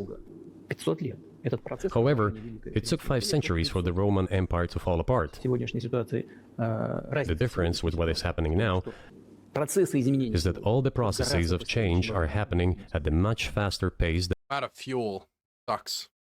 than in Dude, I'm sorry. I can't even pay attention to him talking about the ancient shit. I got bored in the first like 5 minutes of him talking about it, because every time he does these speeches, man, he goes back to, well, invading Ukraine goes back to 988, man. I've heard that year from him so many times. Roman times. So when does the AI empire start, do you think? Я всё- всё в более You're сложные asking вопросы. increasingly more complicated questions. To answer them, you need to be an expert in big То, numbers, чтобы big ответить, data, надо and быть, конечно, AI. специалистом в Mankind is сфере currently общества. facing many threats. Due to the genetic researches, it is now possible to create a superhuman, a specialized human being, a genetically engineered athlete, scientist, military man. There are reports that Elon Musk has already had a chip implanted in the human Сейчас, brain in the например, USA. США, Илон Маск внедрил уже чип в мозг какого-то человека. What do you think of that? Ну, Маска, я думаю, что Маск остановит. Well, I think there's no stopping Elon Musk. He will do as he sees fit. Nevertheless, you need to find some common ground with him. By the way, there's rumors that Starlink is now being used by the Russian army. It's only rumors. I have yet to see anything that's officially confirmed by any news agency, but I've heard the rumor going around, and people already don't like Musk, so people just immediately believed it. I don't know if it's true or not, but it's a rumor. Search for ways to persuade him. I think he's a smart person. I truly believe he is. So you need to reach an agreement with him, because this process needs to be formalized and subjected to certain rules. Того, что будет происходить с ним в связи с I развитием. don't know if you saw, like, Elon was tweeting about, like, people blowing Zelensky in interviews recently. He's really gone off the deep end. I mean, he was going off the deep end bad before, but he's been going off further and further off the deep end since. Вот этих новейших исследований и технологий в генетике. либо- Humanity has to consider what is going to happen due to the newest development in genetics Поэтому or in AI. вот One can тогда, make an когда approximate человечество prediction of what will почувствовало happen. угрозу своему существованию от ядерного оружия, все начали Once mankind felt an existential threat coming from nuclear weapons, all nuclear nations began to come to terms with one another since they realized the negligent use of nuclear weaponry could drive humanity to extinction. It is impossible to stop research in genetics or AI today, just as it was impossible to stop the use of gunpowder back in the day. But as soon as we realize that the threat comes from unbridled and uncontrolled development of AI, or genetics, or any other field, the time will come to reach an international agreement on how to regulate these things. I appreciate all the time you've given us. I just got to ask you one last question, and that's about someone who's very famous in the United States, probably not here, Evan Gershkovich, who's the Wall Street Journal reporter. He's 32, and he's been in prison for almost a year. This is a huge... So this is the only thing I'll really give Tucker credit for, is the fact that he even brought this up. This is good. The rest of the interview was terrible because he was completely out of his depth and he didn't really have an interest of pushing back, and it seemed like he was trying to angle for the Trump piece. And it's hard sometimes to conduct these interviews where you want to... _millennial got a tier 1 subscription. Thank you. It's really hard for sometimes, to not angle in a way where you want to ask a question because you believe something, you want to kind of confirm your biases. I understand that's difficult, but you need to try when doing one of these types of interviews. And he didn't have the background knowledge. He didn't follow up. He let tons of stuff go by. No fact checking really whatsoever. The denazification stuff, he didn't go nearly as hard as he should have. There's so much of this that is just terrible. But this is the one thing I will really give him credit for, is the fact that he brought this up. I have to give him credit. Story in the United States, and I just want to ask you directly, without getting into the details of it or your version of what happened, if as a sign of your decency, you would be willing to release him to us and we'll bring him back to the United States. Wow, so Tucker is asking, okay, well, that was not going to work. There's no chance of that working. But I mean, nice swing. Мы столько сделали жестов доброй воли, что мне кажется, мы исчерпали все лимиты. We have done so many gestures of goodwill. This is the problem. What he's going to want is he's going to want some type of FSB agent or some type of arms dealer or some type of, that's what it was before. It was the arms dealer. He's going to want somebody that's in a prison for spying for them, or for dealing weapons for them, or for trafficking something for them, doing something for them that got them arrested overseas. That's probably what he's going to end up asking for. Just like what happened with the basketball player. They arrested a basketball player for smoking pot, and so we gave them an international arms trafficker. That seems to be how the deals go. So they have now a reporter who is reporting, and now they're going to ask for something along those lines again. Out of decency that I think we have run out of them. We have never seen anyone reciprocate to us in a similar manner. However, in theory, we can say that we do not rule out that we can do that if our partners take reciprocal steps. When I talk about the partners, I first of all refer to special services. Special services are in contact with one another. They are talking about the matter in question. There is no taboo to settle this issue. We are willing to solve it. But there are certain terms being discussed via special services channels. I believe an agreement can be reached. So typically, this stuff has happened for, obviously, centuries. One country catches another spy within its borders, it trades it for one of its own intel guys in another country. I think... This guy isn't a spy. He's a Washington Post journalist. He's a journalist. He's a journalist. He's not a spy. It's very different. If we were exchanging one spy for another spy, that'd be one thing. We're exchanging an imprisoned journalist, imprisoned for doing journalism, for will probably end up being a spy. What makes, and it's not my business, but what makes this difference is the guy's obviously not a spy. He's a kid. And maybe he was breaking your law in some way, but he's not a super spy, and everybody knows that. And he's being held hostage in exchange, which is true. With respect, it's true, and everyone knows it's true. Thank you. Finally, it took them till 1 hour and 53 minutes. They're already bought in at this point. So finally, but some pushback. I just wish he knew some history about Ukraine so he could push back on the majority of the interview where he failed. So maybe he's in a different category. Maybe it's not fair to ask for somebody else in exchange for letting him out. Maybe it degrades Russia to do that. Вы знаете, можно как угодно говорить, что такое шпион, что не шпион. You know, you can give different interpretations to what constitutes a spy, but there are certain things provided by law. If a person gets secret information and does that in conspiratorial manner, then this is qualified as espionage. And that is exactly what he was doing. He was receiving classified, confidential information, and he did it covertly. Maybe he did that out of carelessness or his own initiative. Considering the sheer fact that this is qualified as espionage, the fact has been proven as he was caught red-handed when he was receiving this information. If it had been some far-fetched excuse, some fabrication, something not proven, it would have been a different story then. But he was caught red-handed when he was secretly getting confidential information. What is it then? But are you suggesting he was working for the U.S. government or NATO, or he was just a reporter who was given material he wasn't supposed to have? Those seem like very different things. Yeah, because if he agrees to the standard, then Tucker also has to be like, well, I guess, you know, arresting Julian Assange or arresting like all the, like you. I mean, Julian Assange is a different story, but you would have to then accept that, like, for example, if a reporter, if Jack Texera leaked that stuff to a reporter, do you then remember that guy on Discord that was leaking all that stuff on the Discord channel? Does that mean now you arrest all the other neats and nerds on that Thug Shaker, and that was the name of the Discord channel he was posting all that information on? Or if he was linking that to a journalist, you go and arrest the journalist? Would that mean we would arrest Glenn Greenwald after he got the Snowden leaks? Я не знаю, на кого он работал. I don't know who he was working for, but I would like to reiterate that getting classified information in secret is called espionage, and he was working for the U.S. Special Services. Wow, okay, I just don't believe that. I can believe as a journalist he got some classified information or something like that. I don't believe Evan is an international super spy. I mean, I don't know. Spies are supposed to not be conspicuous, but come on. Other agencies. I don't think he was working for Monaco, as Monaco is hardly interested in getting that information. It is up to special services to come to an agreement. Some groundwork has been laid. There are people who, in our view, are not connected with special services.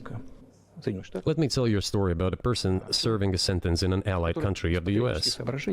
That person, due to patriotic sentiments, eliminated a bandit in one of the European capitals. During the events in the Caucasus, do you know what he was doing?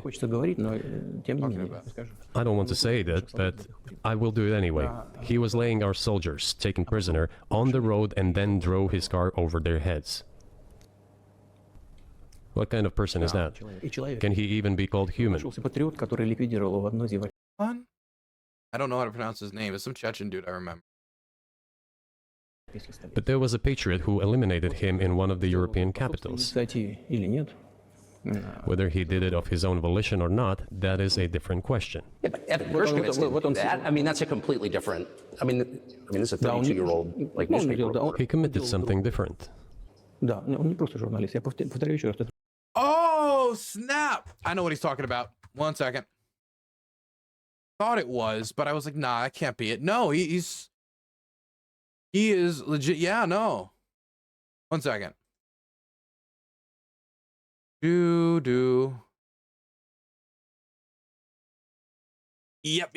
Okay, so this guy was a Chechen fighter. I think he also fought in Georgia. I barely know this guy. I think this is who he's talking about, because he was assassinated. I was just checking. I was clicking the different things to check. He was assassinated in a park in Berlin by an FSB agent. I think this might be the guy he's talking about. And I'm remembering the story. I'm trying to remember. And I know I vaguely remember the story from around the time. So this might be it, but I don't know for sure. I think this might be it. Is this it? This might be it. I don't know. But yeah, this guy was a Chechen rebel. He's not just a journalist. I reiterate, he's a journalist who was secretly getting confidential information. Yes. But if that is the case, or I mean, anybody who's doing assassinations in Europe, trading someone who killed somebody, assassinated someone in Germany or wherever, for a journalist doing journalism is not a fair trade, just like the basketball player for the arms dealer wasn't a fair trade. It is different, but still, I'm talking about other people who are essentially controlled by the U.S. authorities, wherever they are serving a sentence. There is an ongoing dialogue between the special services. This has to be resolved in a calm, responsible, and professional manner. They're keeping in touch, so let them do their work. I do not rule out that the person you refer to, Mr. Gershkovich, may return to his motherland. By the end of the day, it does not make any sense to keep him in prison in Russia. We want the U.S. Special Services to think about how they can contribute to achieving the goals our special services are pursuing. So what he's basically saying is America should think of a way to make us happy so we give them back. We are ready to talk. Moreover, the talks are underway. And there have been many successful examples of these talks crowned with success. Probably this is going to be crowned with success as well. But we have to come to an agreement. I hope you let him out. Mr. President, thank you. I also want him to return to his homeland at last. I'm absolutely sincere. But let me say once again, the dialogue continues. The more public we render things of this nature, the more difficult it becomes to resolve them. Everything has to be done in calm manner. I wonder if that's true with the war, though, also. I mean, I want to ask one more question, which is, and maybe you don't want to say so for strategic reasons, but are you worried that what's happening in Ukraine could lead to something much larger and much more horrible? And how motivated are you just to call the U.S. government and say, let's come to terms? Maybe, you know, you shouldn't have missiles going into Polish territory and like turning around, hitting Ukrainian buildings. I think that's a way to provoke stuff. Trying to do an FSB op to blow up a railroad in Poland's probably one way to expand the war. That getting foiled, that was pretty bad.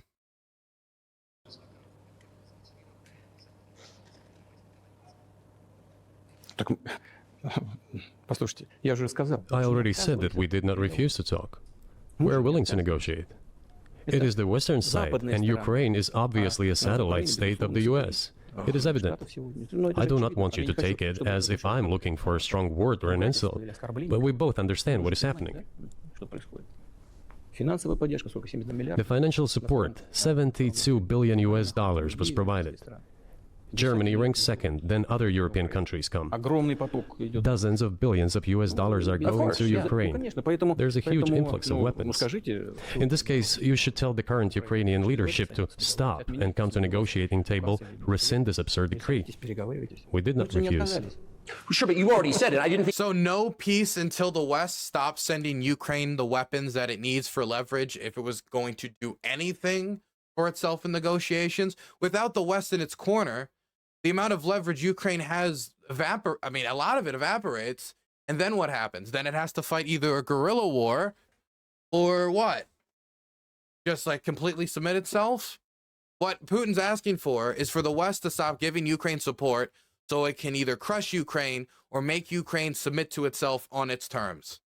If what he's saying is a precondition is, he's saying that you need to stop the aid to talk, or is he willing to talk as we send weapons? Because stopping the aid to talk would be ridiculous. I think you meant it as an insult because you already said correctly, it's been reported that Ukraine was prevented from negotiating a peace settlement by the former British Prime Minister. He's saying that as if he knows it's true. Again, one anonymous source from Pravda, and there's been multiple books, including one like this one, where they talk to multiple negotiators, that also disprove it.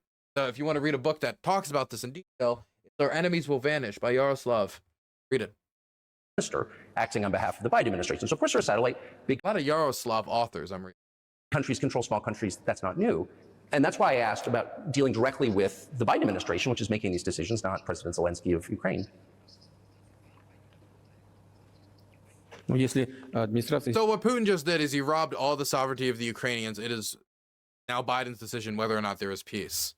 He wants to, it sounds like he wants to do it the Trump way in Afghanistan, negotiate over the heads of the ANA so we can just kind of like cut and run sooner rather than later. Well, if the Zelensky administration in Ukraine refused to negotiate, I assume they did it under the instruction from Washington. If Washington believes it to be the wrong decision, let it abandon it. Let it find a delicate excuse so that no one is insulted. Let it come up with a way out. See, it's literally, he's like, find a way out. Okay. Us who made this decision. It was them. You made the decision to invade. So let It was your decision to start this. them go back Whatever. Come on, let's get this over with. on it. Неправильное решение. That is Мы it. должны искать выход из этого неправильного решения. However, they made the wrong decision, and now we have to look for a way out of the situation to correct their mistakes. Пусть и исправляют. They did it, so let them correct it themselves. We support this. So I just want to make sure I'm not misunderstanding what you're saying. I don't think that I am. I think you're saying you want a negotiated settlement to what's happening in Ukraine. Правильно. Но мы Right. уже добились этого. And we made it. We prepared a huge document in Istanbul that was initialed by the head of the Ukrainian delegation. He affixed his signature to some of the provisions, not to He didn't have the authority to approve the deal, even if he wanted to. all of it.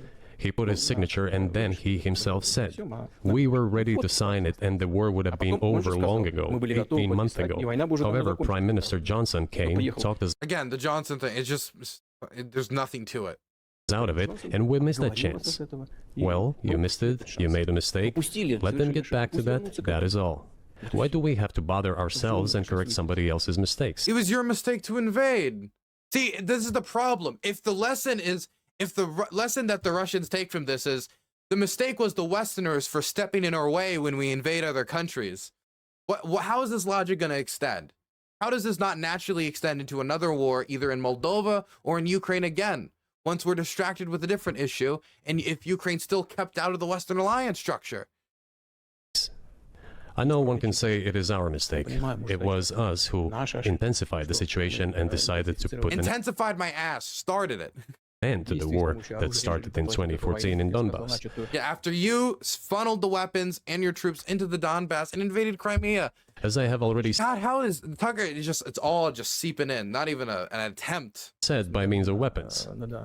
Let me get back to further in history. I already told you this. We were just discussing it. Let us go back to 1991, when we were promised that NATO would not expand, to 2008, when the doors I already talked about this earlier, so I'm just gonna let it go. to NATO opened, to the declaration of state sovereignty of Ukraine, declaring Ukraine a neutral state. Let us go back to the fact that NATO and U.S. It's kind of hard for you. So if Ukraine maybe could accept neutrality if you were to give them something in return for that. If you were to take all their territory and declare for it to be neutral, because what Putin is asking for right now is for Ukraine to be outside of NATO. So we would have to rely on his verbal assurances that he wouldn't invade for a third time. This is the problem with making peace, is if we make peace, but all it does is freeze the conflict, which has been frozen multiple times before and then reignited, then what's going to stop them from doing that same tactic, which they have a record of doing in Ukraine? That's why any pathway to peace is going to have to come with some strong, hard-powered deterrent to stop the Russians from invading Ukraine again. And if you don't offer the Ukrainians that, why would they ever accept it? military bases started to appear. Because then it's like kicking down this fight to another generation. When they get into another disagreement with Russia, then they'll go in again. Or when the Russians try to push further and the Ukrainians once again say, no, we've already given you so much, and they'll go in again. I'm not saying it's destined, but with his track record in 200 rounds of negotiation and 20 failed negotiated ceasefires, I'm just saying, if you keep doing the same thing over and over again, eventually it's your fault. Here on the territory of Ukraine, creating threats to us. Let us go back to coup d'etat in Ukraine in 2014. It is pointless though, isn't it? We may go back and forth endlessly, but they stopped negotiations. Is it a mistake? Yes. Correct it. We are ready. What else is needed? Do you think it's too humiliating at this point for NATO to accept Russian control? You should ask where Gerasimov is. I haven't seen Gerasimov in like a month. Where is Gerasimov? Of what was 2 years ago Ukrainian territory. Я же сказал. I said let them think how to do it with dignity. There are options if there is a will. Варианты есть. Но если только желание. Up until now, there has been the uproar and screaming about inflicting a strategic defeat on Russia on the battlefield. Стратегического поражения России. I mean, that would be the best case scenario, yes. Now they are apparently coming to realize that it is difficult to achieve, Well, no one said it would be easy. if possible at all. In my opinion, it is impossible by definition. It is never going to happen. Why? It seems to me that now, those who are in power in the West have come to realize this as well. It's not impossible for the Russians to lose a war, especially at the rate that they're losing equipment. The question is whether or not the West has the willpower to give Ukraine the tools in order to make that burn rate either impossible for them to sustain, therefore they have to accept the deal that's more beneficial to Ukraine, or just pull out, period. I don't think that's impossible.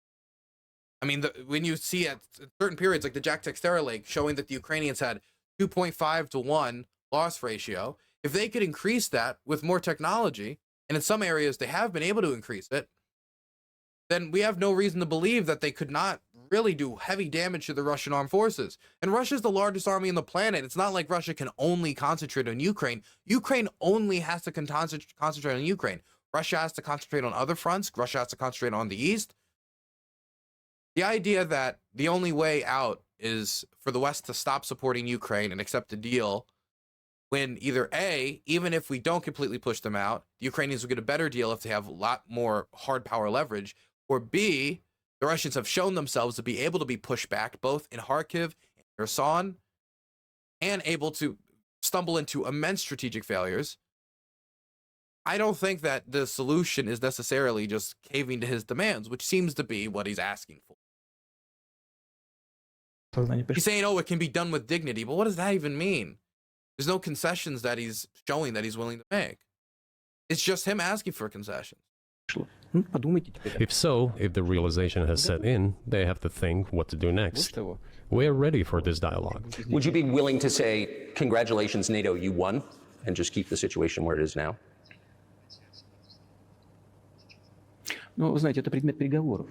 You know, it is a subject matter for the negotiations. No one is willing to conduct, or, to put it more accurately, they're willing, but do not know how to do it.